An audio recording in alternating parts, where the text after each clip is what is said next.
Welcome to Yankee Stadium and the 79th Major League Baseball All-Star Game, the fourth and final All-Star Game to be played at this historic ballpark. On the field are the National and American League All-Stars, and gathering by the left field monuments is one of the greatest collections of Hall of Famers ever assembled. Moments ago, Hall of Fame shortstop Ernie Banks addressed the National League All-Stars. They'll see this game all over the world, and you can be out there playing and just having a good time. That's all it is to it. Nothing else, nothing else. And it's fun to win, and it's time for us to do that. It's time for us to win, and it's nothing like winning this game. This is an important game, and everybody's watching. The National League is watching. And everybody, all of us are watching. All the Hall of Fame people are here at the game and looking and watching all of you play. Thank you, Ernie. To go off script for one moment, we all know that only one man should be announcing these names here tonight. The man whose voice has been bouncing off these walls for 58 years, Bob Sheppard. Bob is not feeling well. He's been recuperating at home. And I know it would mean a lot to him if the fans here at Yankee Stadium let him hear how much you appreciate what he has meant to this stadium and this great organization.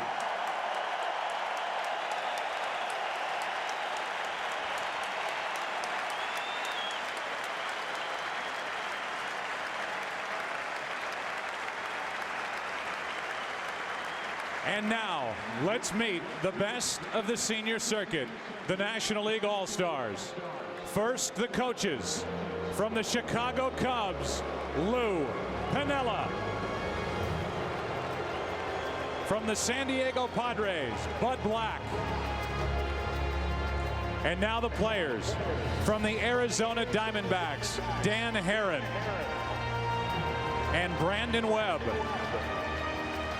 From the Atlanta Braves, Brian McCann. From the Chicago Cubs, Alfonso Soriano. Aramis Ramirez. Kerry Wood. Carlos Zambrano. Ryan Dempster. And Carlos Marmol. From the Cincinnati Reds, Edinson Volquez. From the Colorado Rockies, Aaron Cook. From the Florida Marlins, Dan Uggla. From the Houston Astros, Miguel Tejada. From the Los Angeles Dodgers, Russell Martin. From the Milwaukee Brewers, Corey Hart. From the New York Mets, David Wright. And Billy Wagner. From the Philadelphia Phillies, Brad Lidge. From the Pittsburgh Pirates, Nate McLouth. From the St. Louis Cardinals, Ryan Ludwig. From the San Diego Padres, Adrian Gonzalez. From the San Francisco Giants, Brian Wilson. From the Washington Nationals, Christian Guzman.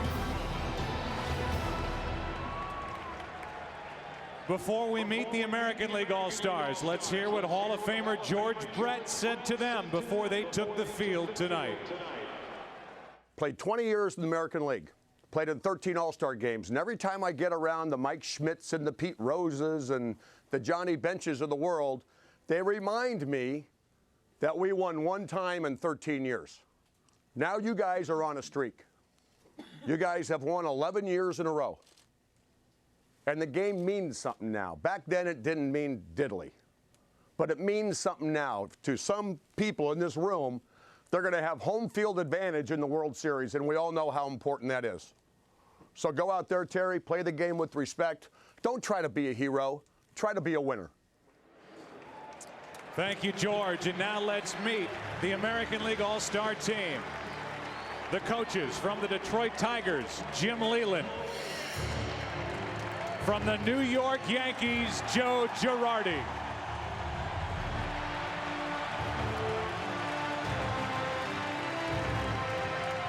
And now the players. From the Baltimore Orioles, George Sherrill. From the Boston Red Sox, J.D. Drew. Jason Varitek. David Ortiz. And Jonathan Papelbon. From the Chicago White Sox, Carlos Quentin and Joe Crede. From the Cleveland Indians, Grady Sizemore. From the Detroit Tigers, Carlos Guillen.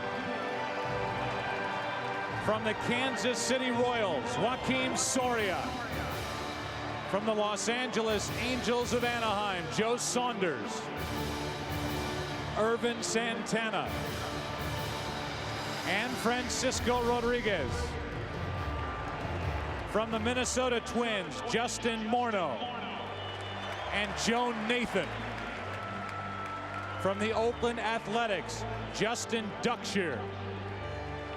From the Tampa Bay Rays, Evan Longoria, Scott Kazmir, and Dioner Navarro. From the Texas Rangers, Ian Kinsler and Michael Young. From the Toronto Blue Jays, Roy Halladay. And from the New York Yankees, Mariano Rivera.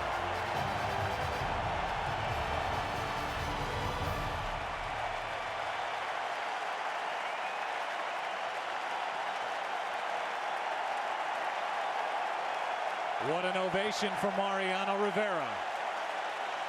We continue on from the Bronx in Yankee Stadium. A peek into Monument Park. Whitey Ford looking at the plaques. Willie McCovey is here. Just some of the names who will be introduced to this crowd here at Yankee Stadium in moments. You saw Ernie Banks, Cal Ripken Jr., Eddie Murray, Ozzie Smith.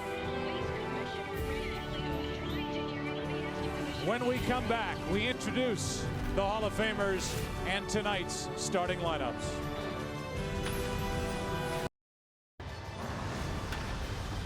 And welcome back to the Chevy All-Star pregame show on Fox. Chevy, an American Revolution. On this latest of so many unforgettable evenings at Yankee Stadium, we are almost set to meet the 2008 National League and American League starters. But on this spectacular night in the Bronx, your All-Stars receive a unique honor guard. As today's best take their positions, they will be joined by the living immortals of Cooperstown. It is only fitting that 49 Hall of Famers congregate tonight at this cathedral of baseball and take center stage at this final All-Star Game celebration in Yankee Stadium. First, as always, we hand the ball to the pitchers. Each one an ace, every one a Hall of Famer. Ladies and gentlemen, please welcome Steve Carlton.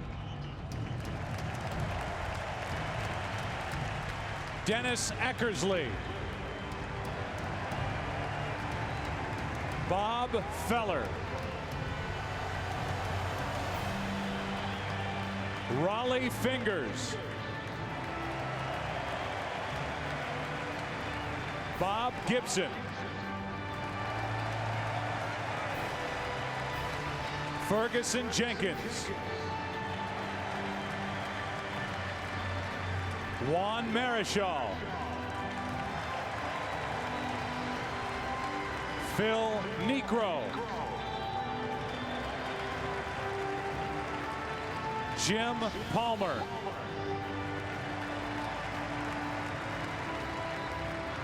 Gaylord Perry.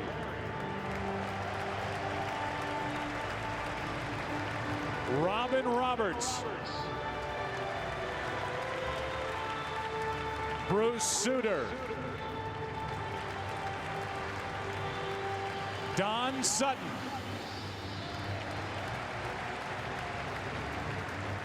Goose Gossage.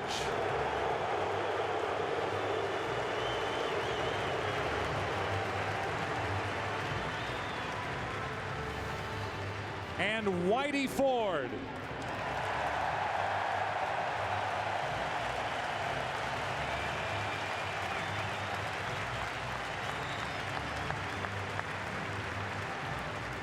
And now the starting pitcher for the National League from the Milwaukee Brewers, Ben Sheets.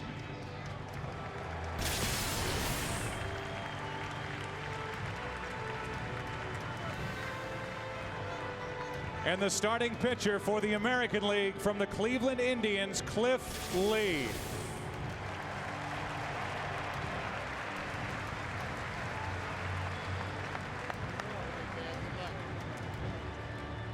Now we head around the horn. At first base, a quintet of legends. Orlando Cepeda, Harmon Killebrew, Eddie Murray, Tony Perez, and Willie McCovey.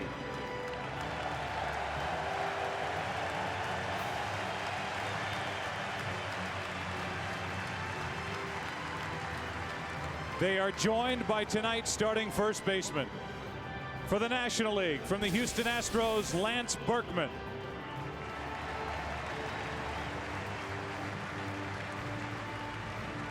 And for the American League, from the Boston Red Sox, Kevin Youkilis.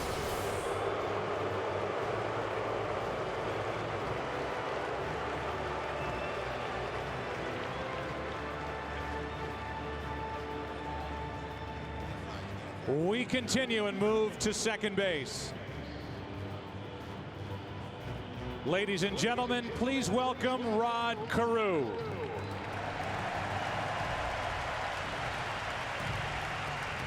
Bill Mazeroski. And Ryne Sandberg.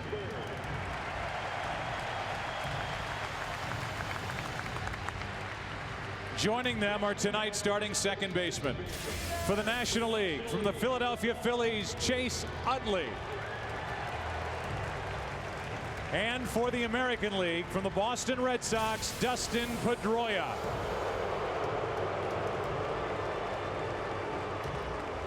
Now we head over to the hot corner and some of the game's greatest third basemen. Brooks Robinson. Mike Schmidt.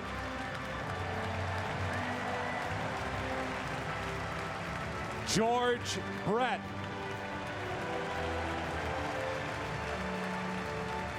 And Wade Boggs.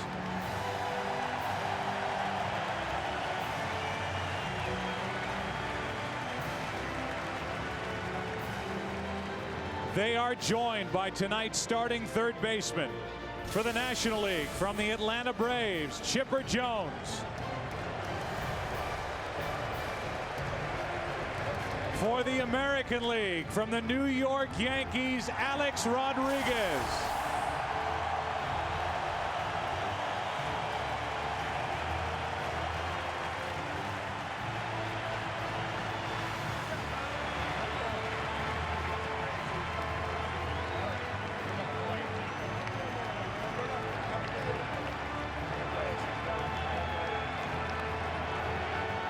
And now to the shortstop position. Home here in Yankee Stadium to the late, great Scooter, Phil Rizzuto. Tonight, we hail these greats. Louis Aparicio. Ozzie Smith. Robin Yount. Ernie Banks.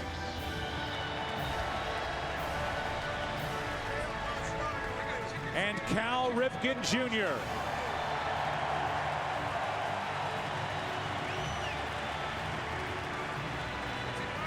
Joining them are tonight's starting shortstops. For the National League, from the Florida Marlins, Hanley Ramirez.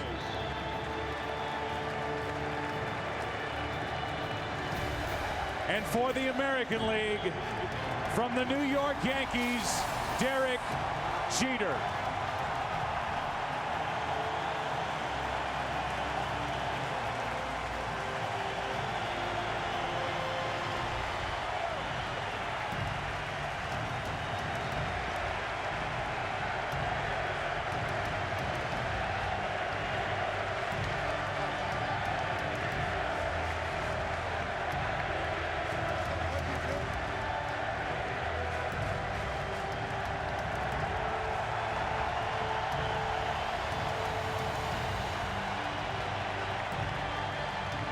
Next up, we go out by second base, where he hits so many career doubles. Please welcome Hall of Fame designated hitter Paul Molitor. He is joined by tonight's starting DHs. For the National League, from the St. Louis Cardinals, Albert Pujols.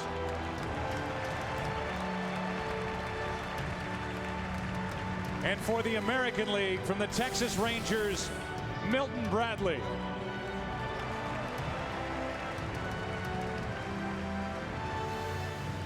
And now we turn our attention to the greats who patrol the outfield. In left, a trio of Hall of Famers. Lou Brock.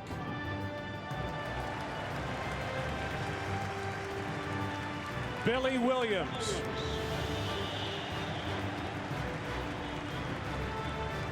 And Ralph Kiner.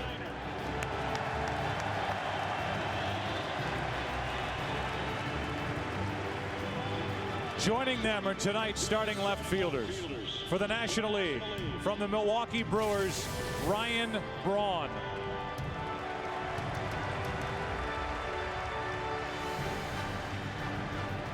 And for the American League, from the Boston Red Sox, Manny Ramirez.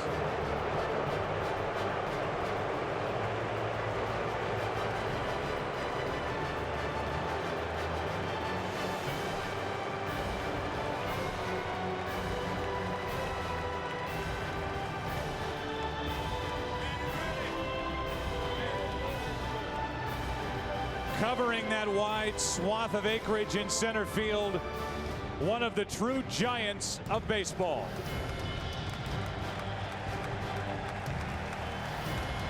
Willie Mays.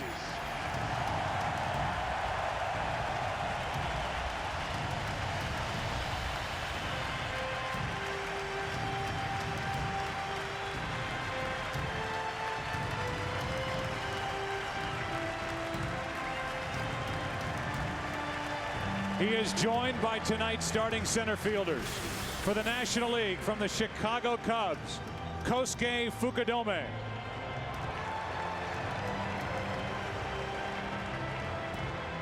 And for the American League, from the Texas Rangers, a hero last night in the Derby, Josh Hamilton.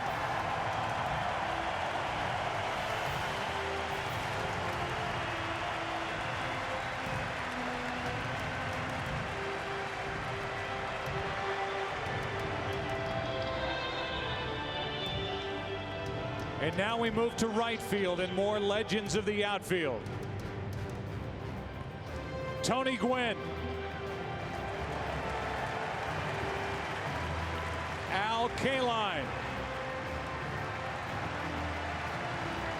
Frank Robinson. Dave Winfield.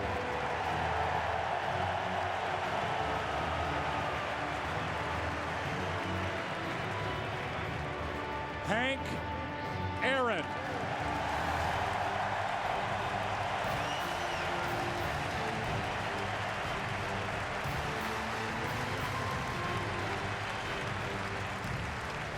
And Mr. October, Reggie Jackson.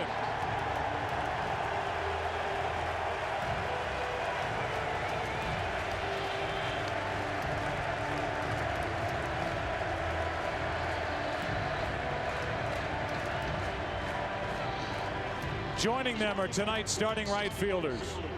For the National League, from the Colorado Rockies, Matt Holliday.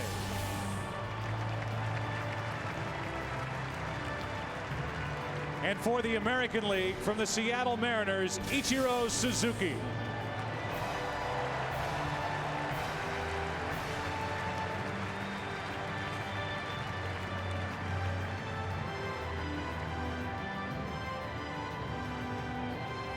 From the best in the outfield, we turn to the best in the dugout.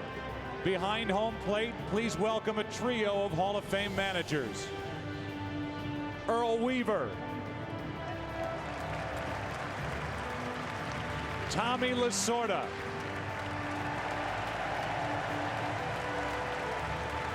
And Dick Williams. And representing the best of baseball's front office personnel, they are joined by Hall of Fame executive Lee MacPhail.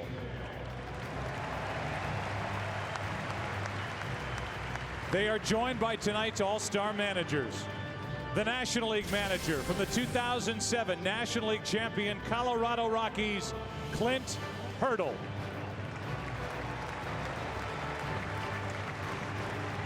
And the American League manager from the 2007 World Series champion Boston Red Sox, Terry Francona.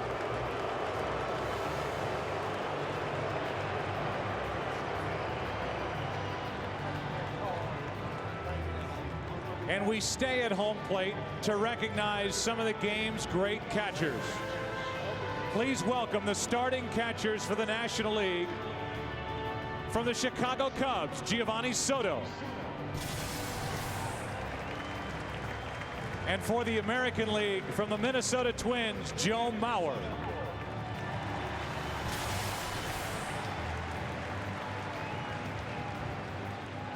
Joining them behind home plate tonight, Good luck, Joey. a couple of Hall of Fame catchers. Gary Carter.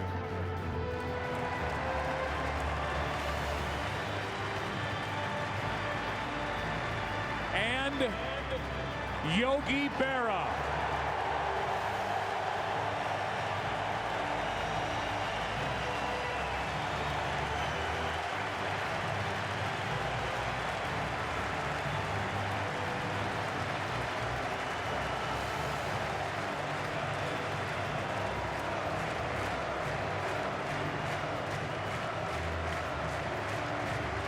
Ladies and gentlemen, this majestic ballpark has provided the backdrop for many great baseball moments.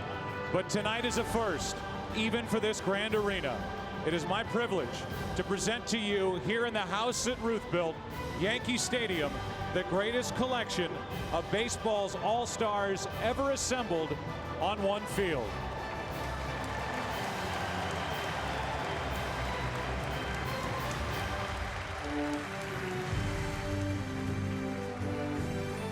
We take a break on Fox. When we come back, the national anthem. And we continue prior to the 79th All-Star Game from Yankee Stadium.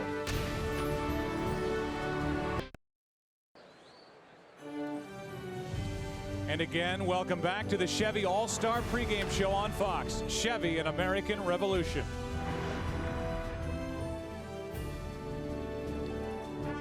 And now to honor America with the singing of our national anthem, please welcome 9-time Grammy Award winner and A&M recording artist, Sheryl Crow. Oh, say can you see by the dawn's early light what so proudly we hailed at the twilight's last gleaming, whose broad stripes and bright stars through the perilous fight o'er the ramparts we watched were so gallantly streaming, and the rocket's red glow, the bombs bursting in air, gave proof through the night that our flag was still there. Oh, say does that star-spangled banner yet wave o'er the land of the free and the home of the brave.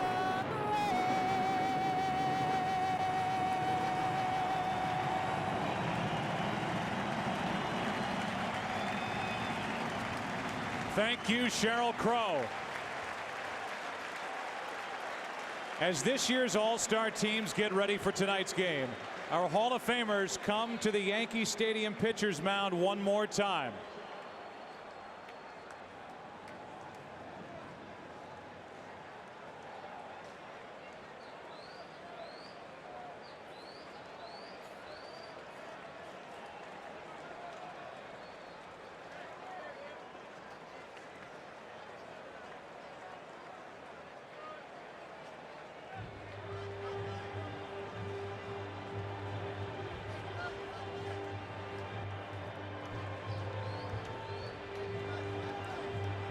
Ladies and gentlemen, tonight we are honored to have a very special guest deliver the baseballs to the pitcher's mound for the ceremonial first pitch.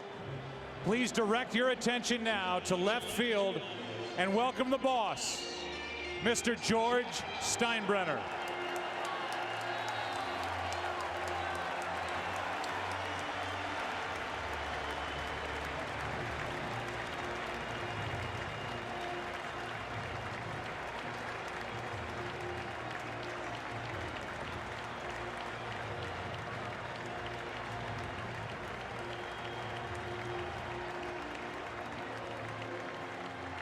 A nice moment here at Yankee Stadium as George Steinbrenner is brought to the center of this diamond, a franchise that he has run and owned since 1973. Bought it for $10 million and has turned this into an empire.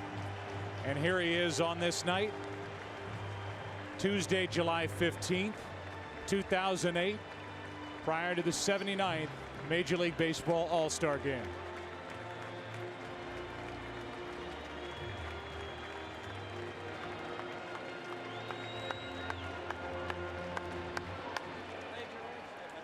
And now to throw out the ceremonial first pitch for tonight's All-Star Game. Surrounded by their Hall of Fame brethren, here are the men who will forever wear a Yankees hat on their plaque in Cooperstown. Reggie Jackson, Goose Gossage, Whitey Ford, and Yogi Berra.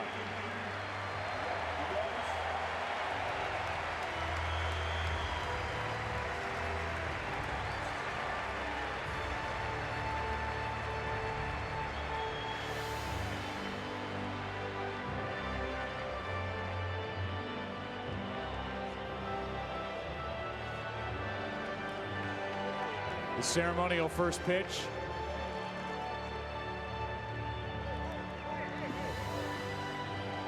From those four to Mariano Rivera, Joe Girardi, Derek Jeter, and Alex Rodriguez. As we get ready to play ball here at Yankee Stadium, and Yogi wants him to move closer. Yogi just he just wants to walk closer. Let him walk as close as he wants. He'll throw to Girardi.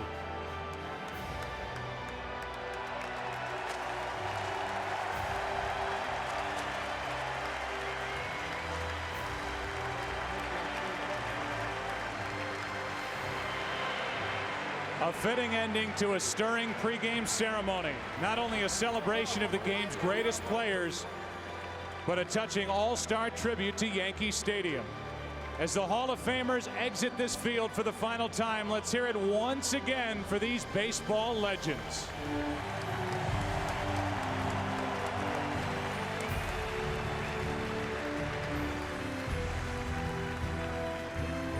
When we come back, we will set up this All-Star Game, the 2008 version, here in the Bronx.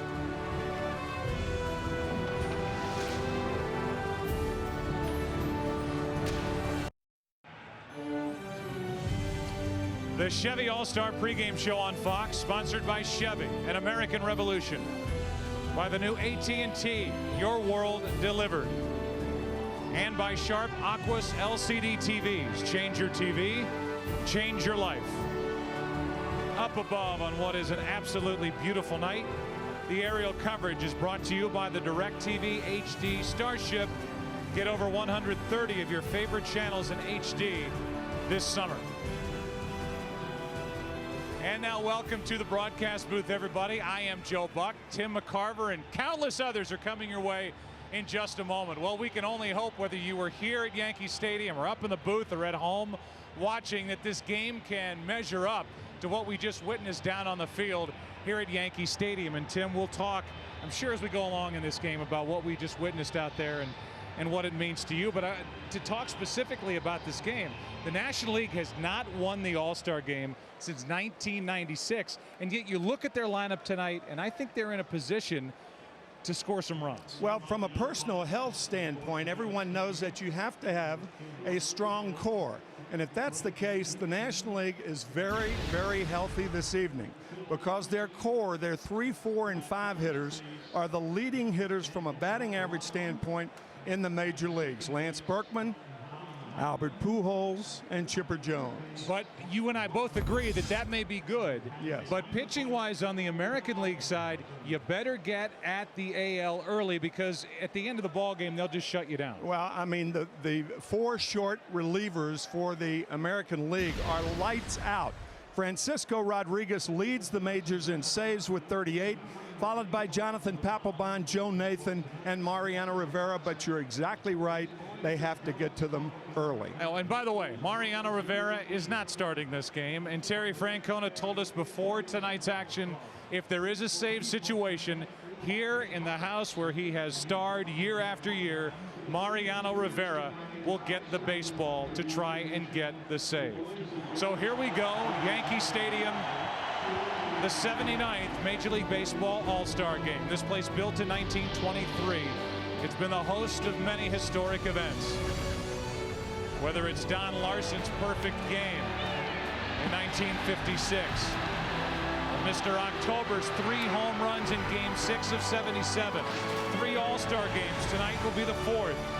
Many Hall of Famers have roamed these hallways and walked this field, and many more will tonight. We're glad you're with us. Up next on the other side of the break, baseball.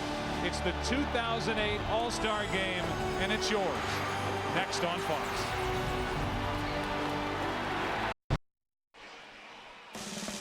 The 2008 All-Star Game on Fox, sponsored by MasterCard. By DirecTV. If you call yourself a sports fan, you got to get DirecTV. By MLB Banking, only at Bank of America. And by Taco Bell. Escape the everyday with Taco Bell's new Frutista Freeze. Well, do you know by now that we're at Yankee Stadium for the 79th All-Star Game here in the Bronx? Final year for this jewel in its 85th season. And now here we go with the National League starting lineup. It's brought to you by Taco Bell. Think outside the bun. Hanley Ramirez leads it off. Chase Utley batting second. The Philadelphia Philly, Lance Berkman hits third. Then Albert Pujols, the DH. Chipper Jones is batting in the number 5 spot. Matt Holliday in right. Ryan Braun in left. Kosuke Fukudome is batting in the 8th position in center. And the other Cub, both are rookies. Giovanni Soto is doing the catching and batting ninth. And we ask you right now to reach for the perfect balance of flavor and refreshment. Budweiser, the great American lager.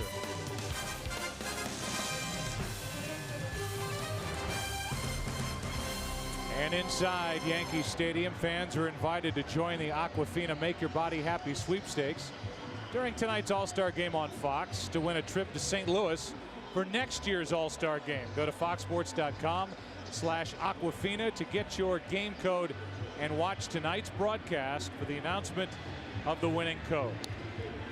Tim, I want you to talk about a left-handed pitcher named Cliff Lee, and I'm just going to sit over here and be quiet for a moment. Well, 6 years ago, you've had a tough hour this first hour. 6 years ago, the general manager of the Cleveland Indians, Mark Shapiro, traded Brandon Bartolo Colon and Tim Drew, 2 right-handed pitchers, to the Montreal Expos for Brandon Phillips, Grady Sizemore, Lee Stevens, and Cliff Lee, and have all 4 ever paid dividends, but perhaps none more than Cliff Lee this year, even though the Indians are not doing well in the standings. Omar Minaya was actually the general manager on the other end of that deal. Right. And for Cliff Lee, a guy who allowed no runs in a career-high 27 straight innings during the majority of the month of April, here he is starting the All-Star Game, and Hanley Ramirez went up there ready to rip. Hanley Ramirez, if you don't know, and here is that swing, is one of the game's brightest and best young stars. The 2006 Rookie of the Year, and what does it say about Ramirez? And Tim, about the fans of the game of baseball, who says they shouldn't have a vote? Hanley Ramirez gets the start, beat out players like Jose Reyes, Jimmy Rollins, players from bigger markets, but Ramirez is the best the league has to offer. That's ball 1. One of the terrific players in the game And we talked about the trade of Cliff Lee. Well, it was a trade of Hanley Ramirez from the Boston Red Sox in the Josh Beckett trade several years ago. A ball and 2 strikes from Cliff Lee, and a good start for the Cleveland left-hander as he strikes out Ramirez. Looked like a cut fastball in on the hands. You can see Joe Mauer setting up inside, and Lee strikes out Ramirez to start the game. Talked about that streak of scoreless innings for Cliff Lee. He had an ERA of 0.67 his first 7 starts of the year. He was 18-5 in 2005. Really had 3 good years, and then last year was injured, found himself back in the minor leagues, and now he's an all-star. Strike 1 to Chase Utley. You might be hard-pressed to believe, if you don't see enough of Chase Utley, that his swing would produce as much power as it does. Very compact.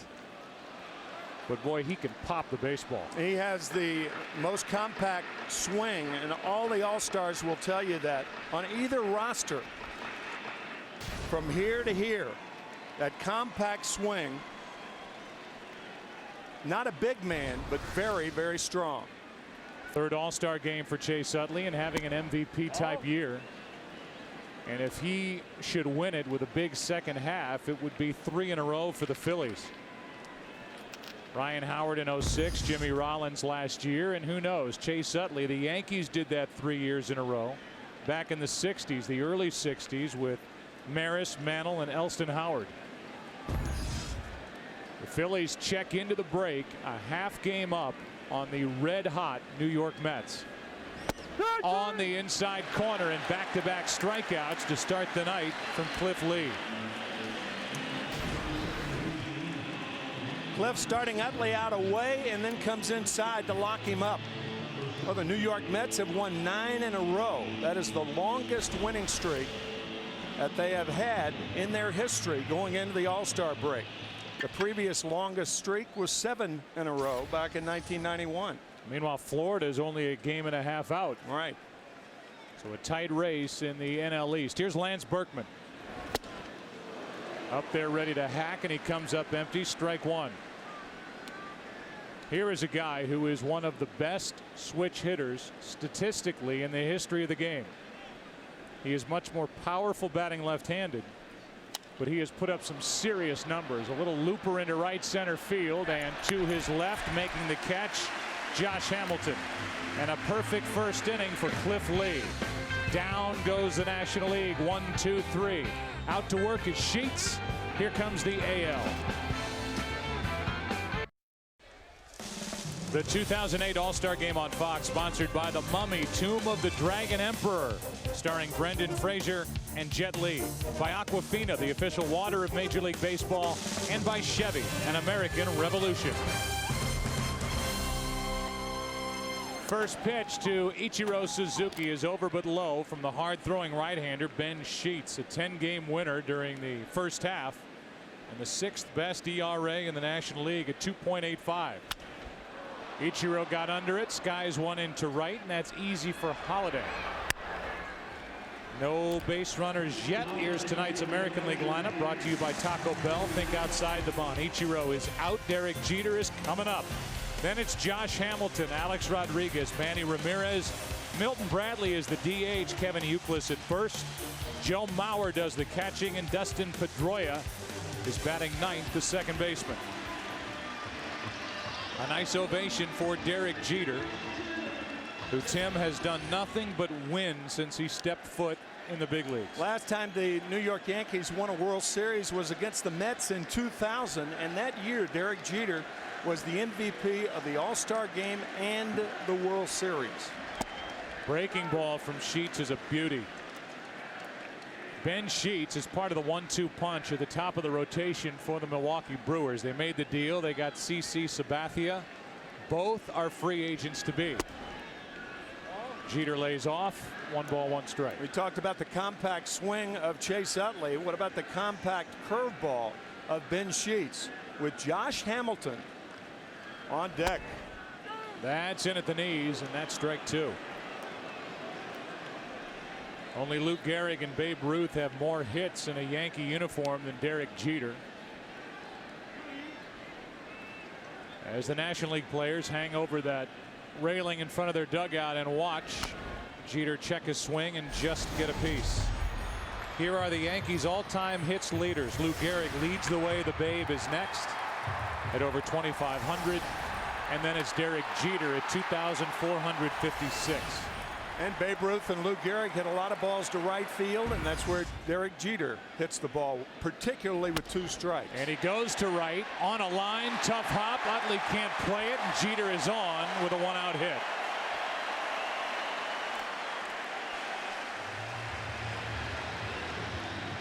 And so 1 on, 1 out for a guy who probably needed help to brush his teeth this morning, Josh Hamilton.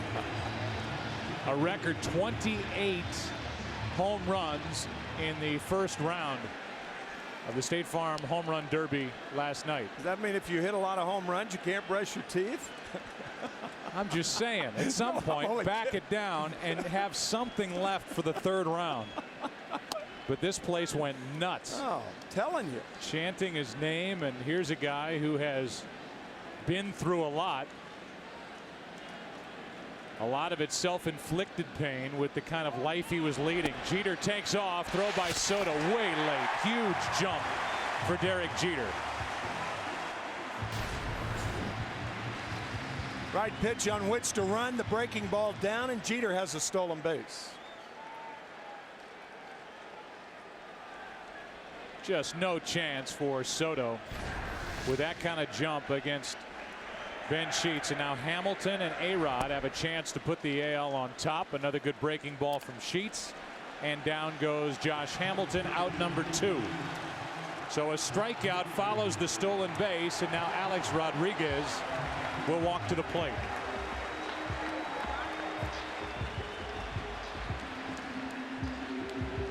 Josh Hamilton's turn will come back around at some point as we go through this game, and we'll talk more about his personal story and how he has climbed out of a hole to become one of the most celebrated young players involved in this game. Meanwhile, there's Alex Rodriguez, who has been elected as a starter for the 11th time in what is shaping up as a sure Hall of Fame career. Good fastball from Sheets at 96. It's 1-1. Alex Rodriguez moved past Mickey Mantle on Saturday with career home run number 537. He's number 13 on the all-time list. 2-1.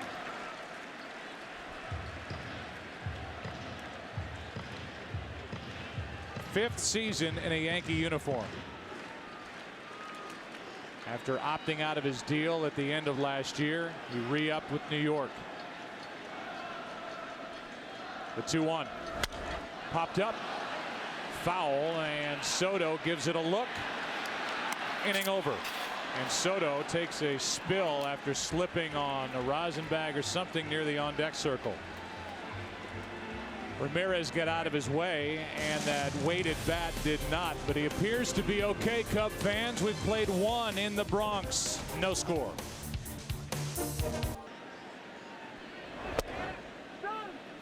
First pitch on the way to the DH Albert Pujols, as Joe Saunders, a left-hander, gets ready for the American League. So Lee, it appears, is 2-out, which was the plan by Terry Francona coming in. Pujols is, for the 7th time, an All-Star, 8 seasons in the big leagues. Doing it again with the bat. And you can make a strong case and say Alex Rodriguez is the best player.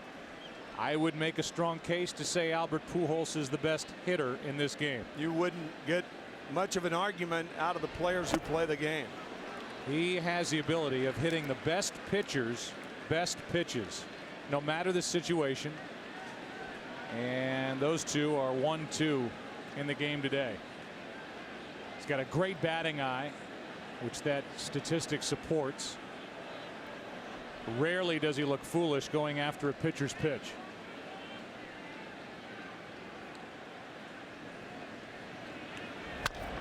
And a chop to the left side, and from Pujols to A-Rod, one out, and for more on Cliff Lee and his unusual offseason training regimen. Let's go down to our buddy Ken Rosenthal. Ken.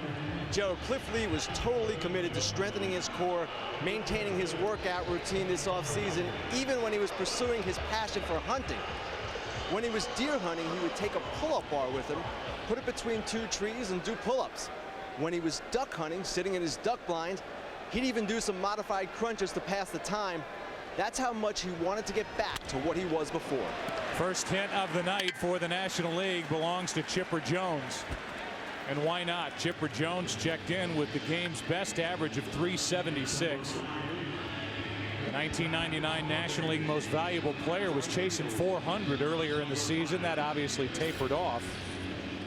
But he doesn't seem to be slowing down at all at the age of 36. No, the one thing that hitters try to do in the All-Star game is try to swing early in the count. If you allow these guys to get ahead of you, they can bury you, as Lee did the first 4 hitters.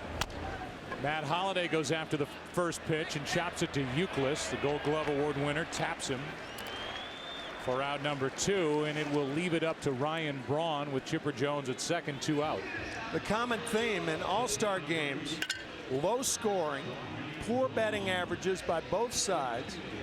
And keep this in mind, since 1933, the American League, over, as Joe said, 85 years or 75 years, has scored one more run than the National League. One more run in 75 years. That's how tight it's been, and really that's the trend that we've seen even more of as the era of specialty pitchers has developed to the point where in the 7th, 8th, and 9th you could see the game's best closers come out for 2 outs. At the plate is Ryan Braun, and Ryan took 3rd in the home run derby here last night, and this is a guy who just burst onto the big league scene, the 2007 Rookie of the Year, and only the 2nd player, Rudy York being the other one in 1937, to hit 30+ home runs in less than 115 games. Great hands, quick bat, and in the hole here 0-2. Kosuke Fukudome is on deck, but it's up to Ryan Braun to keep this top of the 2nd alive. Otherwise, Cliff Lee will go do sit-ups and pull-ups, knowing that he has pitched 2 scoreless innings in the All-Star game. And he'll do just that. Wonder if Ken will join him. Cliff Lee did his work, 2 shutout innings, allowing only 1 hit, striking out 2, and we go to the bottom of the 2nd here at Yankee Stadium. No score. The 2008 All-Star Game on Fox, sponsored by Budweiser. Reach for the perfect balance of flavor and refreshment. Budweiser, the great American lager. Oh. A check swing by Manny Ramirez, and we are underway in the bottom of the 2nd. It's Manny Ramirez, Milton Bradley, the DH, and then Kevin Youkilis, the first baseman, teammate of Manny Ramirez with the Boston Red Sox. Carlos Zambrano, the hard-throwing right-hander, getting loose for the NL. And you can just see the movement on that fastball from Ben Sheets. That is nasty down in toward the right-handed hitter, but it's 2-0.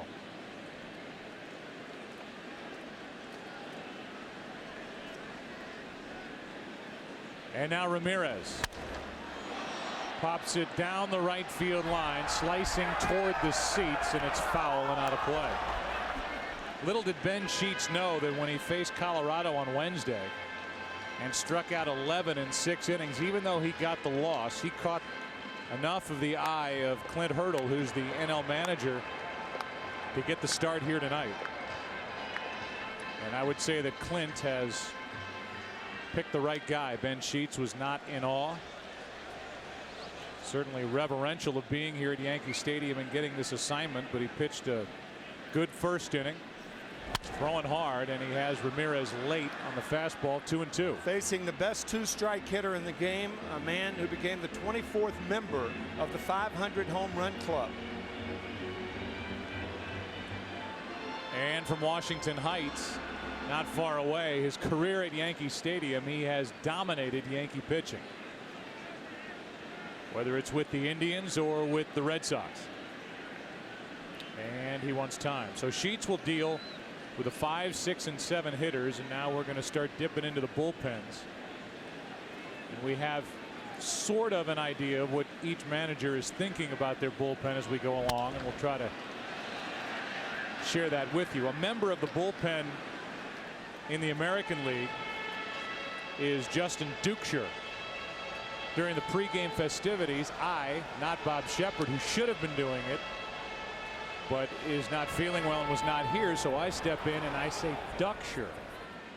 I practiced it. I did it in front of the mirror. The time came, the light went on, and I blew it. Justin, I'm sorry. Manny Ramirez goes after a breaking ball, a filthy pitch from Ben Sheets, and that's strikeout number 2. His breaking balls tonight have been superb. Tightly wrapped, quick. No chance for Ramirez. And with 1 out, nobody on, Milton Bradley will be the hitter, and Manny Ramirez will think about the at-bat. It was a surprise to him that Milton Bradley was even going to be ready at the beginning of the season, let alone put together this kind of a first half. He's the DH in place of David Ortiz. Big Papi was voted in. He's bothered by that tendon sheath in his left wrist, and he is looking at a July 25th return, so he's not in action in the game. Milton Bradley is, and the count's 2-1. Milton's manager last year was Bud Black of the San Diego Padres, and coming out to argue a play at first base, Bud Black ended up trying to prevent Milton from arguing with the first base umpire, messed up his knee as a result. And Bud Black is a member of the National League coaching staff tonight. There's a strike. The count is full. Yeah, he tore his right ACL, which can be a 12-month process of trying to get back, and he came back in half the time. Impressive, and that's low, and that's a 1-out walk. And the first walk handed out tonight. 1 on, 1 out for Kevin Youkilis.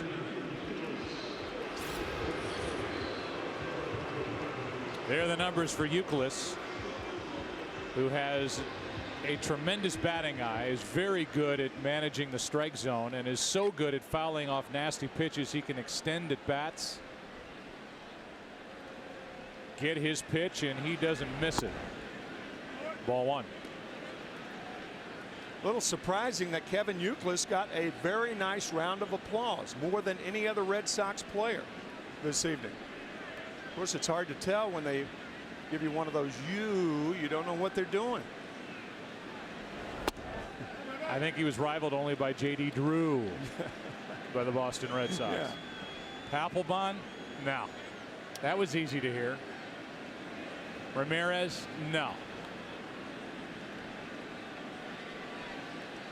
Youkilis, one of 7 Boston Red Sox players involved in this game.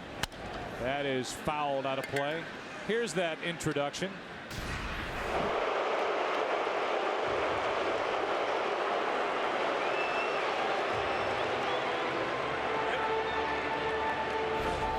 Before the game, shaking hands with his counterpart Lance Berkman and the Hall of Fame first baseman. Here's a 2-1 pitch. 2-2. 95-mile-an-hour fastball from Ben Sheets. Sheets gets a $50,000 bonus since he was named the starter for this All-Star game. He is going to turn 30 in 3 days. There goes the runner. Bradley. Throw down is too late. So knee and all, Bradley took off, and for Milton, he only has 4 steals during the regular season. This ball in on the knees, and in getting out of the way of the ball, Youkilis actually stepping in front of Giovanni Soto, and Milton Bradley has the first AL stolen base of the night. I think Bradley caught everybody by surprise. Or make that the second stolen base. Derek Jeter had one in the first. Utley was late getting over to the bag, and Soto didn't have much of a chance, then threw low. So now a 3-2 to Youkilis is grounded to third, foul. As we play here in the second inning, and And there is action for the National League with Zambrano getting loose. We look at that shot right down the third base line, but clearly fouled. There is Zambrano.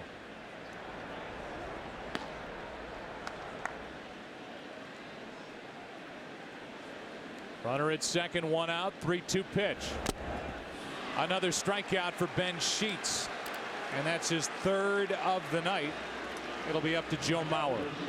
Talked about the eye that Kevin Youkilis possesses at home plate. This is a bad breaking ball up.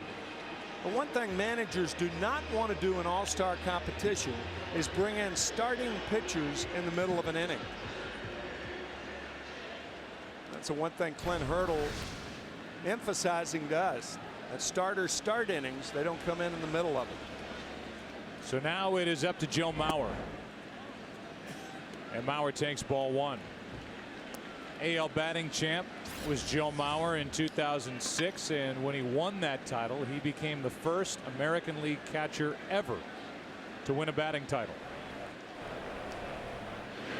And that's ball two. I know that impresses you, Tim, a guy who caught for so long, to be able to maintain your health, your legs, everything it takes to hit.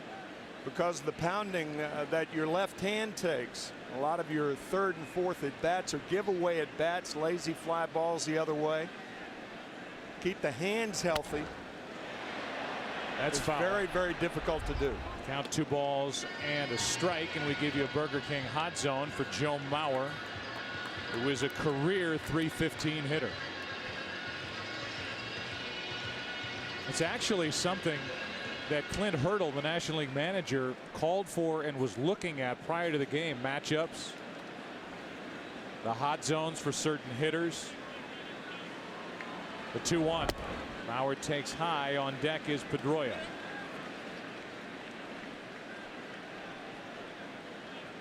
Ramirez led off. He struck out. Bradley walked, stole second. Youkilis struck out. Glenn Allen Hill on the right.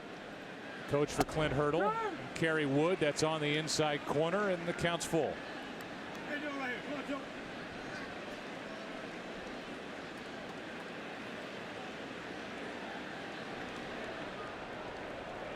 38th pitch of the night coming here from Ben Sheets. Third consecutive full count, and he walks Joe Mauer.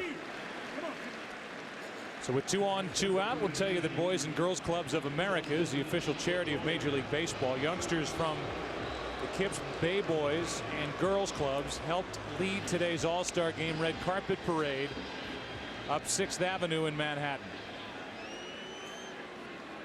And hand in hand with Major League Baseball, they have done a great job in creating a positive environment for kids. And now with 2 on and 2 out, here's Pedroia. 2 strikeouts, 2 walks in the inning, and Dustin Pedroia takes a strike. There is no hotter hitter in the game than Dustin Pedroia. Since the middle of June, he is #1 in baseball in batting average at over .440. Hits and runs. 1 ball, 1 strike. And even though he is a hot hitter and bats in the #2 spot for Terry Francona, as you look at where he ranks in the big league since the middle of June, Francona wanted to make sure that Jeter hit in the #2 spot here in his home park. So Pedroia is hitting 9th. He gets under 1 to center. Back to get it is Fukudome, and that'll do it for the first 2 here at Yankee Stadium. No score. Back after a word from your local Fox station. One of the many Yankee Stadium moments we plan to bring you tonight. This one is fitting. Game 5, 1956 World Series, and the Don Larson perfect game. And that catcher leaping into the arms of Don Larson and wearing his #8 is right here in the booth between Tim and Joe, and that person is Yogi Berra. How are you, sir? All right, Jay. How are you doing? I'm doing good. All right, good. Tim, you doing all right? Doing just terrific. You know, for $250 more as a signing bonus, you could have been with the Cardinals. Cardinals. They wouldn't give it to me. Growing up on the Hill in St. Louis, I so wish that I would have had a chance to see you play. And Tim, I know this was a man who had power, who could run, who was called one of the toughest outs in the last 3 innings of a ball game? Ted Williams called you that. The toughest out. Well, sometimes. That's a good time to hit when you have men on base. Yeah, well, nobody could pitch around you, though, because you were such a great high ball hitter. Well, I kid Jeter all the time. You know, he swings at that high ball. I said, what do you swing at it for? He says, you swing at it. I hit it. You don't.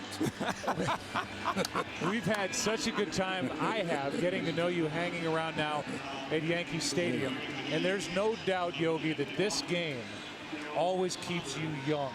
And you love being around today's players, don't you? I do. I enjoy it. I come out here. I'll come out Friday. We open up Friday with, I think, L.A. I always come out. I come out to see the players. I really do. I enjoy it. You see Jeter, Rodriguez, Ramirez, and the other kid that so I call him Muscles. Giambi? No, not Giambi. Giambi's he's big. He's muscles. No, he's a relief pitcher. Rivera? Rivera. That's Mariano Rivera. Mo. Get him. How would you have liked to have caught Mariano Rivera in your day? He's nice to catch. You only have to put down one sign. He only throws one pitch. That's just like Larson when he pitched a no-hitter. Anything you put down, he got over that day. He was only 3 balls in the first inning to Pee Wee Reese. That was it. New pitcher is Joe Saunders, guys, and just to set up with Kosuke Fukudome at the plate, he's in the hole 1 and 2. Go ahead, Tim. He got everything over, but that last pitch of the perfect game. Was that last pitch? That's right on the corner. Right on the corner? Right on the corner. Wasn't high at all. No, wasn't high. 1 ball, 2 strikes, as you saw the Japanese spelling of Kosuke Fukudome's first name. Let's see that again. Do we have the ability to put that back up? There it is. Well, the guys in the truck misspelled it. 2-2 pitch. Chopped to the right side. Coming to get it is Youkilis. And that's 1 out. You know, we sit up here, Yogi, and we're obviously honored to be here, and we celebrate the great tradition that you have here at Yankee Stadium. You got the biggest ovation of the night. What does this night mean to you, Yogi? And what does this year mean, the last year in this stadium? Oh, it's great. The fans are real great here. They are. They're really great. It's like he said, you know, I wanted to play for St. Louis. It was my hometown. But they didn't want me. So John Schultz, the old coach, he used to be the bullpen coach here, was the one that come over and saw me, sign me up. And I signed for, I wanted $500. And they gave me the $500 and $90 a month. So I played. That was a lot of money. Oh, yeah. That was Giovanni Soto that flied out. So 2 quick outs in this game. Also a nice moment before tonight's game with George Steinbrenner coming back and delivering the baseballs out. I know that meant a lot to you. Yeah, I got his ball. I got to get him to autograph it now. You're sitting over in his box, aren't you? Yeah. Just we just got down. up here. You did? Yeah, we had to take pictures with the commissioner and everything. How about Sarah Jessica Parker? She was here. You a big fan of her? Huh? Not She wasn't bad. Not bad. There you go, Yogi Berra. Sarah Jessica Parker, not bad. She's all right. All right. She'll make Matthew Broderick happy. That's down and away. 2 balls, no strikes. And Sheryl Crow, they just presented something on the field involved with breast cancer, baseball giving back. And you've been a guy who has stayed with this game and been very charitable over the years. It's nice what this game, Yogi, has been able to do for you and put you in a position to do so much good. I like the game. I like it. I like to play. I enjoyed it. I always said, look, could you make that kind of money to play for 2.5 hours? And now today, how about this? Here's Ramirez with a base hit into right field, and Hanley Ramirez, one of the game's best young players, is on. And Chase Utley is coming up. Now you're known for the sayings, you know, the stuff that just falls out of your mouth. I don't know I say them. I really don't. You don't? I know, Jack. I really don't. It just happens to come out. My sons even tell me when I go to the museum, said, Dad, you said another one. I didn't even know what I said. That museum, by the way, in Montclair, New Jersey, and one of the great museums in this area. Yeah. Well, we enjoy it. We take care of a lot of kids, and we have a lot of fun there and everything. And I enjoy it. Have you ever not had any fun? No. Other than this moment right now. No, I'm having fun now. I wouldn't be talking to you. All right. All right. But I do. I enjoy it. You know, the baseball, it's in my blood. That's all I ever did. If I had to go to work, I don't know what to do. But I love the game. I really do. And we got some good guys on the Yankees. You know, you go in and talk to them. You have fun with them. You're a treasure, my friend. Thank you. Thanks for coming up. Here it is again, the moment. Yogi Berra leaping into the arms of Don Larson. 1956. An honor to have him in the booth. Introduced tonight before the game. Still no score. Here is Carlos Zambrano, second pitcher of the night for the National League. There is still no score. NL has 2 hits. The AL has 1, but they were handed 2 walks by Ben Sheets. Sheets was very good. 2 innings. No runs, 1 hit, 2 walks and 3 strikeouts. And so now Zambrano, who has been one of the biggest winners in baseball over the last handful of years. Here's a line drive into right, base hit off the bat of Ichiro. 8th year for Ichiro, 8th All-Star game. Last year, the first inside the park home run ever hit in All-Star competition. He did that at AT&T Park in San Francisco. And look at that. Those stats, he has accomplished all of that every year he has been with the Seattle Mariners. Rookie of the Year, MVP. And those who watch him during batting practice on a regular basis will tell you if he wanted to, he could be a home run hitter in the big leagues. But that's just not his game. Over 1,700 hits. He turns 35 this fall. So he could complete next year and have 2,000 hits in 9 years. The guy you have to really think about consideration for the Hall of Fame. Oh, there's no doubt. Yeah. Double play ball hit to Ramirez off the bat of Jeter. 6-4-3. Jeter, who singled his first time, bounces into a tailor-made double play. Ramirez to Utley and on to Berkman. And so now Zambrano has the bases empty behind him, 2 out. Josh Hamilton coming up. Tim, we talked about Josh Hamilton, and the story has been talked about a lot recently. 3 years ago, he was a drug addict, was smoking crack, taking pills, drinking booze, has all the tattoos on his arms, 26 of them. He regrets every one of them. And by his own admission, he was doing, quote, everything he could to kill himself. Was losing weight because of the drug addiction.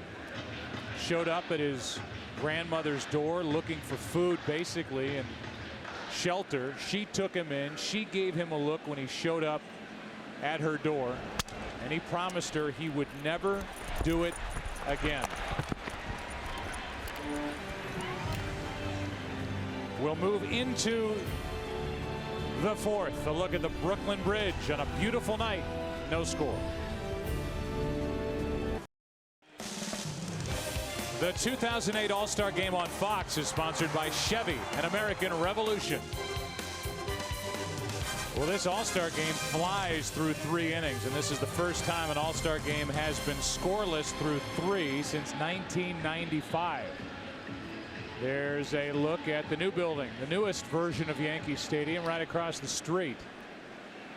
And in the middle of the current one, Roy Halladay, who is the ace of the Blue Jays staff, takes over for Saunders and fires a 95-mile-an-hour strike. He's got a great hook, good fastball, and this season 7 complete games for Toronto, and that's more than any other team has put up. One of those complete games last Friday, a 2-hit shutout against the Yankees, one of 2 games won by the Toronto Blue Jays at Rogers Dome in Toronto. I saw a moment during batting practice, Tim, with Roy Halladay and Mariano Rivera out in the outfield as Berkman comes up empty, and he is the 4th strikeout victim of the night for the American League pitchers. And there is Roy Halladay, and who knows who's talking to who and sharing what. It looks more like That's a cutter lesson right Yes, there. I was going to say, it looks more like Mariano Rivera's giving the lesson. That's exactly right. That's a cutter lesson. How do you make the ball move into left-handers and away from right-handers like you do? And if I'm a fan of the Tampa Bay Rays or the Toronto Blue Jays, I say, guys, stay there as long as you want. Scott Kazmir was there listening in, as was Roy Halladay. A foul ball for strike one as Pujols waits for that breaking ball that has him bailing, and that's strike two. There's Kazmir.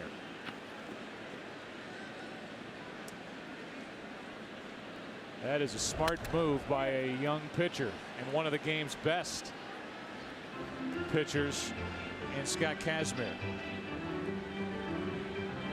0-2 is the count on Albert Pujols, who bounced out to third his first time up. Sticking the bat out and poking it toward the corner. This ball is fair. Pujols will dig for second. Throw by Ichiro on the mark. Out. 2 gone. Not only over 1,700 hits, he's the best right fielder that I've seen since Clemente. He's not better than Roberto was.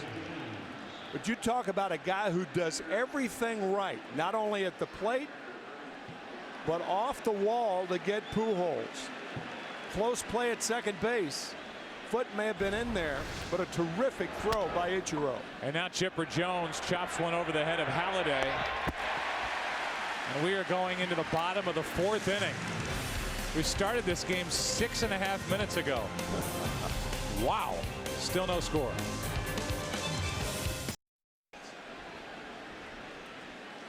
Alex Rodriguez first up against Carlos Zambrano, who is leading the Chicago Cubs staff, a staff that just added Rich Harden.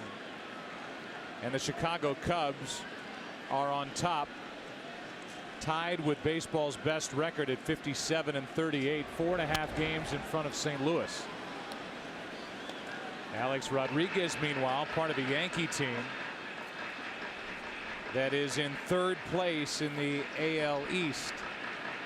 New York 6 out in the division, 5.5 out behind Tampa Bay in the wild card chase. Rodriguez on 0-2 takes ball 1. There is Lou Piniella, manager, former manager for the Yankees and current manager of the Chicago Cubs, and he has that team rolling. 1-2 pitch. Another strikeout. This one belongs to Zambrano. That's his first of the night. Well, these pitchers just blowing these hitters away. Not a lot of balls hit hard thus far.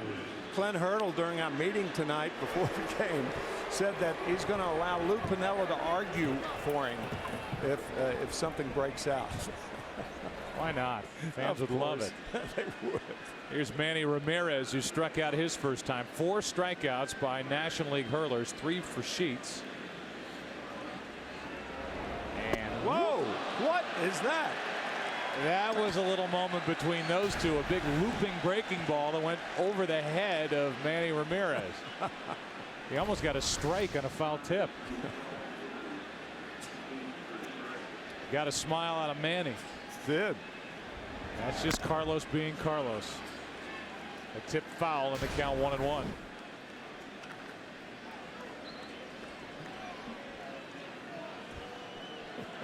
And there's the reaction from Zambrano's teammate Aramis Ramirez. So 1 ball, 1 strike. And Manny takes one inside. On deck is Milton Bradley. 16th season in the big leagues for Ramirez, and this is the 12th All-Star game for Manny. Very intelligent hitter, a guy who can set pitchers up. Good 2-strike hitter, and he has 2 strikes now. 96 from Zambrano as Danny Herron gets loose from the Diamondbacks and for the National League in the Burger King hot zone for Manny Ramirez. Looks to him very much like this. The big looping breaking ball, not pictured or statistically supported. Yeah, they got to convince me of that, though. Ball down and in, he can't handle. He hits 167. Here's one to the right side. Utley to his left, out number 2. What are you saying? What are you saying? Well, I'm you don't saying believe that particular area to Manny Ramirez, he is not hitting 167. Okay. That's what I'm saying. Okay, I hear you. Forget about it. So with 2 out here is Milton Bradley. Do you know who turns 9 years old today? Who? Natalie Buck's little sister Trudy. Oh, Happy nice. birthday, Trudes. I'll see you tomorrow. Right. Who will be celebrating home field advantage, the AL or the NL after this one? And so far, the way this has gone, we'll still be playing tomorrow because nobody looks like they're going to break through anytime soon. Wow. Just blown by the bat of Milton Bradley. 1 ball, 1 strike. Yeah, thus far, and keep in mind, these are all-star players, all-star hitters. They haven't looked like it tonight. Not against these guys. Good dip to that pitch, and Ramirez let it go high, and safe is Bradley hustling down the line. That'll be an error on Hanley Ramirez. He has 16 during the regular season, and this one just got away from him. Yeah, a careless throw by Ramirez, and even to Milton Bradley's credit, had this ball been on the money, he could have beaten the throw. That's how close it would have been. But the throw was high, and an error on Ramirez. I think that replay shows you what Hanley Ramirez was looking at. He looked up and saw Milton Bradley hustling down the line, not taking anything for granted. It is an error officially. He hurried his throw. He got under it. It took off, and the inning continues for Youkilis. Kevin struck out his first time. And out at first, picked off is Milton Bradley. Unbelievable. He had thoughts of his second steal of the night, and he got caught flat-footed. Let's go to the 5th. Still no score.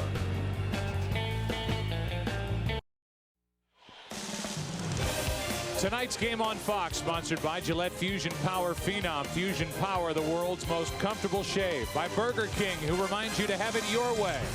And by Pineapple Express, starring Seth Rogen and James Franco in theaters August 8th. Tonight, up above, aerial coverage brought to you by the DirecTV HD Starship, your ticket to the most sports in HD. Some changes now as Josh Hamilton moves from center to left. Grady Sizemore, one of the game's most exciting players, is in the game in center representing the Indians. And the second Los Angeles Angel of Anaheim, Irvin Santana, second pitcher of this game. Saunders went 1 scoreless with 1 hit. And now with Matt Holliday digging in. Braun to follow, then Kosuke Fukudome. Santana takes over, and you're not going to get any dip in pitching stuff with Irvin Santana. Pitching for the best record in baseball, the team with the best record, Los Angeles Angels of Anaheim, 6 games ahead of the Oakland Athletics at the break. And it is worth saying what you have said before with me on a Saturday game of the week. As Santana delivers that pitch, the bottom fell out of it, strike 2, and that is while we look at Terry Francona, and we've applauded the job he's done over the years. Mike Scioscia deserves so much credit for the consistent winning and the atmosphere he has created around that Angels team. I mean, who's better than Mike Scioscia? You get no argument from me out of that comment. You talk about a thoroughly professional outfit. The Angels. They run the bases well. They catch the ball. They pitch well. They are managed superbly, as Joe said.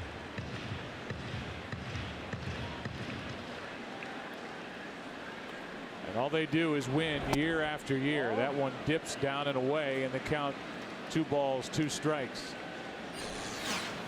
They are on our Fox Saturday baseball game of the week against the Red Sox this week coming up. Padres and Cardinals as well, and the Phillies and Marlins, good series. That's a foul tip, and Holliday, who grounded out his first time, stays alive.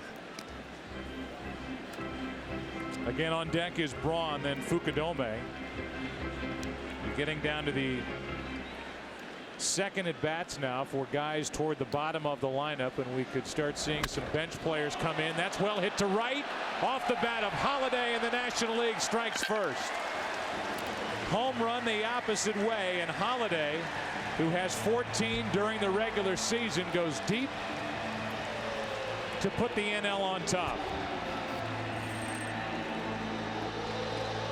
Boy, that ball just jumped off his bat. He's a big guy. Saw his Colorado Rockies lose 3 in a row to the New York Mets over the weekend, and he crosses New York City to the Bronx and puts the National League on the board. First run of the ball game. Fastball away, hammered to right field. So Santana gives up the home run, and with nobody on or out, a breaking ball is in for a strike to Ryan Braun. So the National League gets to draw first blood in this 79th All-Star game. Fastball is over but low, 1 ball 1 strike, in the first All-Star game home run for Matt Holliday.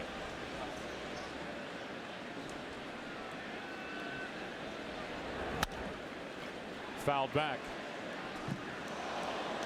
Holliday gets the starting spot because of the broken hand suffered by Alfonso Soriano. The voting, Holliday, the players voting, came in right behind Ryan Braun, so he was tabbed by his own manager, Clint Hurdle, who's managing the National League to start tonight, and it pays off. Up the middle to his right, Pedroia gets it, throws it, 1 out.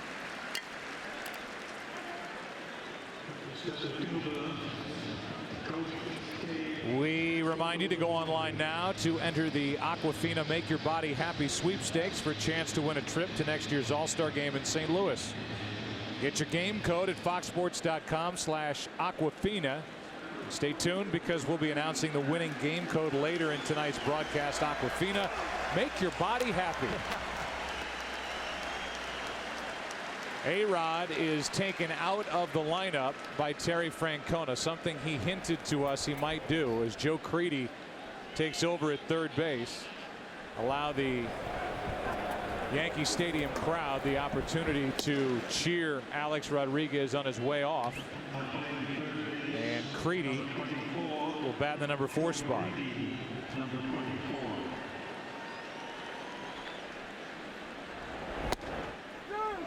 Fukudome takes strike 2. It's 0-2. I think it was a very nice gesture on the part of Terry Francona. I think it surprised the crowd. And A-Rod was off the field before the crowd had a chance to react to it. The light stanchions above this stadium.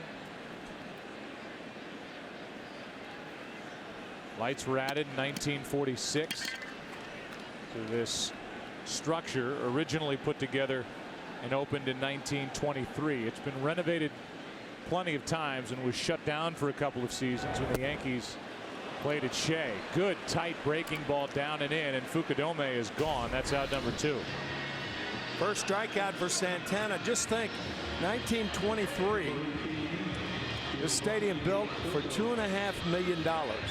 Now on both All-Star rosters, there are 41 players who make more than what it costs to build Yankee Stadium. There it is, $2.5 million, and it took them something like 284 days to build it. Yeah, and there was no jersey of David Ortiz or any Red Sox under this original Yankee Stadium. 0-1 is the count now. 0-2 on Giovanni Soto. First rookie National League catcher to start in an All-Star game, and he's set up at 0-2. He flied to center his first time up. And goodbye, Soto. The first run of the night is on the board off the bat of Matt Holliday against Irvin Santana. It was up and away it flew. Halfway through it, 1-zip, NL.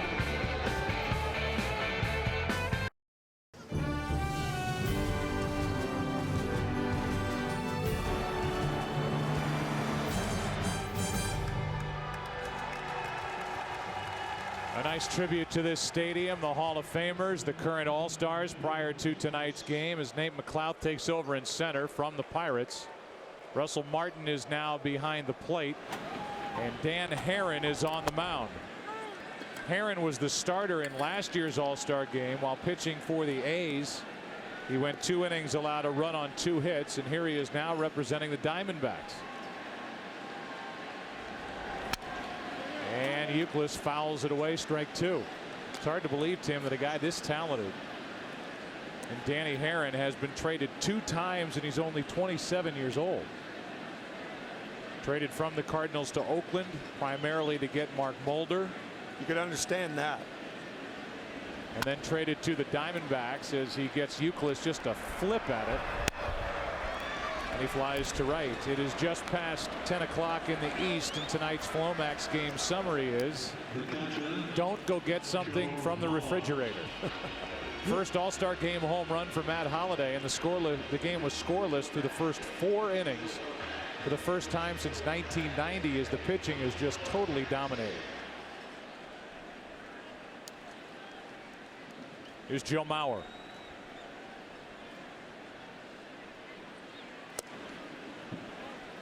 That's ball 1. Talked about in Herron's case understanding the Cardinal deal because of Mark Mulder going to the Cardinals. You can understand it from the Oakland Athletics standpoint with Danny going to Arizona.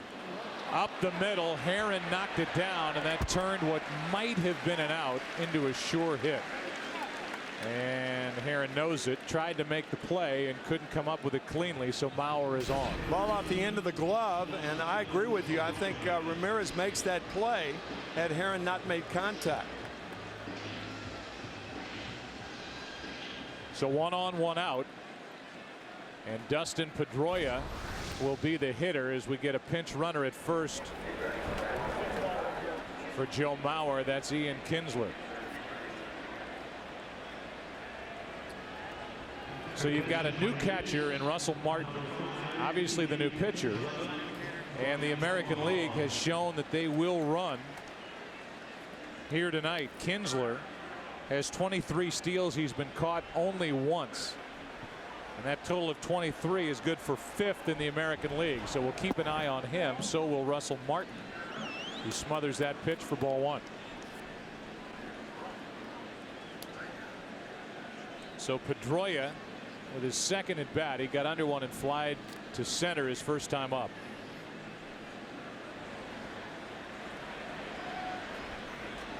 A little start and stop at first by Kinsler, and the count goes to 2-0 on Pedroia.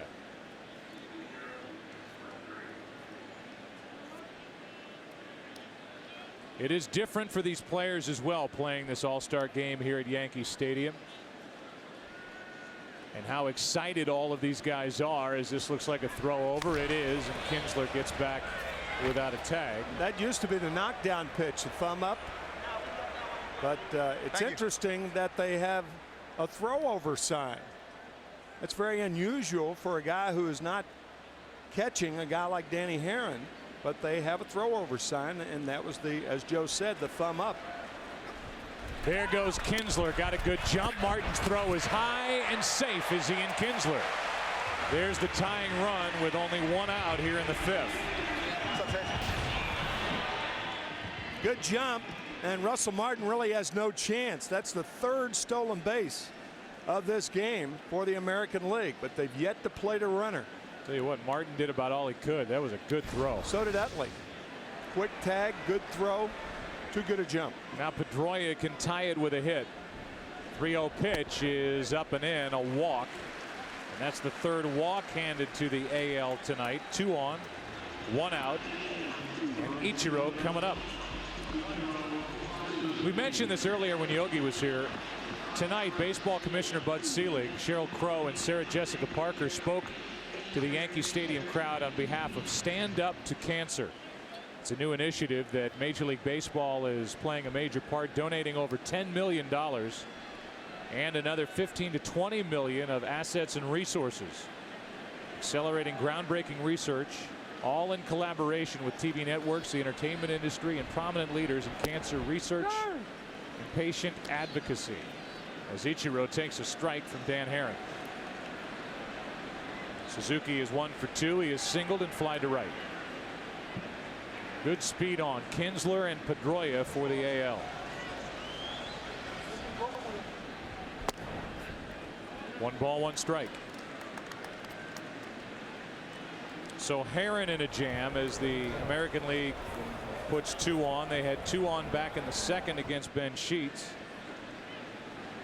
but he got out of trouble. Sheets went 2, Zambrano 2, and now Haren. On the inside corner, strike 2, good pitch. Ichiro didn't think so. Martin has to cross the plate. He's setting up outside, and the pitch was inside. It's a fallacy to think that pitchers get it exactly where they want it all the time. Clint Hurdle, Jamie Quirk, and a strikeout of Ichiro. First for Haren, second out of the inning, and it'll be up to Derek Jeter.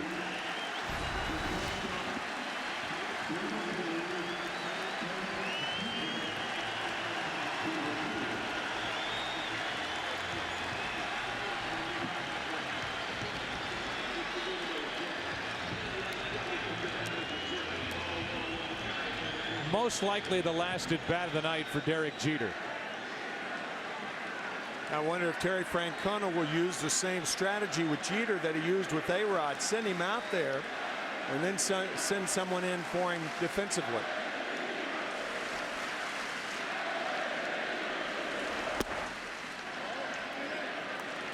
Breaking ball is low.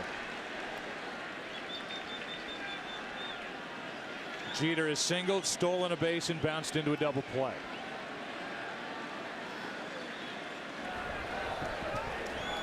The AL is 0 for 5 tonight with runners in scoring position. On the corner, 1 ball, 1 strike.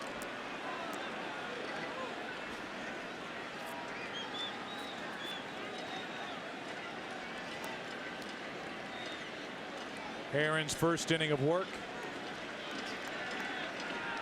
having to deal with Derek Jeter. A chance to tie it with a hit.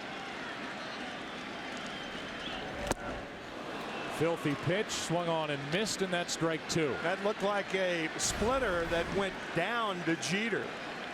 See that dead spin and Jeter over the top.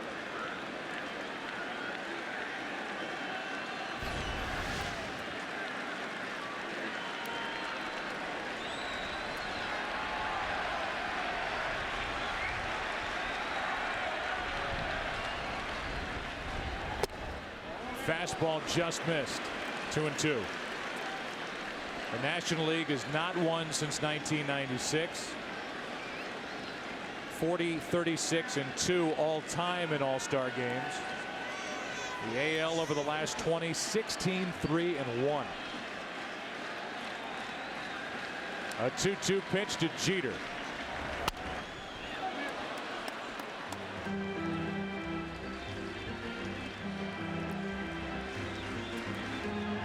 Ryan Ludwig of the Cardinals and Glenn Allen Hill, a coach for Clint Hurdle, talk it over. Ludwig is a great story. Coming out of nowhere for St. Louis, he's hit 20 home runs, and he is in awe being a part of tonight's festivities. Watching a 2-2. Jeter takes ball 3, and the runners will go.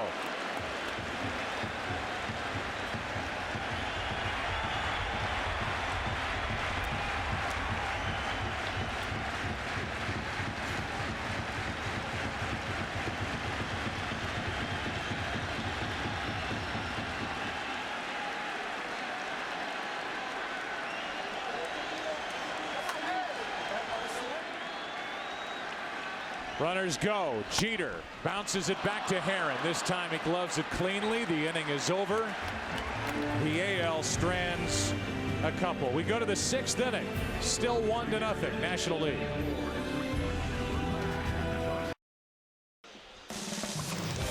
The 2008 All-Star Game on Fox, sponsored by Aquafina, the official water of Major League Baseball. Tonight's aerial coverage brought to you by DirecTV. If you call yourself a sports fan, you got to get DirecTV. a number of changes for the American League. Morneau is at first base, representing the Minnesota Twins. Kinsler, who pinch ran, now is at second base. Pedroia is out. Pedroia's teammate J.D. Drew takes over in right field, and another teammate, Jason Varitek, behind the plate. And here is Duchscherer, who takes over and spins a breaking ball upstairs for ball one to Hanley Ramirez. Look at that earned run average, 1.82 as a starter this year. Yeah, he's been in an all-star game as a setup reliever, and now here he is as a starter, and there isn't a better ERA to be found anywhere. I should say. They start to lurk down in that bullpen, and something that we talked about at the beginning of the night, Tim, that the National League did get their run to this point against a starter. It happened to be against Irvin Santana. You've got Duchscherer in there now, but after this you start getting into the ninth inning guys and a quartet of pitchers that just shut everybody down. Everybody, including Joe Nathan of the Minnesota Twins, Mariano Rivera, Joaquin Soria of Kansas City. He's found a good place to sit out there next to Mariano Rivera. Got it. You got it. These guys are smart. Breaking ball is hammered into left field. A spinning breaking ball that was up from Duchscherer, and it was pounded by Hanley Ramirez, who's 2 for 3. That's pretty easy to say that that was the worst pitch of the night by any pitcher. That was a spinner, hanging breaking ball right up around the letters. Catchers don't catch those. And so now 1 on, nobody out for Chase Utley. And this could be it for Chase Utley. Here's a guy who is third in the National League with 25 home runs and tied for 6th with 69 RBIs. Takes a ball. And for Utley, he is one of 12 National League All-Stars who prior to tonight had never played at Yankee Stadium. There are 28 first-time All-Stars involved in tonight's game. As the runner goes, he'll have to come back. Ramirez was running, and Utley fouled it back into the upper deck, and a good play by a fan. But Utley is on that list of 12 guys who had never played in this stadium. So what a thrill it must be. Final year for this ballpark. Last game will be played here September 21st, unless the Yankees obviously make it to the postseason for the 14th consecutive year.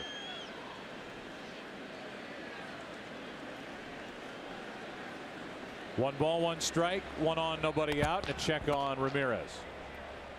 Hanley has stolen 23 bases during the regular season so far, and has consecutive 50 stolen base seasons under his belt. Berkman on deck. The 1-1. Outside. Prior to the game, Terry Francona told us that Duchscherer was a little bit under the weather and was a little on the bubble as to whether he was going to call on him to pitch tonight. Well, he has, and he's allowed a leadoff hit.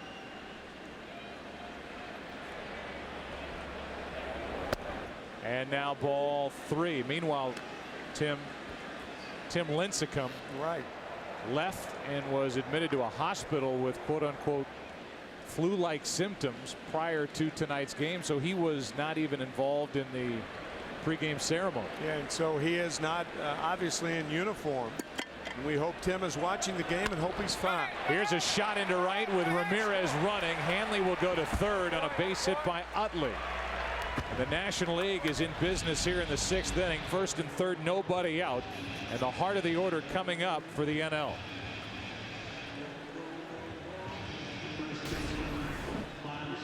Ball down and in. Ramirez reads it quickly and goes to third rather easily, running on the play. When talking to Terry Francona before the game, he said, if I do use Duchscherer, as Ramirez turns and goes, he said, I'll have George Sherrill, the left-hander, to back him up in the inning, the lefty. And we've already shown that he is up, getting loose in the bullpen, and it might not be too long before he's in the game, as Berkman Swings through strike one. Lances fly to center and struck out.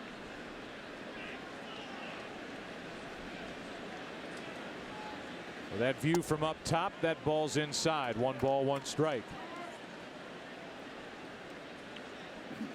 But that angle. Took a walk up there today prior to the game, and it is a steep climb to the upper deck here at Yankee Stadium. Berkman in the air to left center field, pretty well hit. Back is Sizemore near the track for the out. Tagging and scoring is Ramirez.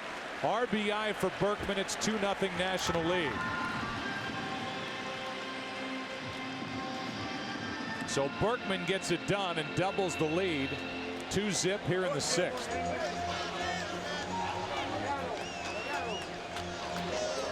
And Derek Jeter will be replaced. So here's Derek's moment.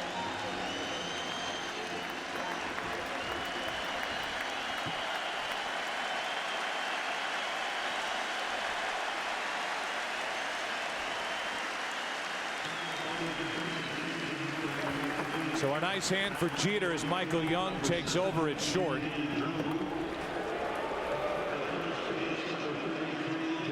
And they just now announced the other changes.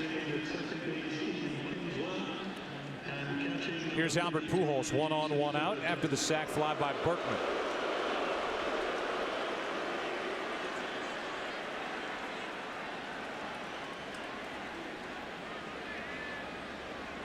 Dukeshire finds the strike zone, strike one.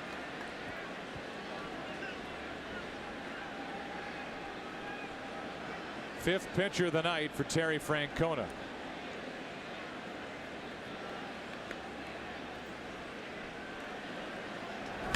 Up the middle off the bat of Pujols. He's on with a hit. Utley will stop at second.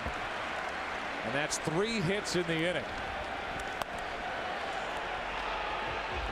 Let's check in with Kevin Kennedy standing by with Derek Jeter. Got the captain of the Yankees right here, Derek Jeter. This whole All-Star experience, the Hall of Famers out there. What does this all mean to you?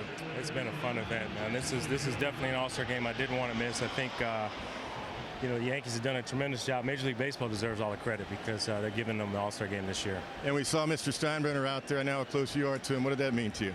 Oh, it's great. I mean, he's New York Yankees. He's one of the first guys, or first names that come to mind, and you can't say that about very many owners in the sport. Derek, congratulations. Thanks a lot.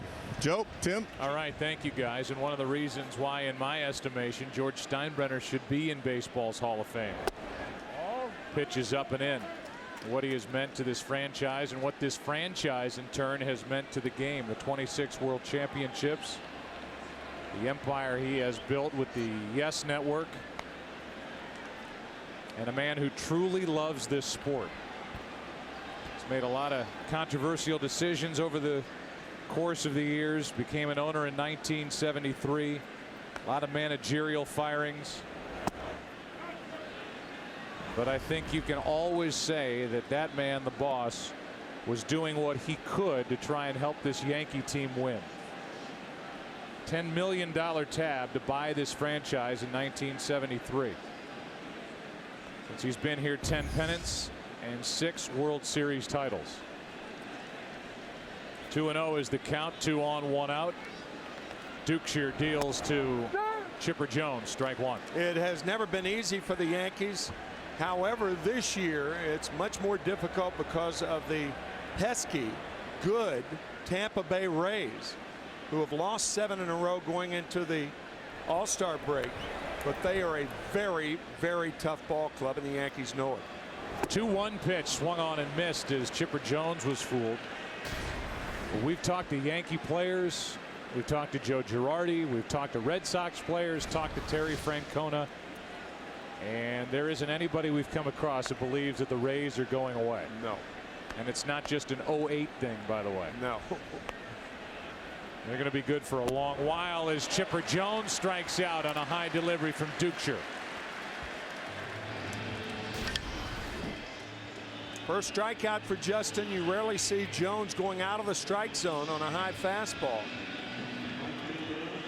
But for the most part, guys did not come to the All-Star game to walk. So now with 2 on, 2 out, the inning is up to Matt Holliday, who homered his last time up.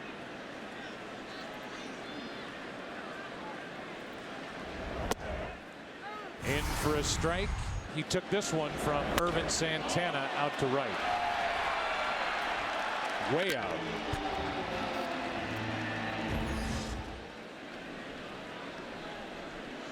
Dukeshire could do a very good job of limiting the damage if he can get Holliday, and now that's up to Ian Kinsler.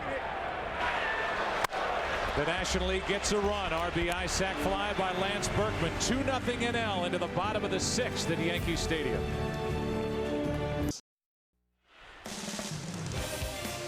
The 2008 All-Star Game on Fox is sponsored by Verizon Wireless.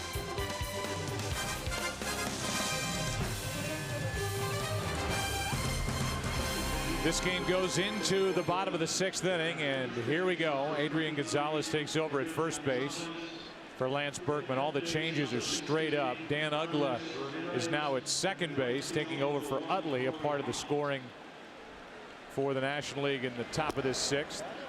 Tejada's at short. Aramis Ramirez is over at third. Corey Hart,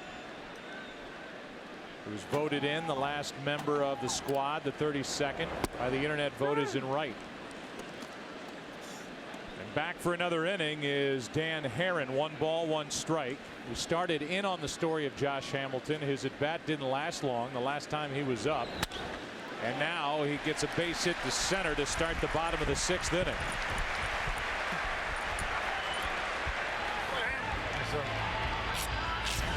So Josh Hamilton, Tim, what is remarkable is here's a guy who was the first pick overall in 1999 by the then Tampa Bay Devil Rays. They took him over Josh Beckett. You can hear he and Adrian Gonzalez talking at first base. Then he ran into the drug issues.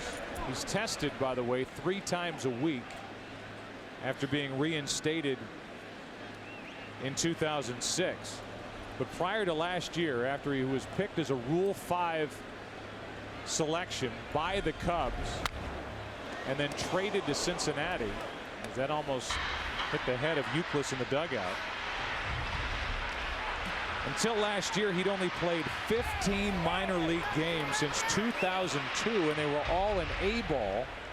And then he just pops up with the Cincinnati Reds, was injured a couple of times, but put up big numbers. And the Rangers traded Edinson Volquez, an all-star, to get him. And he's done nothing but lead Major League Baseball in RBIs at the break here in 2008. The guy he was traded for, Edinson Volquez, has been as good on the mound. 12-3, leads the NL in ERA. And Josh Hamilton, after becoming a favorite last night, leads baseball in RBI.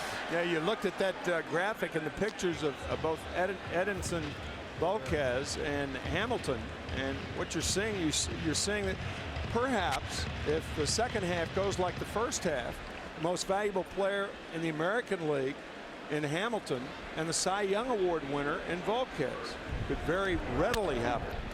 That is hammered foul by Joe Crede. And for Joe Crede, here's a guy who missed so much action last year. As you look at Papelbon and Nathan getting loose, Crede only played in 47 games last season. He had back surgery last June. Everybody said, well, he's got a bad back. Josh Fields is the big stud coming up. We've seen the end of Joe Crede. Well, he has hit his way and produced his way onto this team as he pops it up to second, and Dan Uggla waits for it. Crede becomes the first White Sox third baseman in an All-Star game since Robin Ventura represented the franchise in '92. 1 on, 1 out, and Grady Sizemore will be the hitter. Imagine with the bad back playing the game the way Joe Crede does, diving for a lot of balls at third base, and the strain on the back was in rehab for the lower part of his back until February. Actually 6 weeks before the season opened, and he has responded beautifully. Here is Sizemore. Runner goes. Throw down is no good into center field. Hamilton will stay put. And the stolen base for Josh Hamilton. And it's obvious that part of that pregame talk in the American League locker room was, boys, get ready to run because we're going to run on the combination of whoever is on the mound and whoever's behind the plate for the NL. Stolen base number 4, and none have really been that close. 1-0 is the count from Herron to Sizemore. There's a strike. Grady Sizemore is pounding the ball with more authority this season. Career high 28 home runs. Sizemore has 23 so far this season. 1-1 pitch is in the dirt. Grady checked his swing. 2-1.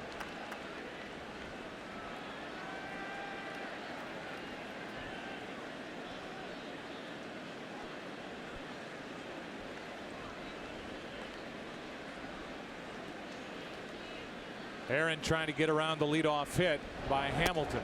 Fastball is a little up. And the count 3-1.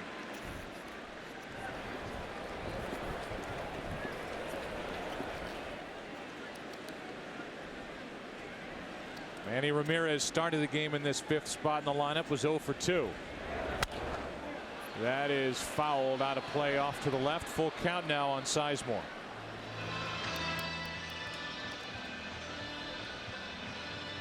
This guy's put together a nice run in a Cleveland uniform.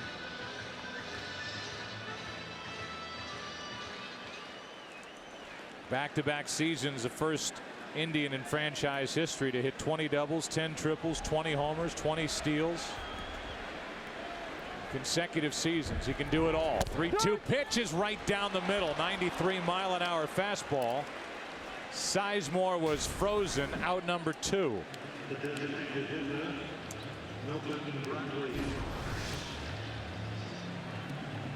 And it's up to Milton Bradley.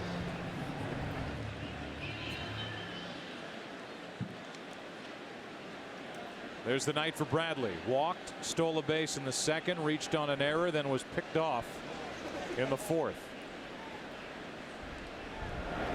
And he gets under one to center field. McLouth is there to his right. And we go into the 7th inning. 2-0 NL on top. Back after this from your local Fox station. Carlos Quentin, who has had an amazing first half for the White Sox, takes over in left. Josh Hamilton is finished for the night. And Joe Nathan, who is one of the most underrated closers in the game, takes over with his 27 saves. He can bring it as Braun comes up empty, and that's strike 1. Ryan Braun so far tonight 0 for 2. He struck out and grounded out. Joe Nathan, the stopper for the Minnesota Twins, who are once again, and I say once again, out of nowhere, a game and a half out in the American League Central behind the White Sox. Nathan, a former starter, became a closer at the beginning of 2004, and since then he's number 2 in baseball to Trevor Hoffman in total saves. He has only 20 blown saves in his career. He's at a 90% conversion rate, which is number 2 all time, minimum 200 save opportunities. And a check swing. Braun goes around, 1 out. And let's go down to Eric Karros. Eric. Thanks, Joe. 3rd All-Star appearance for Matt Holliday. Got to be in the parade today. How did it feel? Good. You know, it's a lot of fun. I'm just glad to be a part of the last All-Star game at Yankee Stadium. And the parade was fun, and to get a chance to finally get a hit and a home run, something I'll remember forever. Well, you've hit a lot of big home runs in your career. Where did this one rank? Pretty far up there. You know, I hadn't had a hit yet in the All-Star game, and to hit a home run here at Yankee Stadium, it's pretty exciting. Thanks. Back to you, Joe and Tim.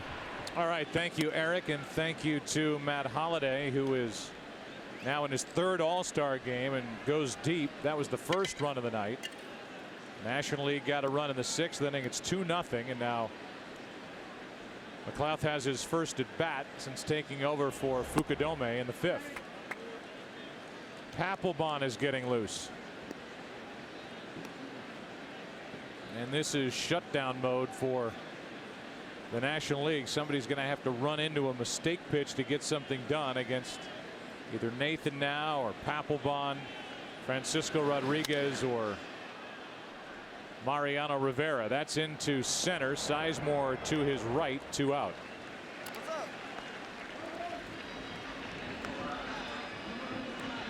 Chevrolet brings us what has become an all-star tradition. Tonight's all-star game MVP award will be handed the keys to a Chevy Tahoe hybrid, the 2008 Green Car of the Year. Go to Chevy.com and see how Chevy has your bases covered when it comes to technologies that go from gas-friendly to gas-free. A look at the Tahoe hybrid as Russell Martin steps in for the first time tonight. 2 out, nobody on in the top of the 7th. Matt Holliday is obviously a candidate as we sit here in the 7th of a 2-0 game. Ball 1 outside. It is rare for Russell Martin of the Los Angeles Dodgers to suit up and not get in a game. He's played more games over the last 2.5 years than any other catcher in the major leagues. Converted third baseman and a guy who can run, throw, and handle a pitching staff. A 1-2-3 inning for Joe Nathan. And it's time to stretch here at Yankee Stadium. We are in the middle of the 7th inning of a 2-0 game with the National League on top.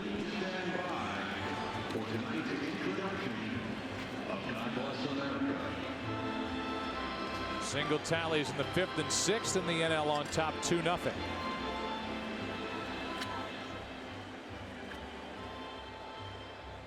And now, fans, we ask you to please rise and remove your caps as we honor America.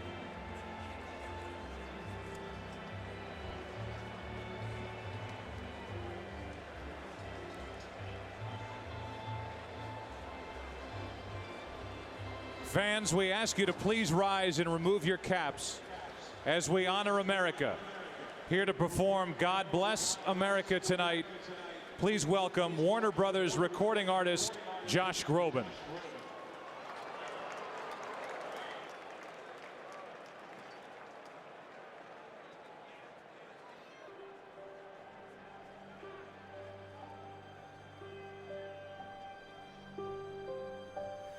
God bless America, land that I love. Stand beside her and guide her through the night with a from above, from the mountains to the prairies, to the oceans white with foam. God bless America. My home, sweet home. God bless America. It's our home, sweet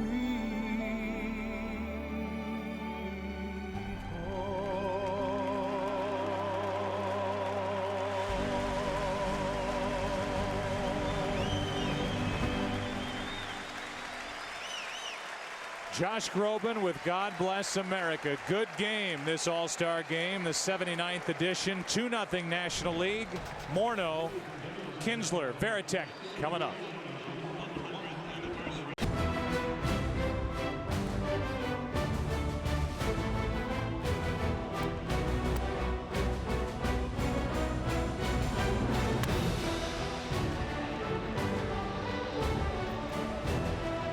One of the 2 runs tonight, a home run by Matt Holliday, 2-0, the National League on top. Ryan Ludwig of the Cardinals takes over and left for Ryan Braun, and Edinson Volquez is on the mound for the National League. Morneau, Kinsler, and then Varitek, the scheduled hitters. That's down and in, 2-0.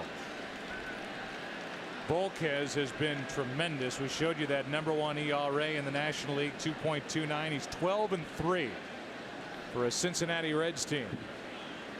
It comes into the break 4 games under 500. Morneau rips a base hit into right, and the American League has an extra base hit as it gets past Corey Hart in right center field. A sliding try. A likely straight double by Morneau. And here's the play by Hart as it just kept staying away from him, and Hart could not cut it off. Justin Morneau was in a position to look for the fastball, and that's what you have to do in order to hit Volquez effectively. Probably the best changeup in the game, which has really become the pitch of the islands down in the Dominican Republic. Volquez gets a visit from Russell Martin.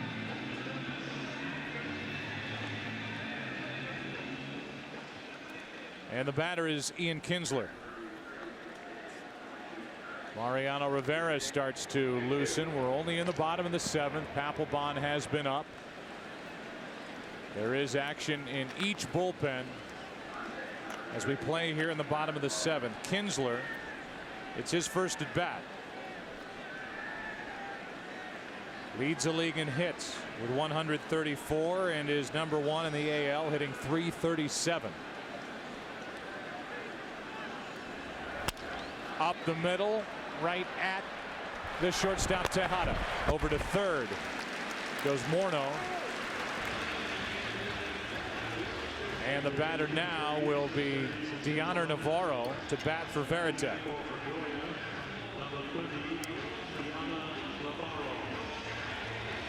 So the ground out off the bat of Kinsler.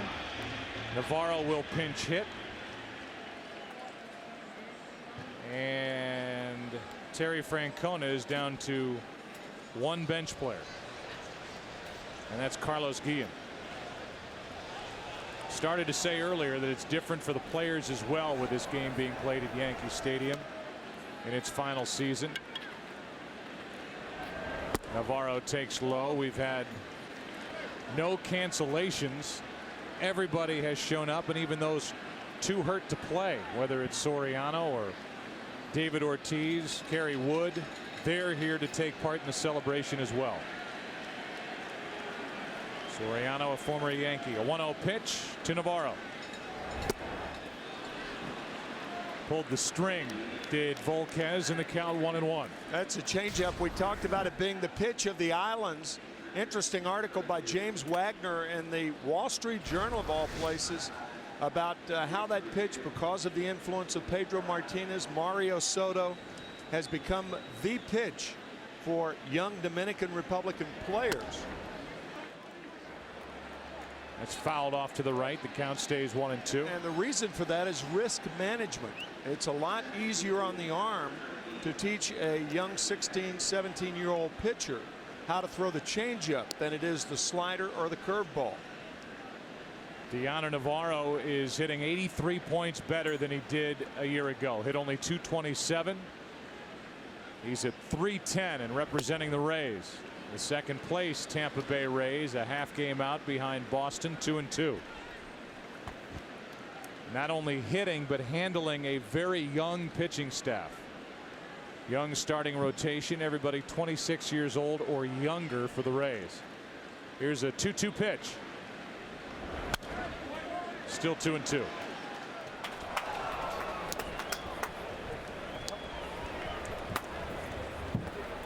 Navarro was part of a 3-way trade which brought Randy Johnson to the Yankees. That was before the 2005 season. Traded to LA and now playing in Tampa Bay, Florida. 2 balls, 2 strikes. Runner at third, 1 out, and a tailing fastball gets Navarro. 2 down. Good pitch from Edinson Volquez. It'll be up to Drew. The 2008 All-Star Game on Fox is sponsored by Prescription Flomax, by DirecTV. If you call yourself a sports fan, you got to get DirecTV, and by G2, the new low-calorie hydrator from Gatorade. What a pitch from Volquez.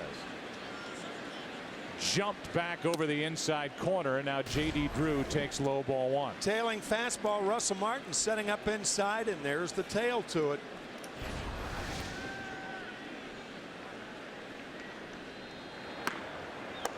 Joe Girardi, manager of the Yankees, former catcher for the Yankees, Cubs, Rockies, catching in the bullpen as Drew fouls a fastball straight back 1-1. I thought Joe left that position forever. You can always go home again, Tim. Don't go back, Joe. Please don't go back. K-Rod, Frankie Rodriguez getting ready from the Angels for the AL in the bullpen as Drew takes ball two. J.D. Drew has had an outstanding season. In the second that David Ortiz went down at the end of May, last day of May, J.D. Drew stepped up, hitting the number 3 spot and won Player of the Month for the month of June with his 12 home runs. 2-1 pitch is ripped into right. At the wall, this ball is gone. Tie game, 2-run shot. J.D. Drew, first-time All-Star.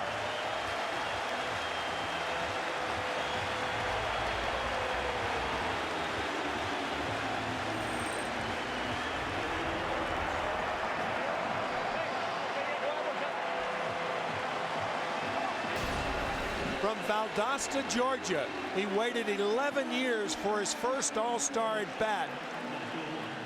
Home run to tie it. Second season with the Red Sox. And he ignites that AL bench with that shot to right off Volquez. He hit 11 home runs in his first year with the Red Sox last year. He's already hit 17 this season. And he is the 15th player in the history of the All-Star game to go deep in his first All-Star game at bat. Last one was David Wright in 06. He's on the bench tonight for the National League.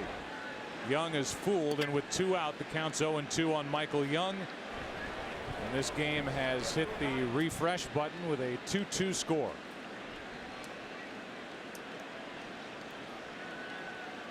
National League has been very close recently during this stretch, but they have not won since 1996.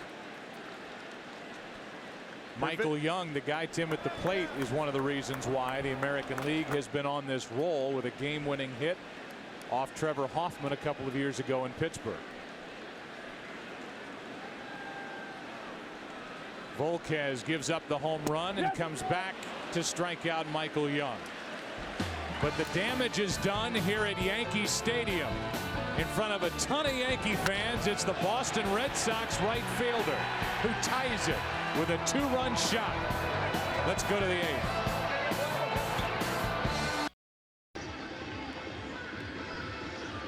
Deanna Navarro pinch hit for Varitek. He stays in the game, does the catching, and Jonathan Papelbon will take over on the mound. He was greeted with a round of boos as he made his way in from the bullpen. He made some headlines here in New York because of what was perceived as a slight against Mariano Rivera.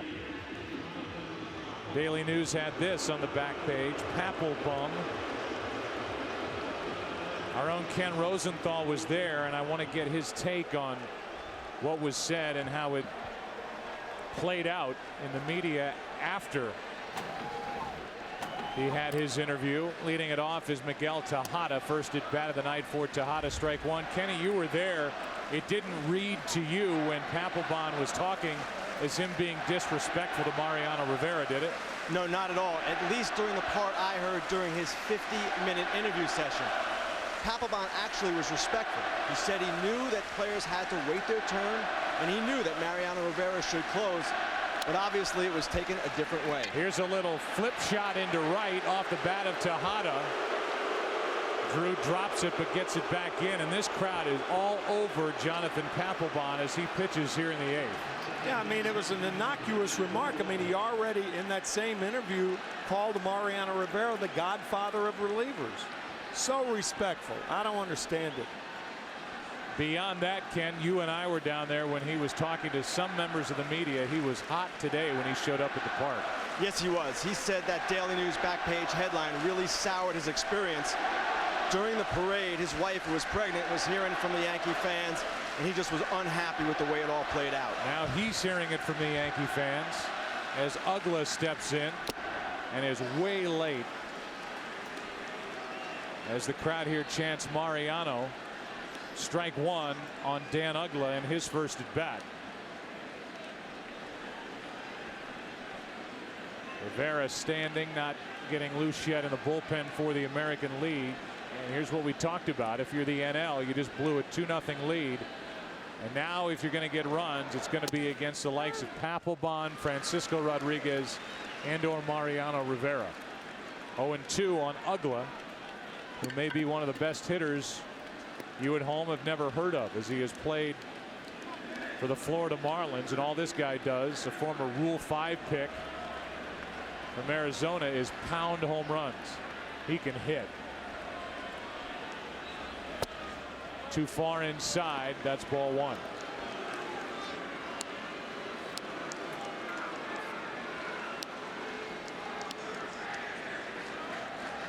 Adrian Gonzalez on deck. Now they chant overrated.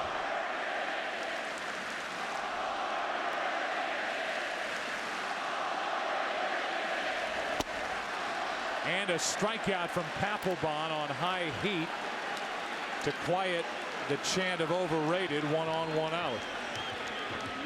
Papelbon with that fastball saying, if you think I'm overrated, get a bat. Here's a guy who just racked up his 100th career save. He's a young guy, Papelbon.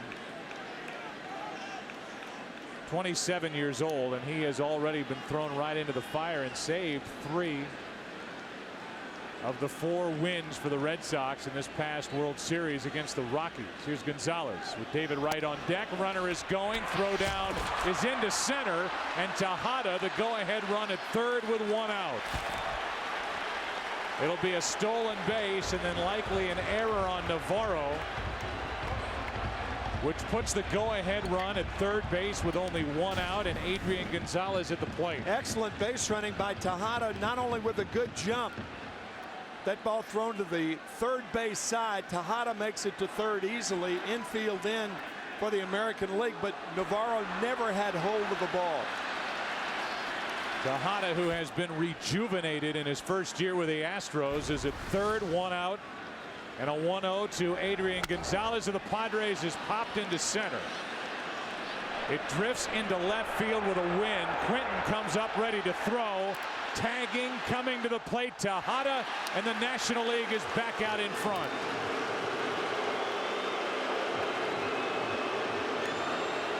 Into left center field, and it drifted off the bat of Gonzalez, sliced to the left fielder Quinton, and his throw was late to the plate. Tejada, a single, a stolen base, an error, and he scores the go-ahead run. Quinton does what he can on the throw. Throw a little bit to the first base side, but Tejada on a nifty piece of base running, circling the bases with the go-ahead run.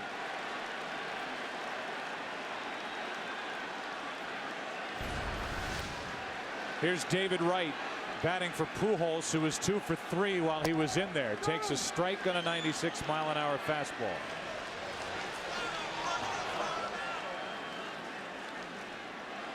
So now for manager Clint Hurtley, has Brian McCann on his bench, and Christian Guzman, the shortstop from the Nationals. Off the end of the bat, David Wright in the hole, 0-2. In the bottom of this 8th inning,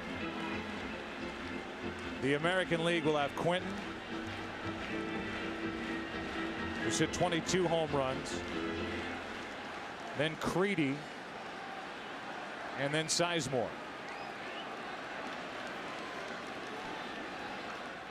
The closer for the San Francisco Giants, Brian Wilson, is set to go. 0-2 pitch. On the outside corner, the inning is over. And this crowd serenades Papelbon on his way back to the dugout. An error played a big role in the go-ahead run. Wilson will take over. The 2008 All-Star Game on Fox, sponsored by Sharp Aquas LCD TVs. Change your TV, change your life. By Heineken Premium Light, share the good. And by the new AT&T Your World Delivered. Carlos Quentin is first up against Brian Wilson, who unleashes a 95-mile-an-hour fastball. He's the National League saves leader with his 25. He has that ERA. Got a save on Sunday at Wrigley Field, and this is a guy who was drafted late, as he's overthrowing here and missing badly. 2-0. Tonight's aerial coverage brought to you by the DirecTV HD Starship, your ticket to the most sports in HD.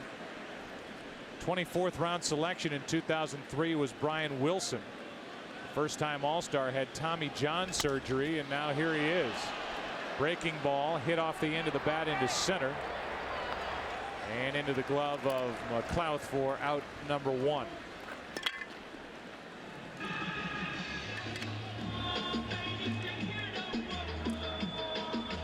So with Girardi catching Rivera in the bullpen instead of out on the field, it's time for the winning game code in tonight's Aquafina Make Your Body Happy sweepstakes.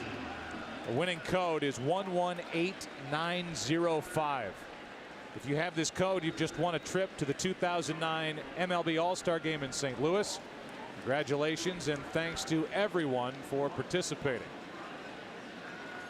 Here's Carlos Guillen, who is pinch hitting for Joe Creedy, who was 0 for 1 while he was in there.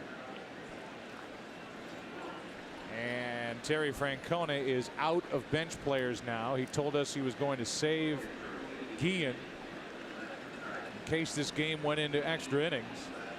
But here he is, getting him into the game in the 8th, down by a run with 1 out in the inning. Yeah, your question was to Terry, do you feel compelled to get everybody in? He said, I feel compelled to keep Carlos Guillen out of the game until he needs them. Well, he needs him now.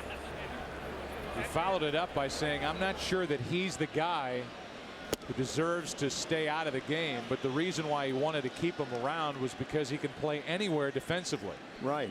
And he has done that at the big league level. Longtime shortstop. First base, third base this season alone. He's now at third with Miguel Cabrera flip-flopping with him, and he's at first. 1-2 pitch for Detroit. That's fouled straight back. 72-mile-an-hour pitch from Wilson, who is closing games for the Giants. Billy Wagner getting loose for the National League, and for the Giants, even though they're 15 games under 500, they are at the All-Star break only 7 games out behind Arizona in the NL West. Out of play, still 1-2.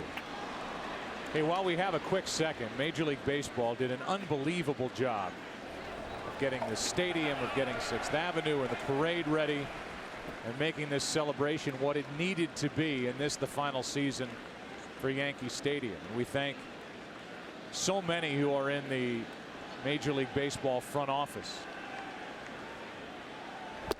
That's a little bit high. Tim Brosnan, Chris Tully, Bernadette McDonald, Ryan O'Garo, Chuck Torres, Marla Miller, Dewey Gong, and they help us week in and week out, bringing you the game of the week on Fox, and then the postseason and these midsummer classics. Here's a 2-2 pitch, fouled back, and a good rip.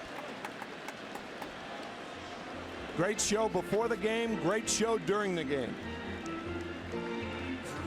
Here at Yankee Stadium, and by the way, if you don't know, All season long, we've asked you to vote for the Bank of America greatest moment in Yankee Stadium history, and we will reveal that here in the bottom of the 8th. 1 out, nobody on, 2 balls, 2 strikes.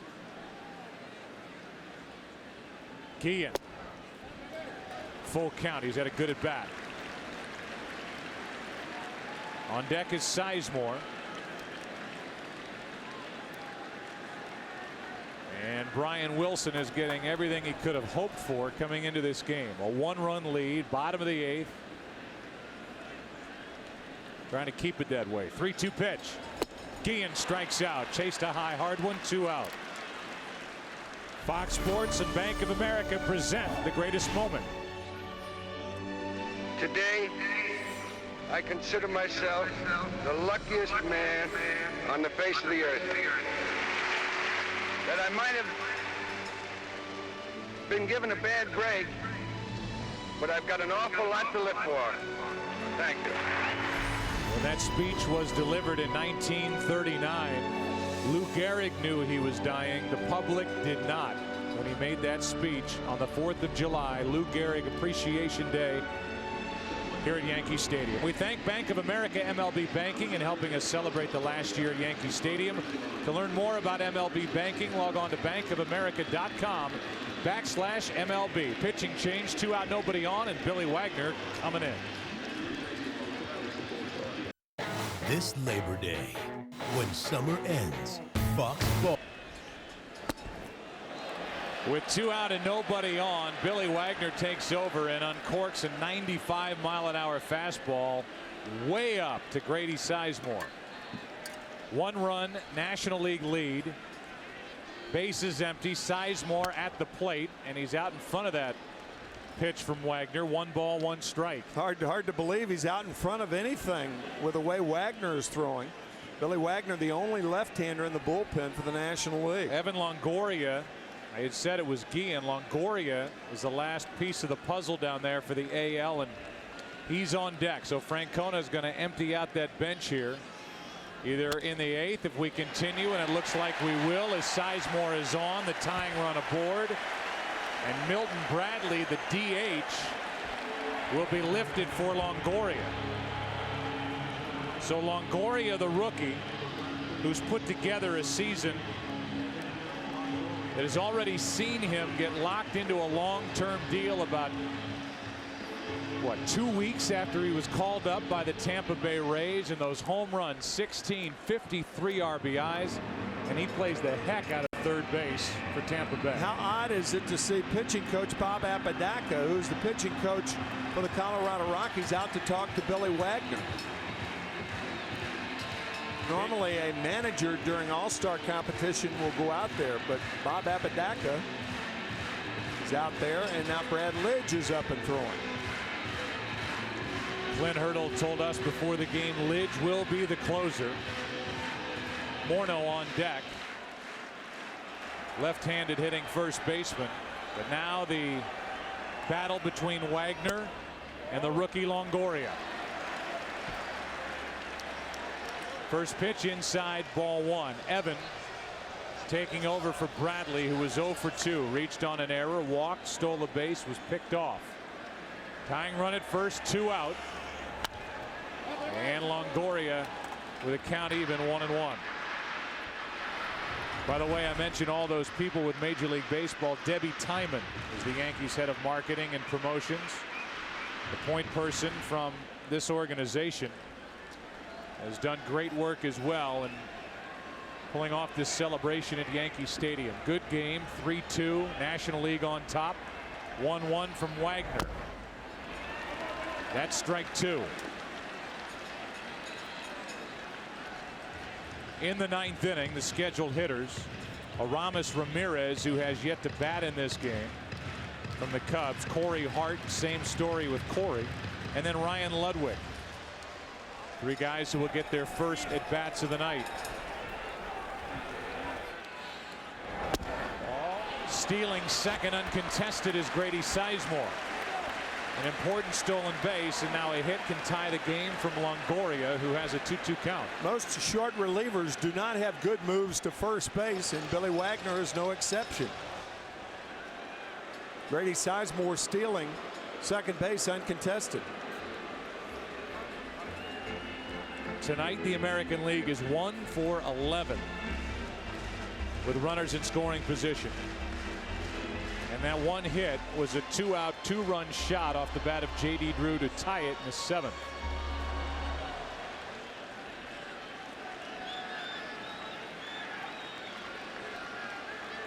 The 2-2. Longoria hooks it down the left field line. It is fair. In to score is Sizemore. It's a double for the rookie Longoria, and it's a 3-3 game in the 8th. What a year for Evan Longoria.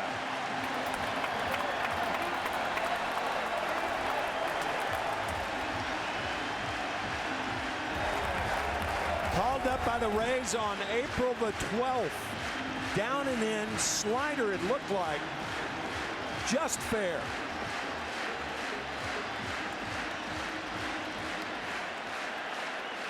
An important steal of second by Grady Sizemore. It was uncontested. And that means he scores as that ground rule double hopped out of play. And now a slow tap, barehanded pickup by Wagner goes to the bag, and Morneau is retired. Wagner comes on, allows a hit by Sizemore, a stolen base, and a 2-out game-tying RBI double by Evan Longoria, a rookie. There's the steal. There's the double. 3-3 as we go to the 9th. And his teammate Aramis Ramirez went after one up, and he's in the hole 1-2.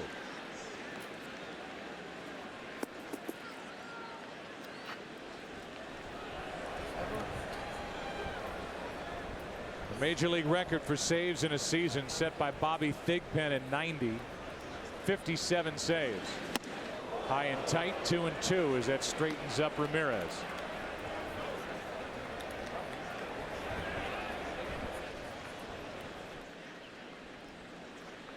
Rodriguez with his 38 saves. He is only 26 years old. 2-2 pitch in the dirt, full count.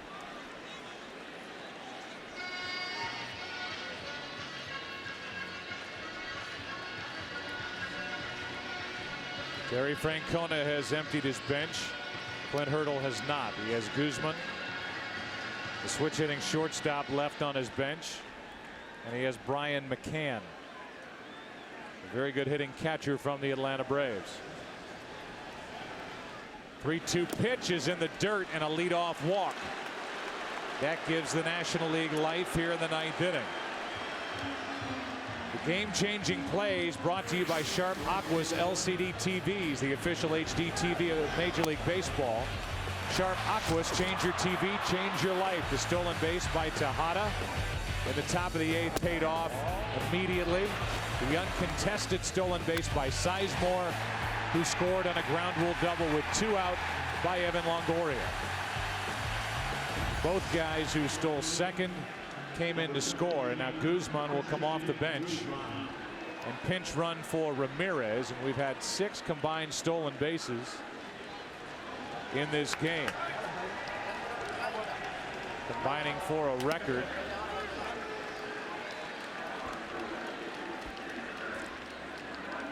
Corey Hart voted in online. Last man added. Could he be a hero for the National League? 0-1 pitch is flied into right. The park will hold it as J.D. Drew drifts back and squeezes out number 1.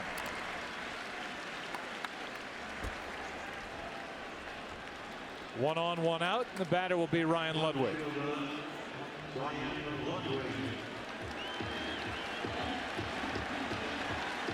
Here's a guy who is a great story from the St. Louis Cardinals, and here comes a great story as Francona will take the ball from Francisco Rodriguez and hand it to Mariano Rivera.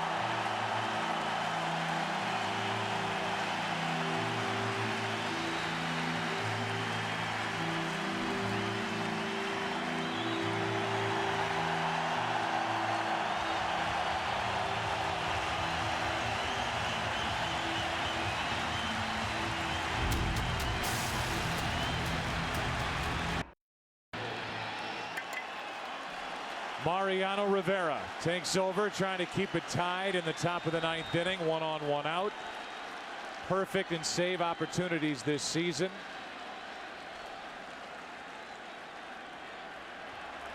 And the records he has set while wearing those pinstripes. Ryan Ludwig first against him with a flashbulb popping strike 1.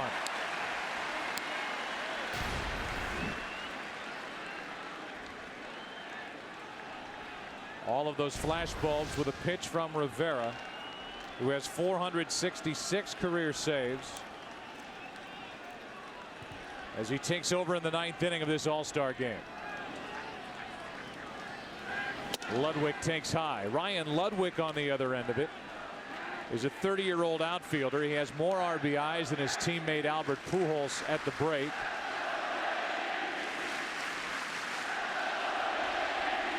And a "Let's Go Yankees" cheer.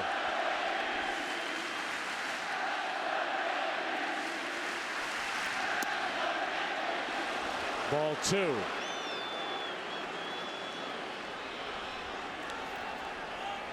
Ryan Ludwig, in a 4-year span, endured a fractured hip, 2 knee operations, a broken arm, wrist surgery, and ulcer.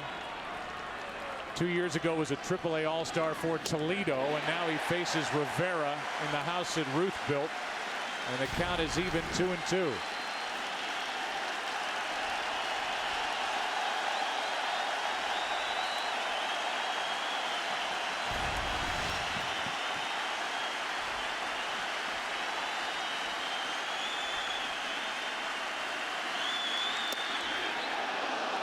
Good eye, full count.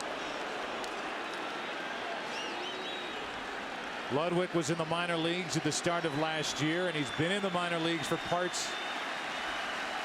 at least parts of 9 seasons.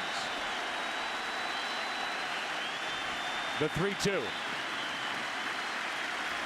Runner goes, swing and a miss, throw down, double play to end the inning.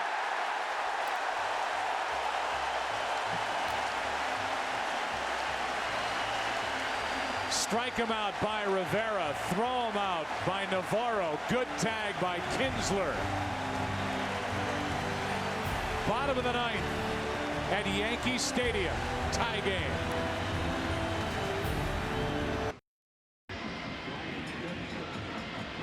Derek Jeter and Mariano Rivera sharing a moment. How many times have you seen Derek Jeter watching Mariano Rivera from the dugout? Not often. Not often. Jeter played until the 6th inning, and now Ryan Dempster, who's a 2nd-time All-Star. As Guzman stays in the game, he's at third base. Dempster takes over and fires a fastball strike to Ian Kinsler. 2nd-time All-Star is Dempster, but the last time he was in the Midsummer Classic was in the year 2000 with Florida. Moved back into the rotation this year with the Cubs, and he has been outstanding. Just suffered his first home loss this past weekend. Started 10-0 at home. Prior to this year, last time he was a starter was in 2003 with Cincinnati. Coming out of the bullpen, Kinsler tried to check his swing. He could not, and he's in the hole 1-2. Kinsler, then Navarro, and then J.D. Drew. Dempster is trying to send this into extra innings.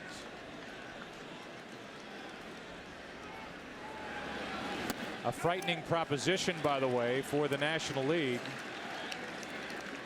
because of the arms left in the bullpen, but maybe even more so for Terry Francona of the AL because he's out of position players. Right.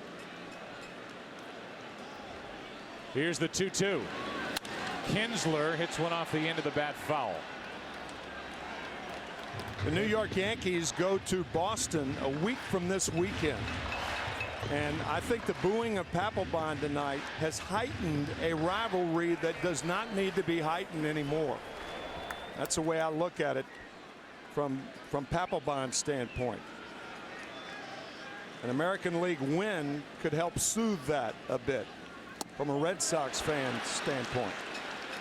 Good start for Dempster as he strikes out Kinsler to begin the 9th inning. good. Tight breaking ball from Dempster to get Kinsler. And now Deoner Navarro, who threw out Guzman trying to steal second to end the top of this 9th inning. Atoning for his earlier error, and for the Tampa Bay Rays, well represented tonight with Evan Longoria coming up with a big 2-out RBI double in the 8th inning to tie it. Navarro 0 for 1, takes ball 1. This Ryan Dempster is one of the real good guys in the game. He really is. Terrific personality, a guy who loves to have fun, loves his job, and there's a lot of action out on the mound when he's in a game.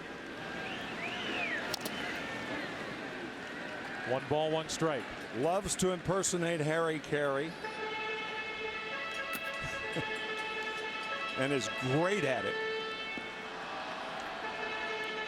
He comes to the ballpark to have fun on days he's pitching. Now that he's back in the rotation, he's all business for his manager, Lou Piniella. Here's a 1-1. Navarro checked his swing, 2-1.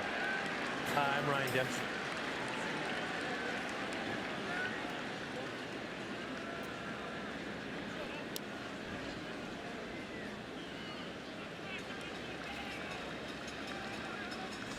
On 2-1, Navarro fouls it away. 2 balls, 2 strikes.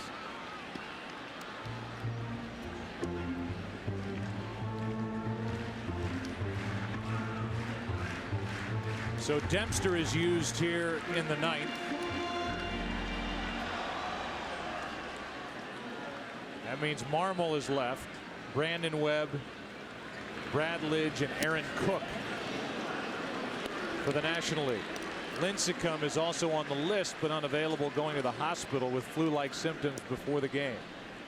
So they came into this game a bit shorthanded, especially since 3 of their pitchers were starters and had worked on Sunday. Navarro strikes out.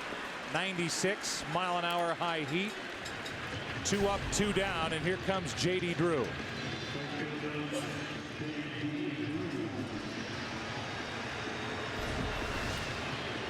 Well, the stage is set for Drew, who hit that line drive home run in the 7th inning, and they cheered the Red Sox outfielder when he tied the game. This is the 4th and final All-Star game in this park. Final year of Yankee Stadium before they move across the street.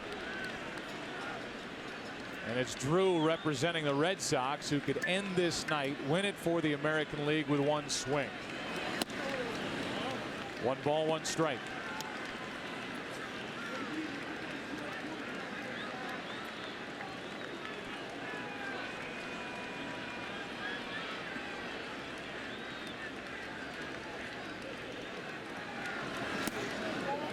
Most home runs by a player in an All-Star game is 2.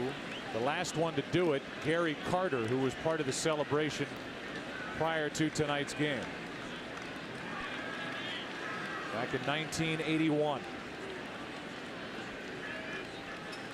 That game in Cleveland as Drew waits for a high fastball. 3-1. On deck is Michael Young. That game in 1981, after a 52-game strike by the players, and really tried to soothe baseball after that horrible strike of 81. That was not a 3-1 fastball. Had a wrinkle on the end of it, and it's a full count on Drew.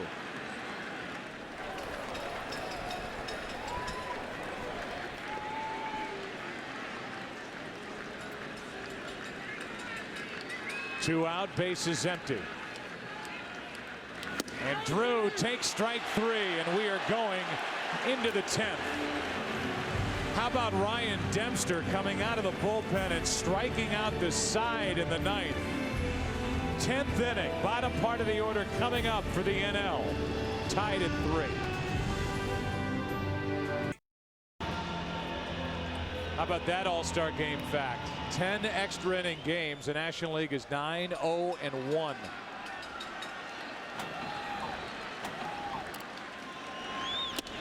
That one is tight on Nate McLouth for Mariano Rivera. Last extra inning game was that tie. And then the hole this time it counts. The winning league in the All-Star game getting home field advantage in the World Series as Aaron Cook and Brad Lidge, depending on what happens here in the top of the 10th inning, start to get loose. It's another classic in this stadium.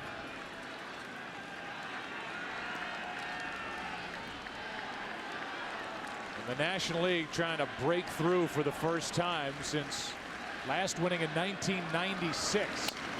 McLouth fouls it. Nate McLouth has shown a ton of power this season.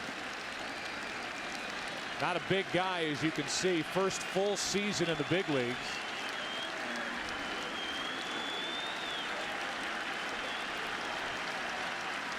The 2-2. And a foul off his foot keeps him at the plate. Tell you, Joe, that was an interesting shot with Brandon Webb still on the bench and not in the bullpen for the National League. Okay, so let's go through this. You've got Webb on the bench. They're trying not to use him. The American League has Scott Kazmir, and they're trying not to use him in the ballgame. Right. That means the AL has George Sherrill, the lefty, and Joaquim Soria, the right-hander, left, and no position players. That's just high and a full count on McLouth. Meanwhile, in the National League bullpen, they just used Dempster. Marmol is left, Lidge, and then we showed you Brandon Webb. McLouth breaks his bat and fouls it. So hopefully brought more than one with him to the All-Star game. Soria starts to get loose, and here are Yankee Stadium facts. Over 6,700 Yankee games, 148 Hall of Famers have played on this field. 3 perfect games, all by New York Yankees, 11 no-hitters, 8 by Yankee pitchers, and 26 World Championships.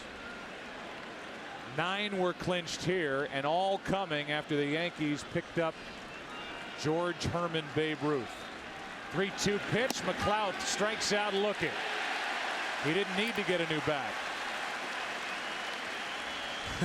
Second strikeout for Rivera. Well, there is no way to prepare yourself to face a pitcher like Mariano Rivera. There are no pitchers like that in the National League. In fact, there have been no pitchers like that really in the history of the game who can get away with one pitch, a cut fastball, and move it from inside to outside to both left-handers and right-handers. Oh, just overpowering stuff for Russell Martin. 0 for 1 since entering the game back in the 5th, and he was way late. That's why all those pitchers earlier were asking Mariano about his cutter during batting practice. We saw Halladay doing it. Kazmir was listening in.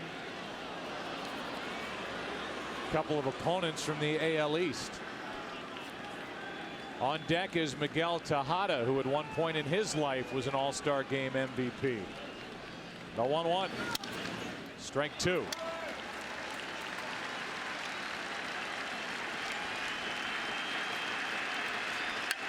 And there it is during batting practice just before the team picture was taken. And Mariano Rivera talking to Roy Halladay. Here comes a 1-2 pitch to Russell Martin. Gets out in front and jerks it foul. Still 1-2. This is why you ask a guy like Mariano Rivera how he throws that cutter and what he's done. He has 3 saves to tie a record in All-Star Game play, and all those postseason saves, 15, 10, and 9 from the Division Series through the ALCS and the World Series. 34 in all during his postseason career. And when the run started with Girardi still a catcher for Joe Torre, Rivera was the setup man for John Wetland.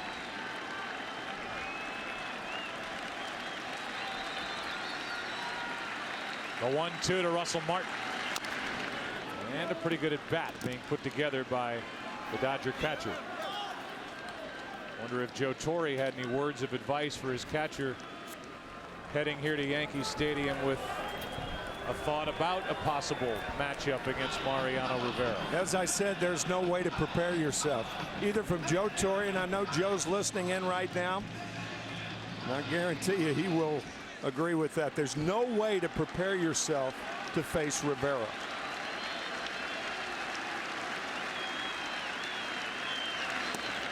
Down and in, 2-2.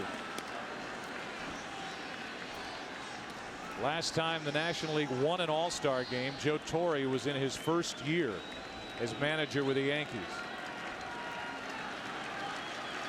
1996. 2-2 pitch. Line drive is a base hit through the right side. What a good at bat by Russell Martin. It's knocked down by Drew, and Martin, who can run, went around first when he saw that ball hit the deck, but then stopped. 1 on, 1 out. You just cannot help but be impressed by that at bat by Russell Martin. That cutter away, and Russell just takes Rivera to right field. Feisty at bat by Martin. That's how Russell put the brakes on. Just took a seat. And here is Miguel Tejada.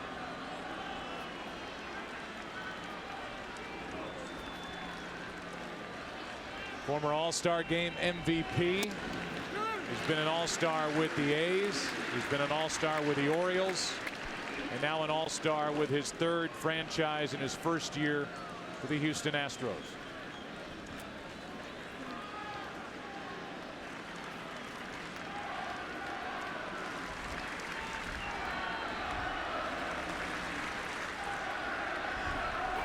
Runner is going. Ground ball is up the middle off the bat of Tejada. First and third, 1 out. Russell Martin, the catcher from the Dodgers, was on the move, and Tejada bounced his second hit right up the middle. That's the one thing you do not see off of Rivera. You rarely see a hit and run. Mentioned that Martin is a fast runner, and that was a late break by Michael Young at shortstop. I don't think he saw that ball real well. Normally he's moving toward the bag. Of course, the second baseman was covering. So Young holding his position. So what turned into what would have been a double play had Young been covering ends up a first and third situation for the National League. And now Dan Uggla looks at a strike. It was an 8-pitch at bat for Russell Martin against Mariano Rivera. He battled, he got a hit. He took off. He's 90 feet away. Uggla in his second All-Star game. Joakim Soria getting ready for the AL, but now it's Rivera and Uggla and the 0-1. Ground ball to the second baseman. Kinsler flips out over to first. Double play. And this game stays tied. Rivera keeps on doing it and gets the double play off the bat of Dan Uggla. What a game. Rivera appreciates the help behind him. Bottom of the 10th, tie game. Back after a word from your local Fox station.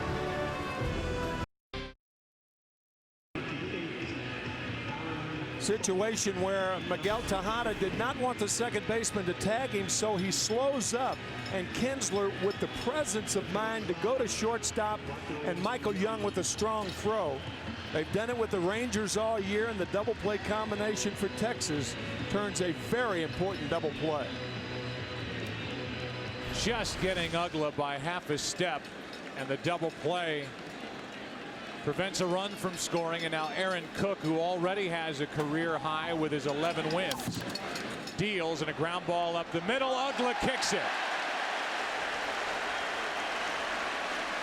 A two-hopper up the middle off the bat of Michael Young, and Dan Uggla to his right, after just bouncing into the double play, does this. Trying to get rid of it too quickly was Dan. Ball hit the webbing, and he comes up empty. That is the second error committed by the National League, and this one starts the bottom of the 10th in a 3-3 game as Carlos Quentin, who leads Major League Baseball in game-winning RBIs this season, steps in. So far 0 for 1 in this game. He entered in the 7th. Hard hit and right under the glove of Uggla. Going first to third is Young, and the winning run is 90 feet away. Right at Uggla, smashed to Dan Uggla, and right under his glove. Now think about the last 3 batters in this ball game. Uggla grounded into the double play from Kinsler to Young and to first base, and now 2 straight errors to open the bottom of the 10th inning, puts runners on at first and third, and nobody out for the American League. Wow. So Dan Uggla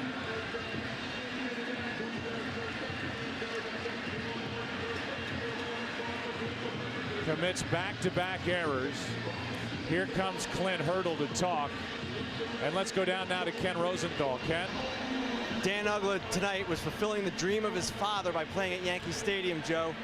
John Uggla grew up in Schenectady, New York, about 145 miles north of here. In the 1950s, he would come down with his grandfather by train, come to see the Yankees with Mantle and Berra and all the greats, and all he wanted was to see Dan play at Yankee Stadium. Didn't happen in 2006. Dan had an injured right hamstring. Almost didn't happen here because he's got a sprained left ankle. But here he is, and it cannot have turned out any worse so far. So far, what has happened is, after missing the scoring chance in the top of the inning, he has presented the scoring chance for the American League here in the bottom of the 10th.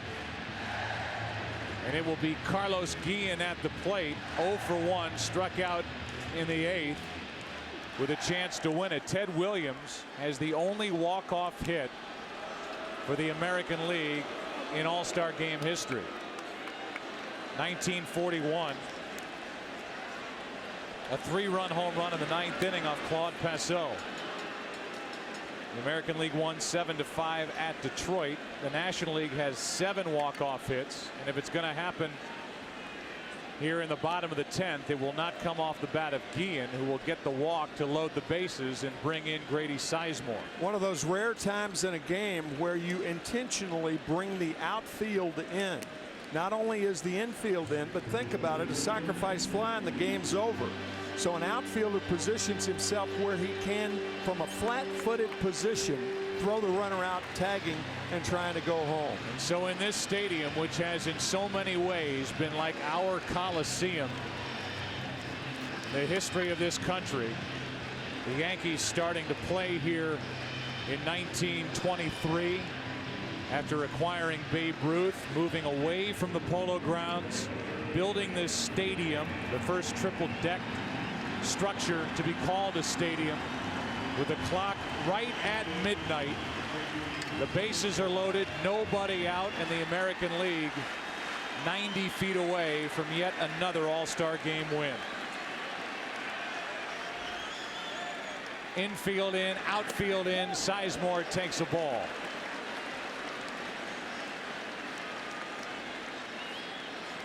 The American League has won the last 10 straight decisions.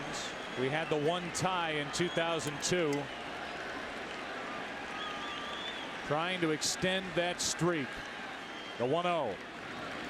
Sizemore to first. It's a foul ball. That is the home plate umpire's call till it gets to the bag.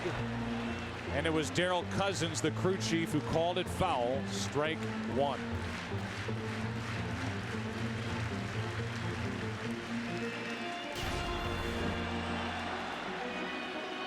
Clearly foul. That's Adrian Gonzalez defensively at first for the National League. Aaron Cook in a jam. Dan Uggla and the rest of the National Leaguers praying he can get out of it. 1-1 pitch. Sizemore to Uggla. Throws to the plate. Down to first. It's low and safe. And Uggla was very deliberate.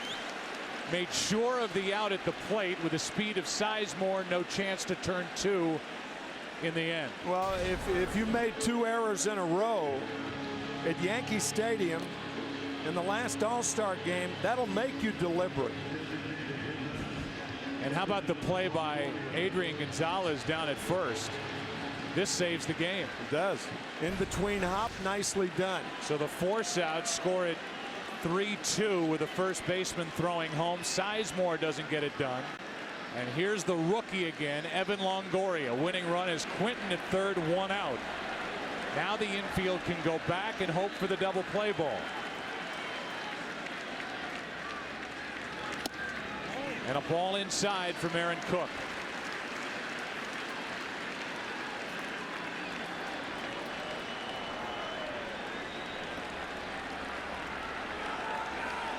Evan Longoria with a 2-out RBI double in the 8th inning to tie it. Now could win it in the bottom of the 10th. To third. Guzman comes home. Out. Everybody moves up other than Quinton, who's forced out at the plate, and that is out number 2. Score at 5-2 with Guzman throwing to the plate. And then Russell Martin got hung up with Quinton coming down on him. Well, Quinton is trying to take the catcher out. You see that so often, that a base runner will take the shortstop or the second baseman out of a double play. The same thing applies when you can do that to a catcher. The unusual thing is you don't often see it in an all-star game. Just a little tap to the back of the right foot. And now it's bases loaded, 2 out. And Morneau is at the plate. He could win it with a hit. He takes a strike from Aaron Cook. And this would be one of the more remarkable innings that a pitcher could turn in if Aaron Cook can somehow get out of this. Bases loaded, nobody out, and Dan Uggla hoping that Cook can finish off this 10th inning. Morneau, slow roller, tough play. Tejada throws. We're still tied. What a play by Miguel Tejada, who's doing everything he can tonight to get a win for the National League. We go into the 11th inning. What a job by Aaron Cook. 2 errors by Uggla. It doesn't matter. Let's go to the 11th in Yankee Stadium. Grand Central Terminal in New York City, Manhattan. And up above here in the Bronx, tonight's aerial coverage brought to you by the DirecTV HD Starship. Get over 130 of your favorite channels in HD this summer, whether you're in Midtown or downtown or the Upper East Side or the Upper West Side. Anywhere across this city and across this country, if you're tuned in, you're watching a classic game, this All-Star game, 79th version of it, as Joakim Soria from the Royals takes over. As we are in the 11th inning, a 3-3 game, and the job that Aaron Cook just did to keep it 3-3 was remarkable. And Joe, I don't think it's premature to ask the question, are we looking at another tie like we did in 2002 in Milwaukee?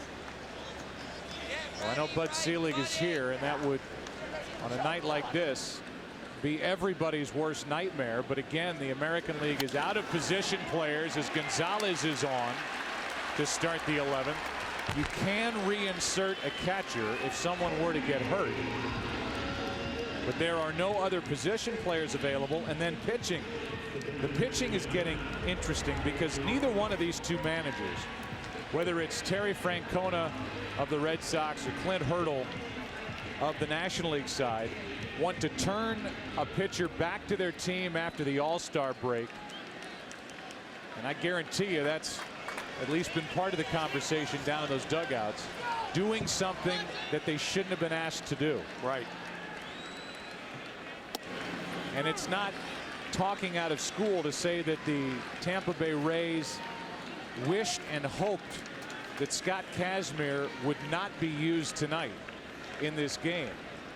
He's with the Rays and obviously in the same division and only a half game behind Terry Francona's Boston Red Sox, as he is one of the front men in that young rotation with the Rays. That means that the only other pitcher available to the AL, if you take Kazmir off the board, is George Sherrill. who's a closing left-hander with the Orioles. Other than the man on the mound, Joakim Soria. That is it. And Soria and Sherrill are both one-inning pitchers. Kazmir, by the way, was on the disabled list earlier in the year for about a month with Tampa Bay. 1 ball, 2 strikes on David Wright. Second at bat of the night for him, and he strikes out for the first out here in the 11th. So he's had 2 at bats, and he strikes out. He was the roster replacement for the injured Alfonso Soriano. There's Kazmir on the left and George Sherrill on the right. They're the only 2 left, and Terry Francona wants to go through this game and not use Scott Kazmir. Who knows if he will have that luxury and that choice to make. Right. 1 on, 1 out. Guzman takes a strike over the inside corner. Christian was a pinch runner for Ramos Ramirez in the 9th and was caught stealing by Dioner Navarro to end the top of the 9th. So he gets his first chance to swing it. And he is in the hole 0-2. Guzman came into the break hitting .313, 7th best average in the National League, and number 1 in the National League with 126 hits. He pops one into right center field. Going to get it is Grady Sizemore. 2 out. Back to first is Gonzalez. He was there with nobody out. He's there with 2 out. And Corey Hart will walk to the plate. This week on Fox Saturday Baseball, the Red Sox visit the Angels. Padres take on the Cardinals, or the Phillies battle the Florida Marlins. Check local listings for the game in your area. Our coverage begins Saturday at 3:30 Eastern, 12:30 Pacific in high def right here on Fox. Here's Corey Hart. Fly to right his first time up. And he takes a ball from Soria.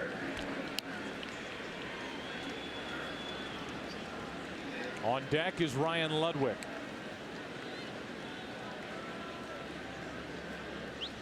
Some have left. Most have stayed here at Yankee Stadium as we are now playing into Wednesday morning. 12:11 on the scoreboard clock. 2-0 is the count on Corey Hart.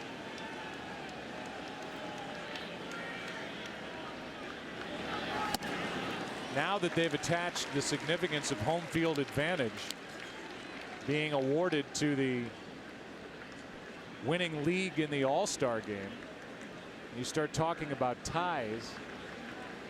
I get your drift. You're gonna have a home run hitting contest or what? 2-1 pitch, swung on and missed by Hart. 2-2. Have a free kick. Have to figure something out. Maybe a dance-off. But these managers don't want any part of where this thing is headed right now unless somebody pops one. And it won't be Corey Hart. He flips one into right. J.D. Drew waits for it. A leadoff hit by Gonzalez.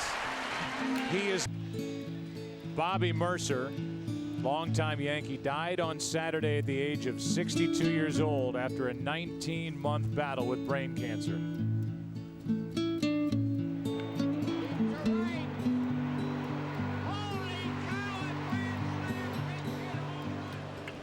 And for Bobby Mercer, not just a longtime Yankee, was with New York from 65 to 74 and then again from 79 to 83. Played from 65 to 83 overall, a 5-time All-Star, 252 home runs as Kinsler lines one into center for a base hit.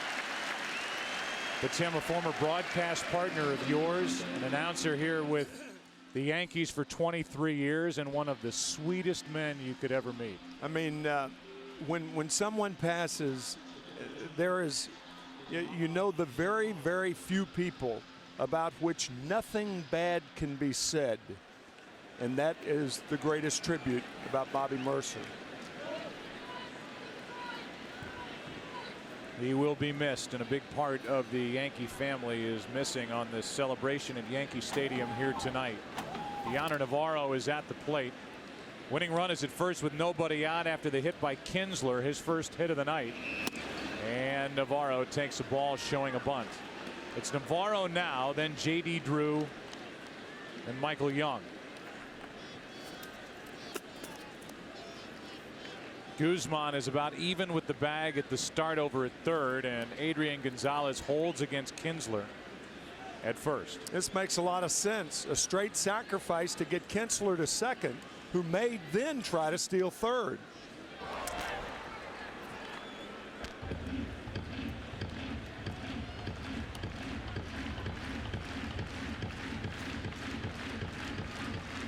Dioner Navarro waits for a 1-0 pitch.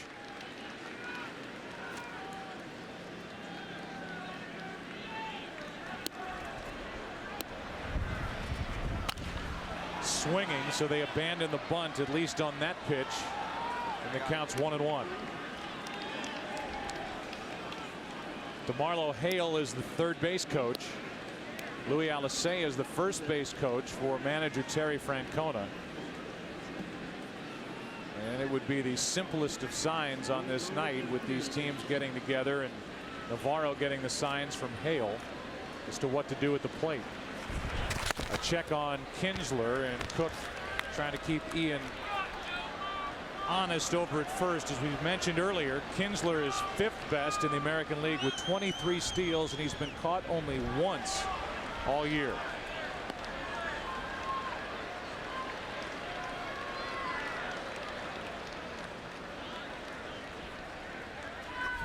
There he goes, a pitch out. Martin's throw in time for out number 1. Kinsler didn't agree with the call, but that is out number 1 here in the bottom of the 11th. Ian Kinsler caught stealing. So instead of sacrificing him to second, allowing Kinsler to try to steal third, it looked like he was in there. That right foot, let's see. I don't think he made the tag. I don't think he made the tag. Kinsler knew it. Second base umpire is Tom Hallion. Meanwhile, the count has gone to 3-1 and another look. Watch a swipe tag by Tejada. He never tagged him. Here's a 3-1 to Navarro. 3-2. 93-mile-an-hour fastball from Aaron Cook. We saw last October pitching for the Colorado Rockies. There is Brandon Webb going down to the bullpen as ball 4 is low to Navarro, and the winning run is on again, this time with 1 out. Eric Karros is with us, and he was down in the dugout, witnessed Brandon Webb going over to talk to Clint Hurdle, and now after spending the game in the dugout, he has volunteered his services to go down and pitch. He was not really on the active list. He was here, obviously available, but it was Clint Hurdle's instruction to try and avoid using it. 1 on, 1 out. Drew bounces one up the middle, a base hit. Navarro will hold at second as J.D. Drew has his second hit of the night. But again, because the American League is out of bench players, Dioner Navarro, who does not run well out at second base, is the lead runner, and that could play a role here in the bottom of the 11th as Michael Young will try to recreate what he did a couple of years ago in 2006 in Pittsburgh off Trevor Hoffman, the game-winning base hit.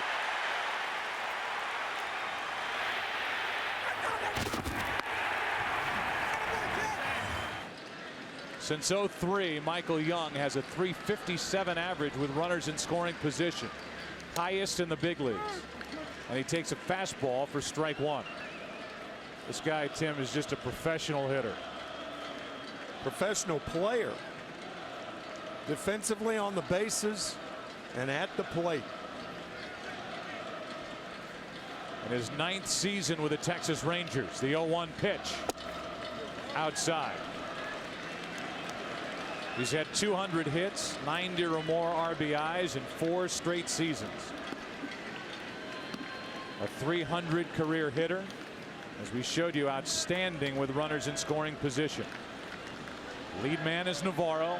1 out in the 11th.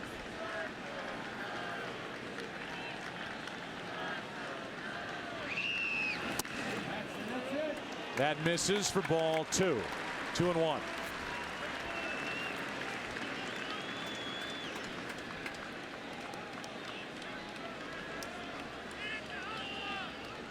Remember, this followed the leadoff hit by Kinsler. He was out stealing on that call at second. A walk to Navarro, a hit by Drew, and now a 2-1 to Michael Young. Up the middle, base hit. Here comes Navarro. McLeod throws to the plate. Here it is, and out to keep it tied. Second out of the inning as Navarro is thrown out by Nate McLeod from center field. What a play by Russell Martin, the catcher. An in-between hop. The throw beat him. A strong throw from McLeod. Watch the in-between hop. And watch blocking home plate by Russell Martin. You talk about a tough play. Great play by Martin. Wow. Unbelievable. Again, you look at that play and watch the foot of Navarro come in, and the question is, when did the glove hit his leg? It was awfully close. Out is the call, and it's still 3-3. What a play. Look at that hop. And Navarro is tagged as he goes by. McLeod throws him out. Now second and third, 2 out for Quinton.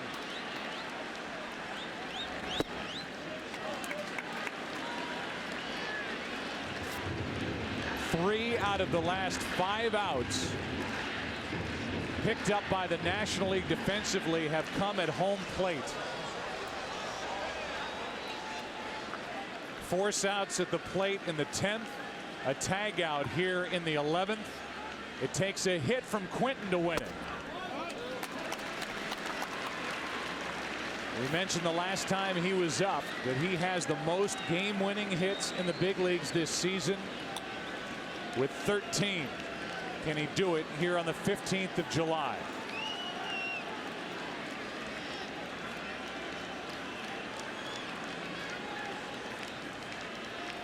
The 2-0 pitch from Aaron Cook. Left side. Guzman makes the play, throws for the out. What a play by Christian Guzman to his left as he got the high hop. Through on the move across the infield. But here's the play, the throw from McLeod, the tag by Russell Martin, and we are going to the 12th.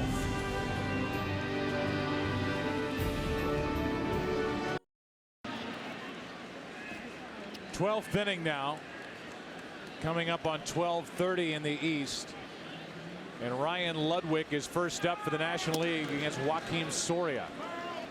Ludwig and the Cardinals played a home-and-home with the Kansas City Royals this year, so these two have faced one another this season. The 1-0 pitch is shot foul off to the right. Mentioned earlier that Ryan Ludwig checks into this game with his 21 home runs. He's been on a tear since he found out he was headed to the All-Star game. He had been in a rut. He made the squad, and since then he has gotten hot again as he takes low in the count 2-1.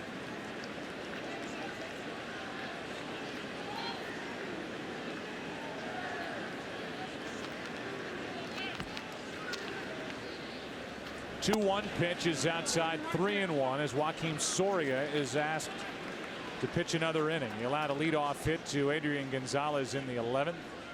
Got around it. Aaron Cook into and out of trouble in the top of this, in the bottom of the 11th, and now Ryan Ludwig starts the top of the 12th with a walk.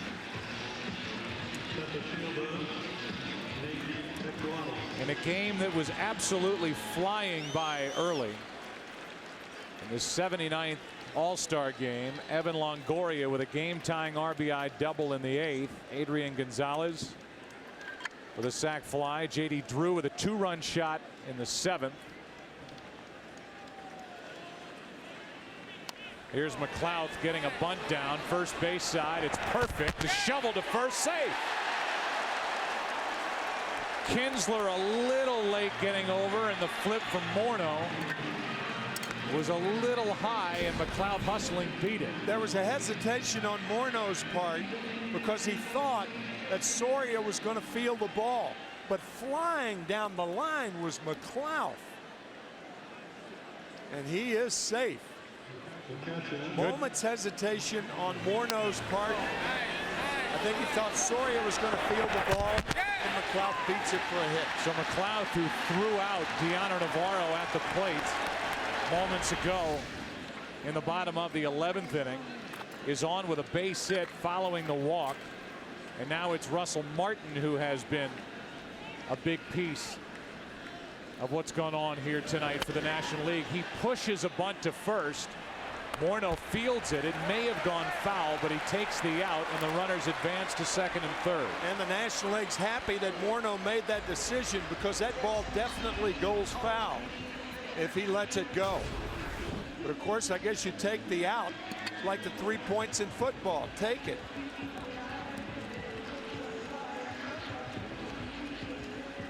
So the feed to Kinsler going to the bag, and here's a better look at it right down the line. That ball checked and went right.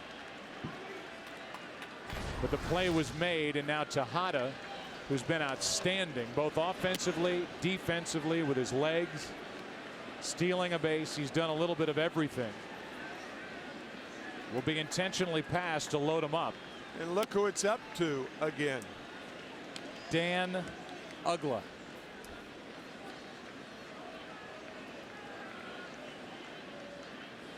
There's ball 3. Brad Lidge is getting ready to try and close it if the National League grabs a 12th inning lead. So the bases are loaded. Uggla had a rough couple of moments earlier in this game. He took over in the 6th. As you look at this All-Star game fact, this being the longest game with regard to time. But it was Uggla who came up in the 10th inning with first and third one out, bounced into an inning-ending double play, and then moments later made back-to-back errors on a ball hit by Young. This one scorched by Quinton. Eventually the National League walked the bases loaded, and Aaron Cook did a fantastic job of getting out of it. And now Uggla goes after a high fastball and comes up empty, strike 1. Ludwig, the lead runner at third. McLouth and Tejada behind him.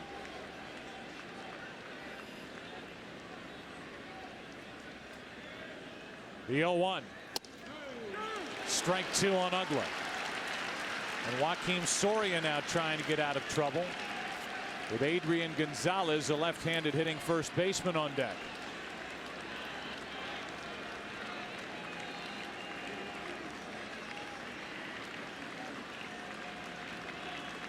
The 0-2. A breaking ball. Uggla fooled, and he strikes out for out number 2. Talk about a knee buckler. Look at the knees of Dan Uggla. What a curveball from Soria. And so now 2 out in the inning. Uggla slams his helmet down, and Terry Francona is going to make the walk out to the mound. Adrian Gonzalez is the lefty, and George Sherrill is going to come out of the bullpen for the American League. Who's left down there? Scott Kazmir. Bases loaded, top of the 12th. 2 out, tied at 3.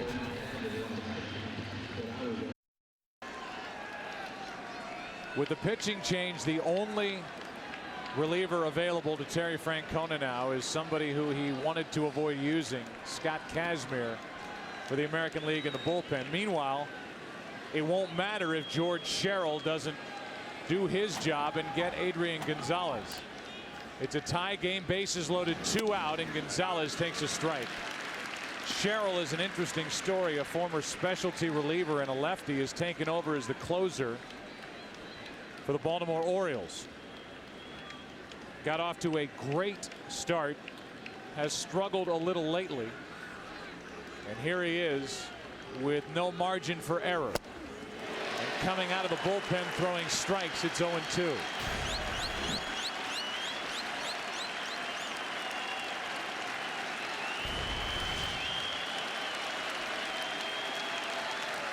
Bases loaded, 2 out. It was bases loaded, 1 out. Uggla struck out.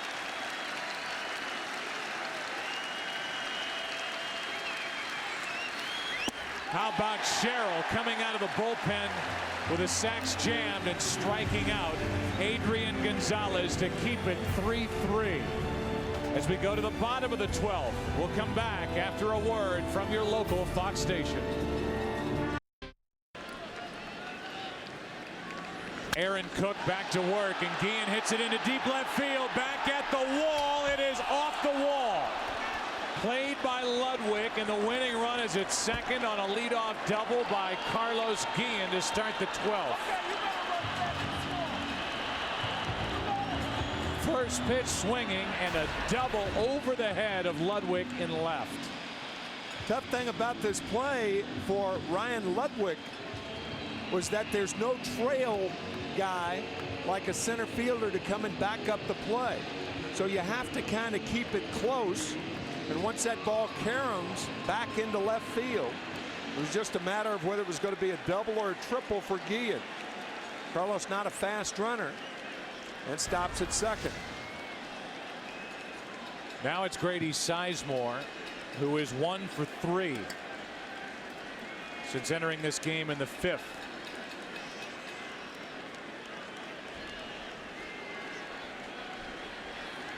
He could end a long night of baseball. And Cook gives a look back at Guillen at second. Joe, you mentioned Grady Sizemore's power, and can you believe Corey Hart's playing as shallow as he is in right field? He is playing for a single, thinking that if the ball's over my head, the game's over anyway. So why not play shallow?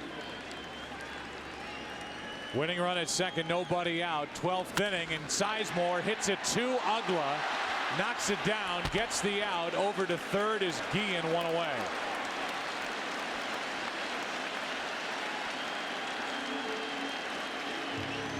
So again, 90 feet away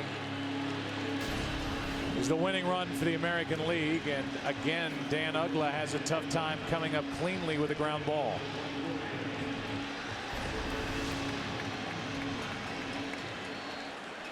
Sizemore advances the runner. The infield comes in. And here's Evan Longoria, who bounced into a force out at the plate his last time up with the bases loaded. Takes a strike from Aaron Cook. Longoria with a 2-out RBI double to tie it in the 8th.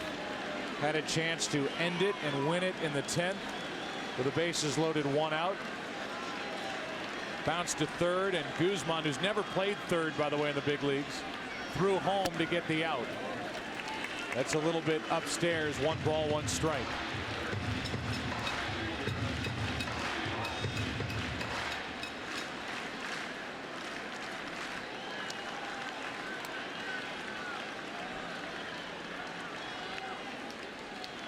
Infield is in for the play at the plate. Longoria grounds to third. It's a foul ball. What a play by Russell Martin anyway. But it's a foul ball. This guy is a magician. You talk about picking it. He picked the throw from center field from Nate McLeod. And now this ball, of course, Martin does not know whether it's fair or foul. Obviously it's foul. The throw by Guzman. And in between hop again. He's got the umpire to worry about, the base runner and the bat. And he still made the play, but the ball was foul. It's pretty impressive. Wow. How about those hands? I'm telling. Meanwhile, it's a 1-2 count on Evan Longoria. And a strikeout for out number 2. Good pitch down and in by Aaron Cook. And what a time for his first strikeout as he works in his third inning of relief. Boy, that was perfectly placed by Aaron Cook. That's a pitch that you normally don't get a swing through on. That ball down and in, but it dipped down so much that Longoria couldn't handle it. Now Morneau will be intentionally passed, which is fine, but this being an all-star game, you've got a dangerous hitter on deck, and in this case, you've got Ian Kinsler, who has the top batting average in the American League, waiting in the on-deck circle. Not only that, with a runner on at third and 2 outs, he can fly, and the chances of an infield hit are much greater with Kinsler than it is with other players. It's the third walk overall, the second intentional pass handed out by Cook. And now Kinsler can win it. He has a league-leading 134 hits. But so far tonight, 1 for 3.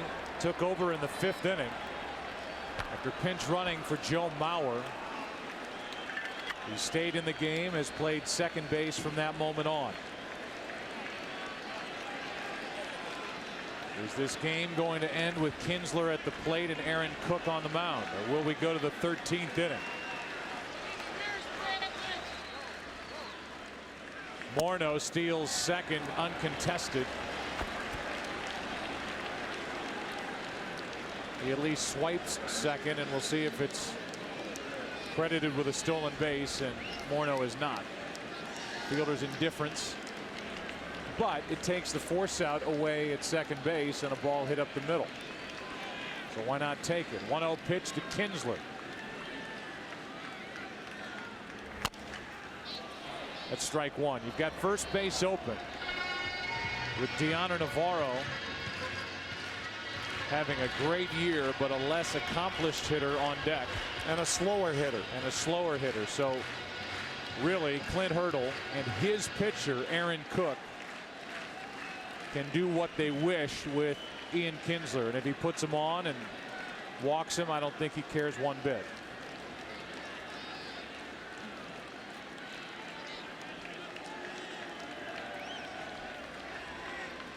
The 1-1. Left side, Guzman to his left. We are going to the 13th inning. A leadoff double by Carlos Guillen. Almost got out. A ground out, a strikeout, a walk, another ground out. Cook has been terrific. We're going to inning number 13.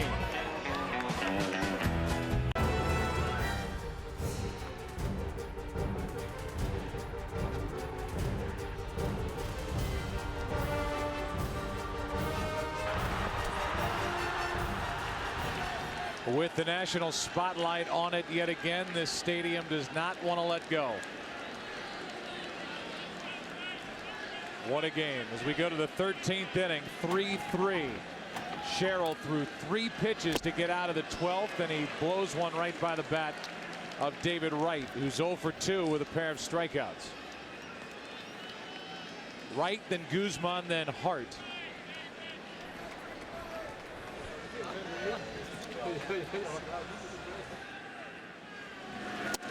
Down and into David Wright. Talk about different styles. I mean, with Sherrill, his back is almost to the hitter. Nobody in baseball has as closed a stance with which to start than George Sherrill. 17 home runs during the regular season so far for David Wright, who has homered in an all-star game. Did so in his first at bat.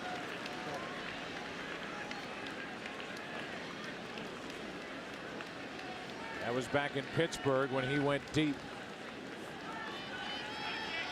at PNC Park. Here's a 1-2 pitch.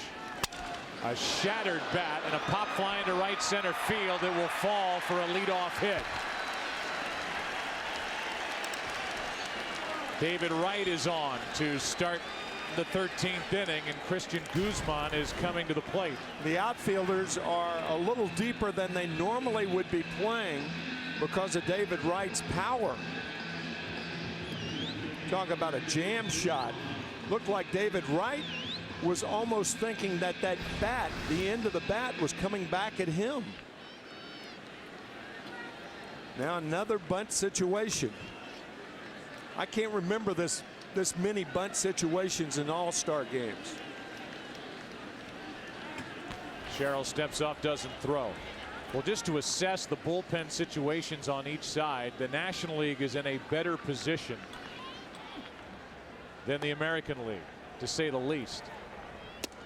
Pitch up and away. Not only does Clint Hurdle still have his closer Brad Lidge down there, he has Carlos Marmol, the terrific setup reliever for the Cubs, and if need be, Brandon Webb.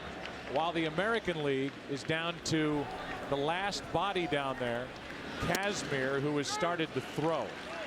And once Kazmir comes in the game, if that happens,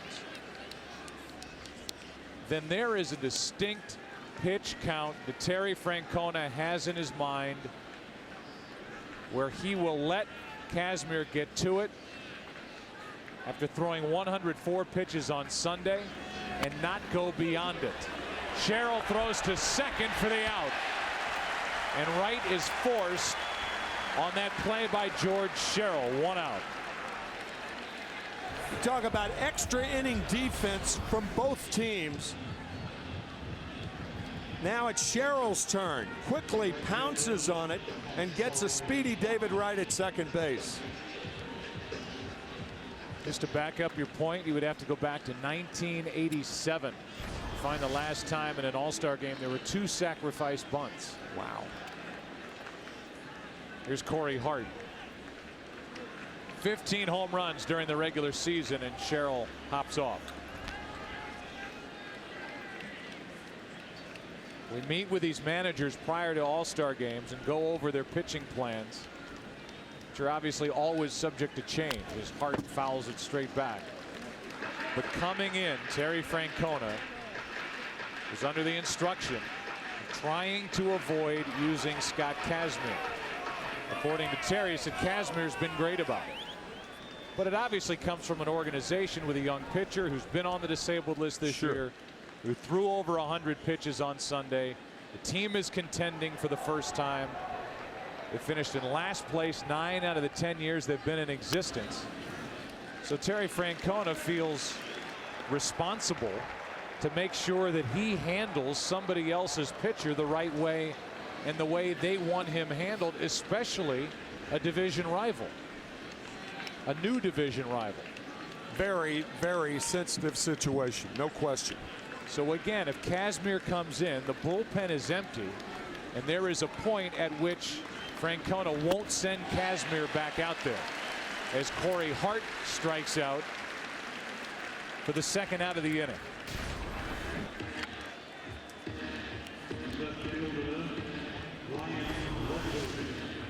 So Hart is gone, and Ryan Ludwig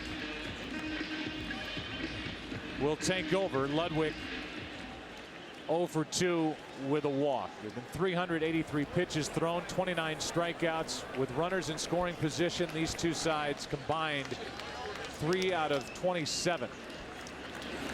Ball 1 to Ludwig with 21 home runs on the year.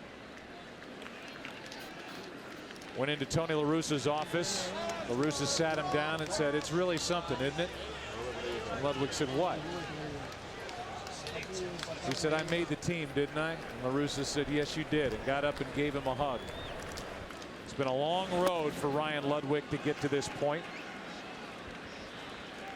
And when he found out, he hopped on his cell phone and texted his wife, Joni, who's pregnant with their first child due in November, and said, "We did it." She's been there with him, and now here he is with a chance with one swing to be a hero. But he's not getting the chance as Sherrill has run the count to 3-0. Getting the chance is what Ludwig's all about after serving time in the minor leagues with 8 different teams, starting with Modesto, California.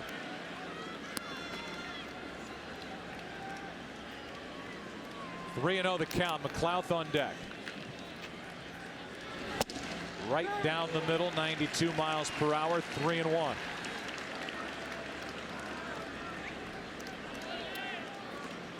Go ahead run at first. 2 out.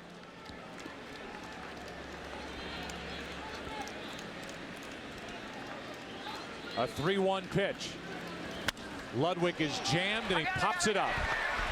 Kinsler from his second base position squeezes it, and we're still 3-3 going to the bottom of the 13th inning. Who's coming up? Navarro, Drew, and Michael Young.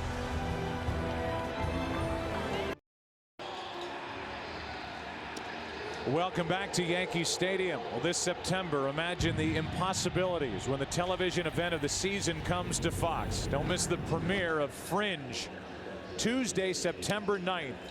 J.J. Abrams, who's the co-creator of Lost, great show on ABC, and the writer of Transformers. They have built an all-new world of intrigue and adventure that will blow your mind. Fringe, Tuesday, September 9th. Right here on Fox. Monument Park, where all the Hall of Famers started their night, then onto the field.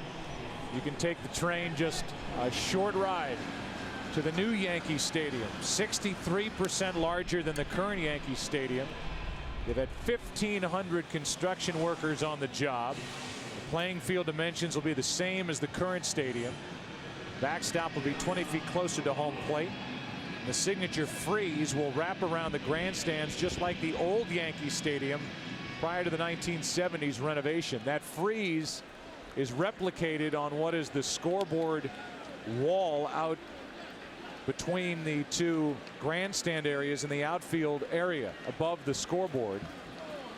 As we move into the bottom of the 13th, and Marmol, who can be just flat out nasty, but who has been struggling, takes over in the bottom of the 13th inning. Marmol replaced Kerry Wood, who was out unavailable with a blister.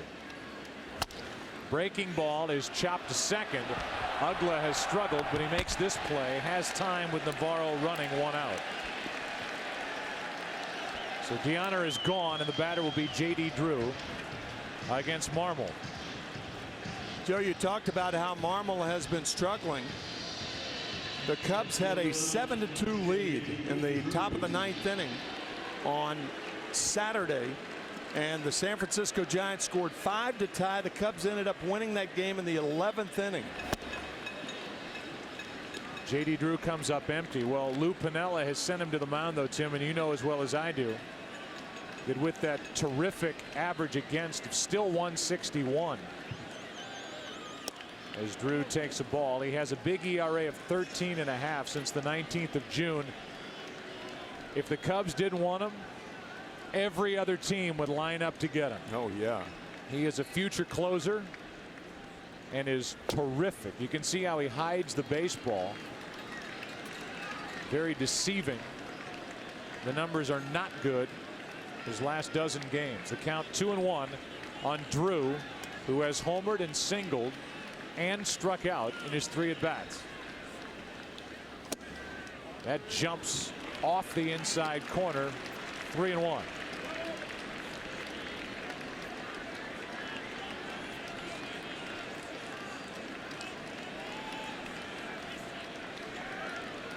Kazmir was getting loose, and now as the clock strikes 1, Kazmir has taken a seat. Breaking ball is in for a strike. 3-2 on Drew. But there is activity out in the bullpen for the American League. There's Scott. One of the best young arms in the game. 3-2 pitch.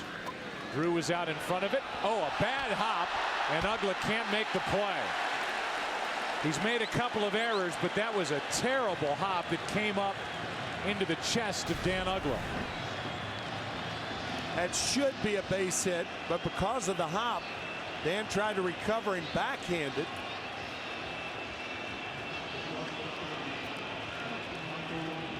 It's an error, and the 3rd of the night for Dan Ugla. Ugla didn't get into this game until the 6th. He has 6 all year. He's made 3 tonight, 2 in the 10th, 1 in the 13th. But in his defense, that hop That was all the hop and not Dan Uggla. I agree. Here's a pitch low to Michael Young. Watch down and right there. Ball comes up on him. Try to recover, as we said, to backhand it. But the third error of the ball game on Dan Uggla. And the fourth error of the night for the National League. Now Michael Young hammers it one ball, one strike. Aaron Cook, by the way, was outstanding. Clint Hurdle, I'm sure, felt more comfortable using his own pitcher in that situation of throwing him out there for 3 full innings. And he dodged into and out of trouble and helped Uggla get around those 2 errors in the 10th. There's strike 2 on Michael Young.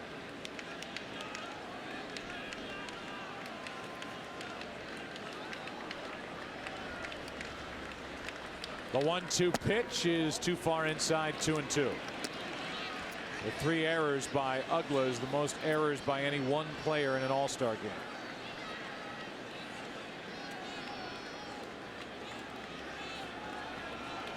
Quinton on deck. Michael Young at the plate. Full count. Now Drew will be off. It's funny, Uggla's 3 errors have come during a time in the game when it's been as good a defense as we've ever seen in an All-Star game. With all of those plays at the plate. Oh, guys terrific. Ranging around the infield making plays. Yep. The dig by Adrian Gonzalez at first. There goes Drew. Strike 3. Throw down and safe. Good pickup and tag by Uggla on the end of it. But Drew is in with a steal, and now he's in scoring position with 2 out. Watch how the short hop at second base makes the glove come up. And that's why Drew slid under it. Watch the glove. It comes up to make the play, and Drew slides under it.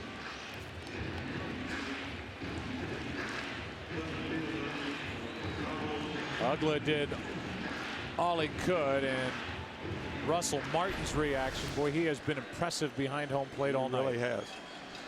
So there's Drew, the winning run at second, 2 out, and again Carlos Quinton is at the plate. Representing the White Sox, he pops it foul. Backing out of play. Quinton last time up had a chance to end it and bounced out to third. Reached on an error in the 10th and flied to center to start the 8th. Good speed with J.D. Drew, the man at second. Marmol throwing hard, missing with ball 1.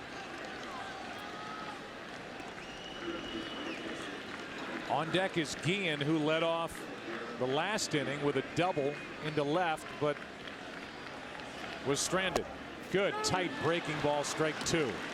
How about this matchup? The north side of Chicago against the south side. White Sox were swept by the Cubs their first time at Wrigley this year, and then the Cubs went to Cellular Field on the south side, and the White Sox returned the favor. You've got the Cubs leading the NL Central. You've got the White Sox leading the AL Central and trying to hold off the hard-charging Minnesota Twins, who have won 19 of their last 25. First time since 1977 that the 2 Chicago teams have been in first place at the break. 1-2 pitch. Quinton strikes out. And we are going to the 14th inning at Yankee Stadium. We have heard this music a lot tonight.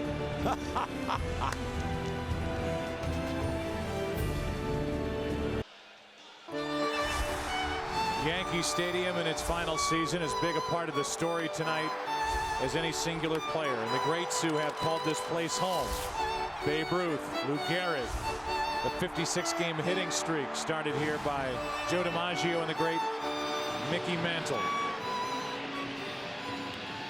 Just 4 of the legends. Monument Park, which at one time was in play here at Yankee Stadium, now beyond the wall out in left center field. The monuments, the plaques. George Sherrill back to work McLeod first up, and he launches one into right. Back at the track, J.D. Drew is there for out number 1. Just got under it enough, and McLeod gave this crowd a rise here at Yankee Stadium, but it fell short. Looking fastball, he gets it, and a sigh of relief from George Sherrill. The National League and Matt Holliday in particular, who homered into right earlier in this game, disappointed that that fell short. And now Russell Martin. It was 1 for 2 with a bunt, a hit, and he's flied to center, and he has shown the world just how good he is behind home plate defensively. Takes the ball.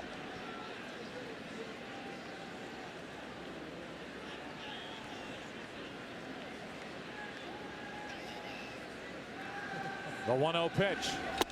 2-0.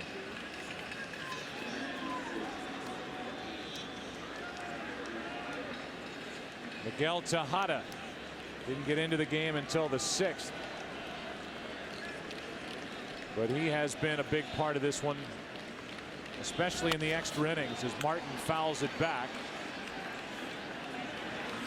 And it will get out of play. So Brandon Webb, who was also on that list of, hey, Clint Hurdle, if you can avoid using him, do. Now he gets loose. Scott Kazmir gets loose, who was on that list for Terry Francona. Tim Lincecum, who was maybe available for an inning, left and was hospitalized with flu-like symptoms. The San Francisco Giants right-hander, as Russell Martin flies one into right. Drew back to get it, 2 out. So these two managers were a little short-handed coming in, and they are about out of bullets out in that bullpen now. Well, if you're wondering about George Sherrill, he has now pitched the longest that he's pitched all year, 2 innings. An inning and 2/3 was his high coming into this game.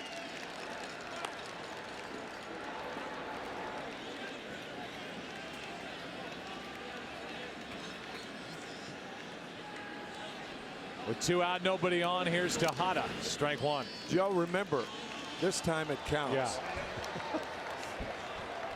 We think. We hope it counts. Telling you, the minute Kazmir comes into this game, the clock is ticking. Yeah. Maybe they'll let the Hall of Famers play. Do you have Carlton's cell phone number? I do. Ground ball to the shortstop. Young makes the play, and the inning is over. Bottom of the 14th. Who's coming up? Guillen, Sizemore, Longoria. Back after this from your local Fox station.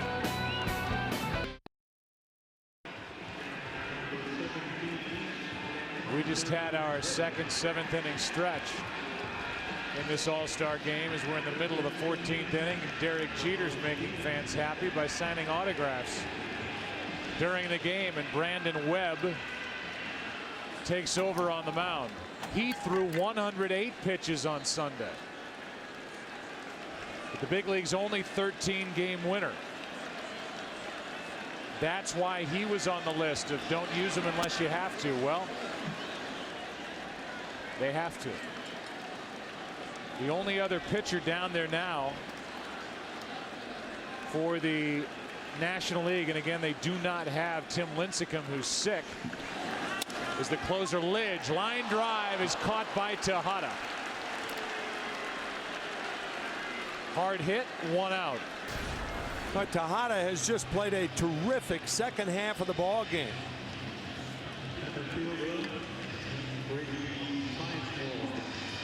All over the place. Brandon Webb, who is in his 6th season in Arizona, is a 3rd-time All-Star now. Started this season 9-0. Cy Young Award winner in 2006. And has the most wins in the National League since the start of 2006. And there's that power sinker. There is nobody in the game among starting pitchers who has a better sinker than Brandon Webb.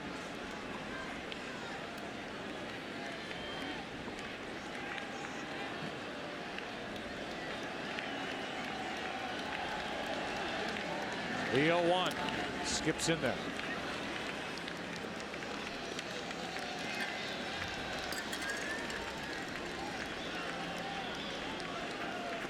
In case you're wondering, the longest All-Star game, 15 innings in 1967. My partner Tim McCarver was 2 for 2 in that game. Don Drysdale the winner, Tom Seaver with the save. And now Mr. Lonely out in the bullpen is Brad Lidge, the closer from the Phillies for the National League. 2-1 pitch. Grady Sizemore over the top of that pitch. It's 2-2.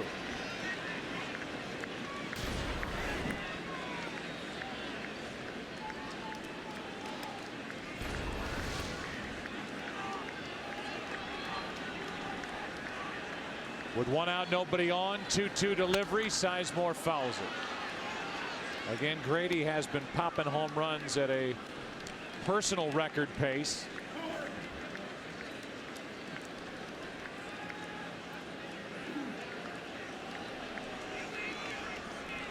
And inviting right field.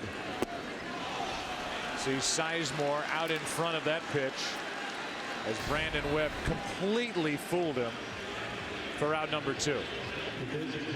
Well, that ball went down like a screwball. You're right. I mean, Sizemore, after being ahead in the count, found it even and strikes out against Webb. It started with Ben Sheets, then Zambrano, Herron, Volquez, Wilson, Wagner, Dempster, Aaron Cook for 3, Marmol for 1, and now Webb. With 2 out, here's the rookie again, Evan Longoria.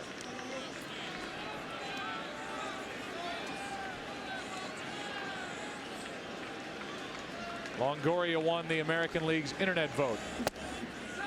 Takes a strike.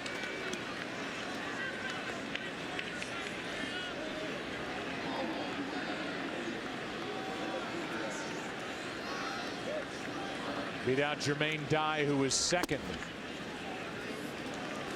on that list. And the 16 home runs that he has hit, the most home runs at the All-Star break by a rookie since Tim Salmon had 17 in 1993. That is strike 2. 2-2 now on Longoria. Corey Hart, as you saw with the 8 million votes, got the NL nod. He's in the lineup now and in this ball game. And Longoria, with his 16 home runs, waits for a 2-2 pitch and strikes out. 2 strikeouts in the 14th inning for Brandon Webb. We go to the 15th. What a game, I'll say. Tied at 3.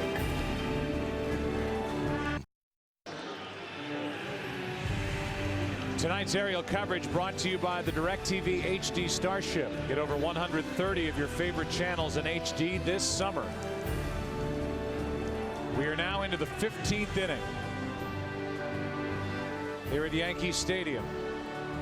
And Dan Uggla gets another at bat, hitting against Scott Kazmir, who was over 100 pitches on Sunday for the Rays. Meanwhile, the Rays, by the way, have lost 7 straight and lost their top spot in the AL East. They're only a half game out. Kazmir started this season on the DL. You can see he's got the good fastball, and the count evens 1 ball 1 strike on Dan Uggla.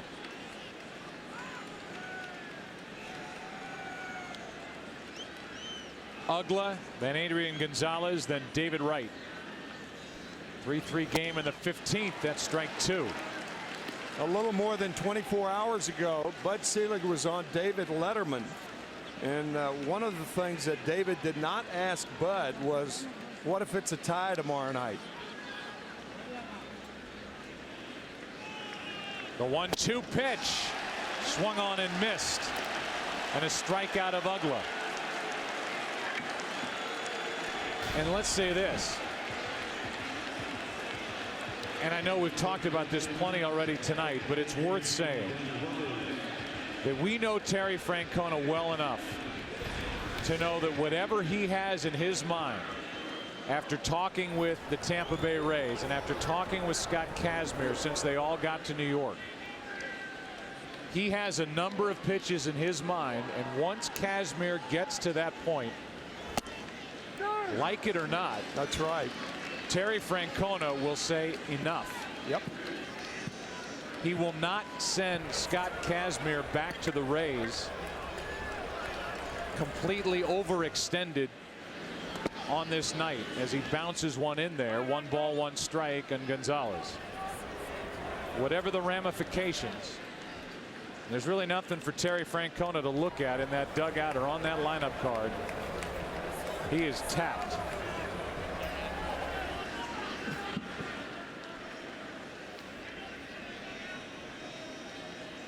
The 1-1. 2 balls and a strike.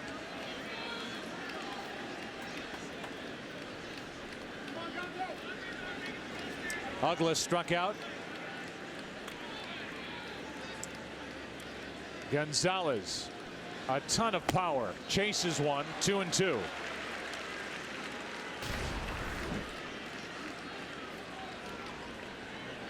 Last year at the age of 23, Scott Kazmir led the American League in strikeouts with 239, the youngest to do it in the American League since Frank Tanana in 1975. He can rack them up. A floater into left field, and after going back, coming in to make the catch is Quinton. How about more on Scott Kazmir? Let's go down to Ken Rosenthal. Joe, I exchanged text messages late in this game with Rays general manager Andrew Friedman, and he confirmed what Terry Francona said. The Rays' preference was for Scott Kazmir not to pitch in this game simply because he threw 104 pitches on Sunday, had the arm injury earlier. Their plan is for him to start on Saturday. Yeah, they want him to come right back and work on Saturday. We'll end up with no rest. As you can see, the ball just jumps out of his hand. 95 miles per hour. Came up in the Mets organization for a brief while, traded away, and Tampa Bay organization got the better of that deal. 1-0 pitch. This guy's an all-world talent, and David Wright of the Mets is dropped to the dirt. So how do you solve this problem of the possibility of a tie? Do you expand the rosters? Do you say you can't, a pitcher cannot pitch in the All-Star game if he pitches on Sunday, if the All-Star game is on Tuesday? I don't know. Here's a 2-0 now. 3-0. I think that's part of it. I mean, these two managers came into the game, and for the National League, you know, Clint Hurdle was shorthanded with those starters, guys who could eat innings because so many of the good ones had worked on Sunday. There's a 4-pitch walk to David Wright with 2 out. Lincecum, who is just one of the most dynamic young pitchers to come along in a long while, worked on Sunday, got his 11th win at Wrigley Field over the Cubs. He was unavailable. Brandon Webb, who worked on Sunday, unavailable. Here's Christian Guzman with a runner at first, 2 out. The other name is Dempster. Here's a ground ball to first. He worked on Sunday. That ball almost got through the webbing, the glove of Morneau. We go to the bottom of the 15th inning. AL coming up, tied at 3.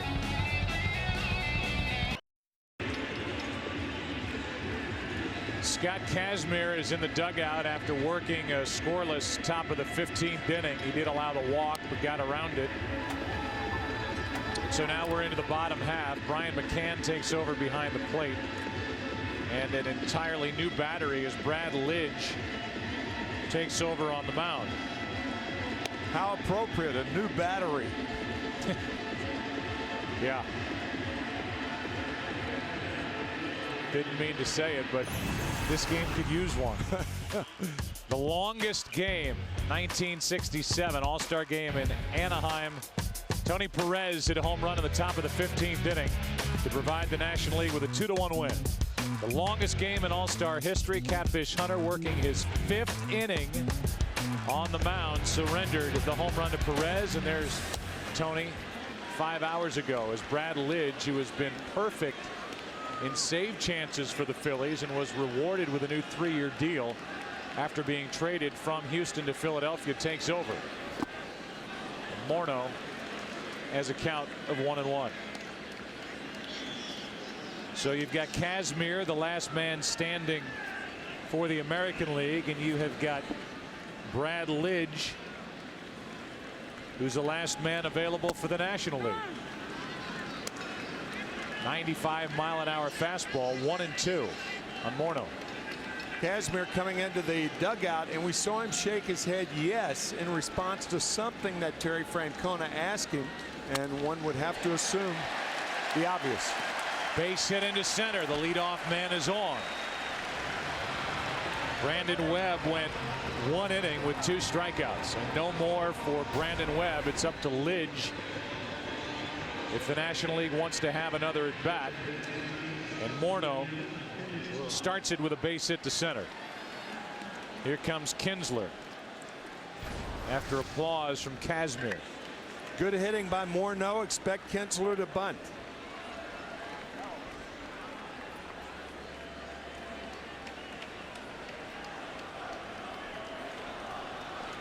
He's swinging and he comes up empty.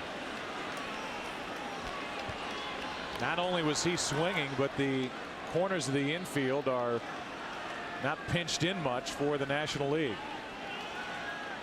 Guzman about even with a bag. Gonzalez holding at first. Another swing, another miss. It's 0-2.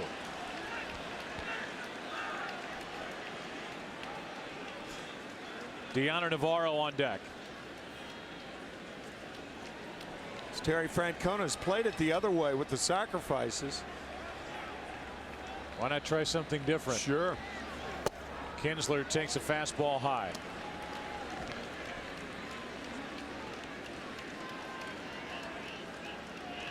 There is a concerned manager right there. And there's one in the other dugout as well. Kevin Youkilis with his rally cap on. Here's a line drive into left that is caught by Ryan Ludwig. A little stagger at the start, but he comes in to make a diving catch for out number 1. Scoops it right off the ground. Good catch. Landing on his left arm. So Kinsler hit it hard, but a fine play by Ludwig extends things. You kidding me? Well, we have seen it all here tonight. The Hall of Famers saluted before the game. Sugar-free Red Bull for Kevin Youkilis. Not wanting to add calories this late at night. And a strike is into Navarro. Not bad for a guy who has a slump buster power drink out. He had a couple of cases up in his locker the other day. It's almost like it's on cue, like he was listening to us. Here's an 0-1. Navarro takes ball 1. Deanna is hitless. He has had 4 plate appearances. He's drawn 1 walk. 0 for 3. Then he was thrown out at the plate by Nate McLouth on a sensational tag by Russell Martin. That was back in the 11th. Navarro gets one off the end of the bat. Base hit into center. Morneau will think about going to third but hold, and that was the right decision. And now with 2 on, 1 out, here comes J.D. Drew. It's interesting. The crowd here at Yankee Stadium, I believe, wanted Morneau to go to third base, but closing on that ball very quickly was Nate McLouth. And Morneau would have been out had he tried it. Here is J.D. Drew. He could be the hero. He could end a long evening and early morning of baseball. He has hit a 2-run home run. He has singled. He has reached on an error and stolen a base. He could end this with a hit. Bottom of the 15th inning, ball 1.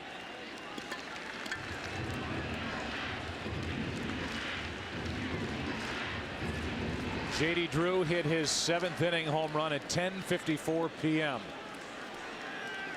on All-Star Tuesday night. It's now 1:33 in the morning on Wednesday. And a 1-0 pitch. Good delivery from Lidge. 1 ball, 1 strike. Brad Lidge, like Mariano Rivera, as I mentioned, perfect on the season in save opportunities. This is not one of those. He's just trying to get it into the 16th. The 1-1 pitch. Drew. J.D. Drew could take his manager Terry Francona off the hook, allow him to exhale. Avoid having to send Kazmir out for another inning. If he can figure out Brad Lidge. 2 on, 1 out. 2-1 pitch is shot foul. 2-2.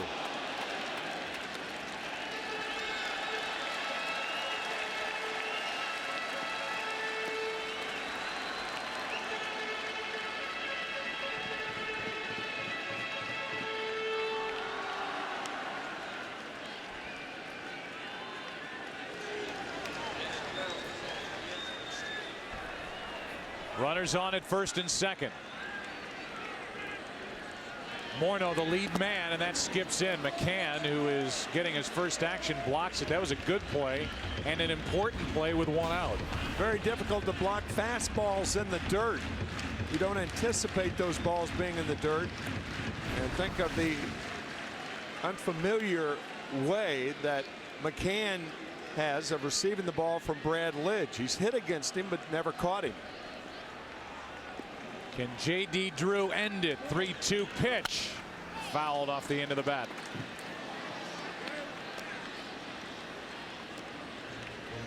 On deck is Michael Young. Morneau and Dioner Navarro are the runners. Home field advantage in the upcoming World Series hanging in the balance.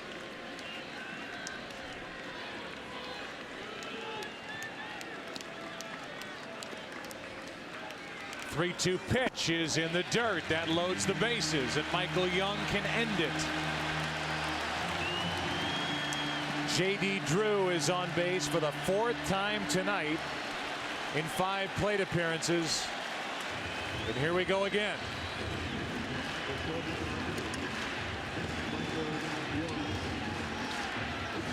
Michael Young tried to end it in the 11th inning. And the great play by McLouth, the better play by Russell Martin to get Navarro at home plate.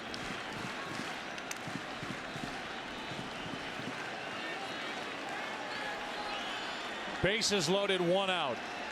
3-3 in the bottom of the 15th inning. Michael Young pops it up. Right field. Corey Hart. Morneau tags at third. Here we go. Throw by Hart to the plate. And safe. This game is over. Morneau scores. Terry Francona exhales, and the American League has won again, and they will have home field advantage in the upcoming World Series. And there is nobody happier in this park than Terry Francona. No, Terry Francona not the only guy exhaling. He's got company. Avoiding having to play another inning. Corey Hart got his momentum going. Through to the plate. The tag by McCann was just late. Morneau in just ahead of the tag, and this game 4 hours and 50 minutes after it started is over, with the AL winning it in 15 4-3. And that's how close we were to playing into the 16th inning. Kazmir is the winner. Lidge is the loser. And a hug from Terry Francona to Jim Leland to Brad Mills. And again, it's Michael Young who delivers the key RBI for the American League, as he did 2 years ago in Pittsburgh.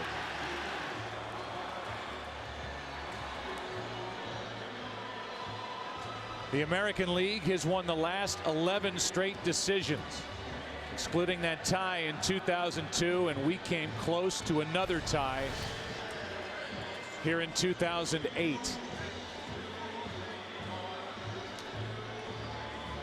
Coming up, the presentation of the most valuable player on our Chevy postgame show. The Chevy MVP presentation is coming up. And the evolution of Yankee Stadium. And let me sing forevermore. You are all I long for, all I worship and adore. In other words, please be true.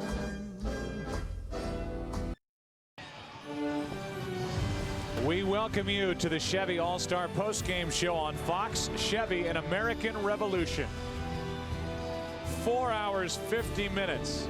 The time of game, 15 innings. Kazmir over Lidge. The American League is unbeaten in the last 12 All-Star games. They've won the last 11 straight decisions with that tie mixed in. You talk about a guy with relief.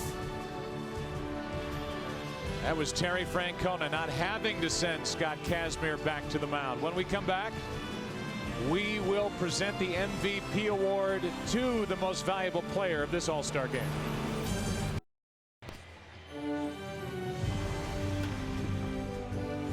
Welcome back to the Chevy All-Star postgame show on Fox. Chevy, an American Revolution.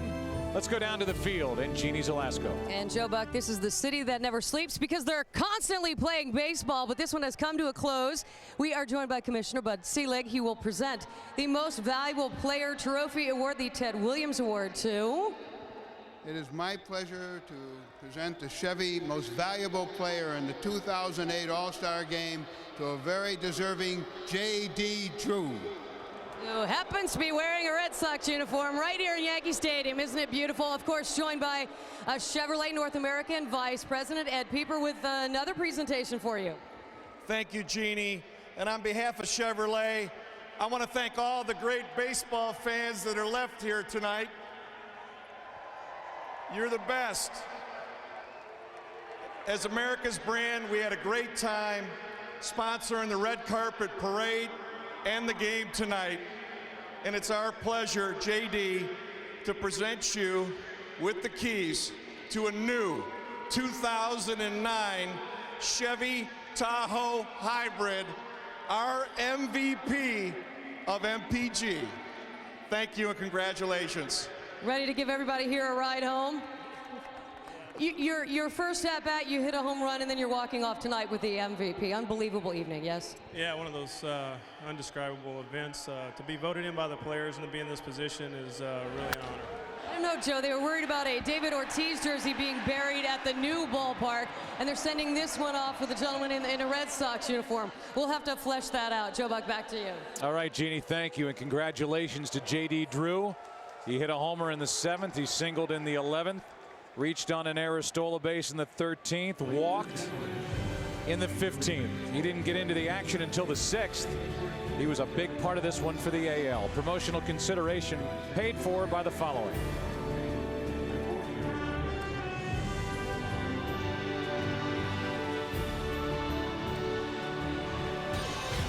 For more information on tonight's game and the latest in Major League Baseball news, log on to foxsports.com, powered by MSN. This week, Fox Saturday Baseball, the Red Sox take on the Angels, Padres and Cardinals, Phillies and Marlins. Coverage begins at 3:30 Eastern, 12:30 Pacific with a pregame show. For Tim and Ken and Eric and Kevin and Jeannie and everybody who set this up, it was a long night, worth every minute of it. We say so long from the house that Ruth built.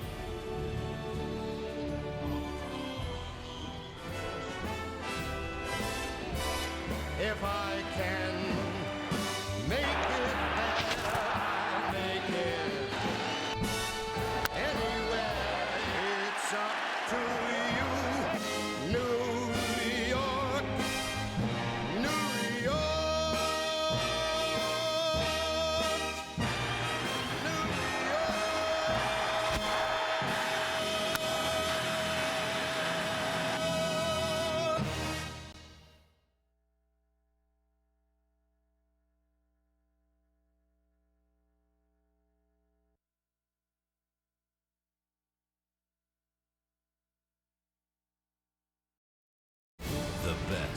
just got better.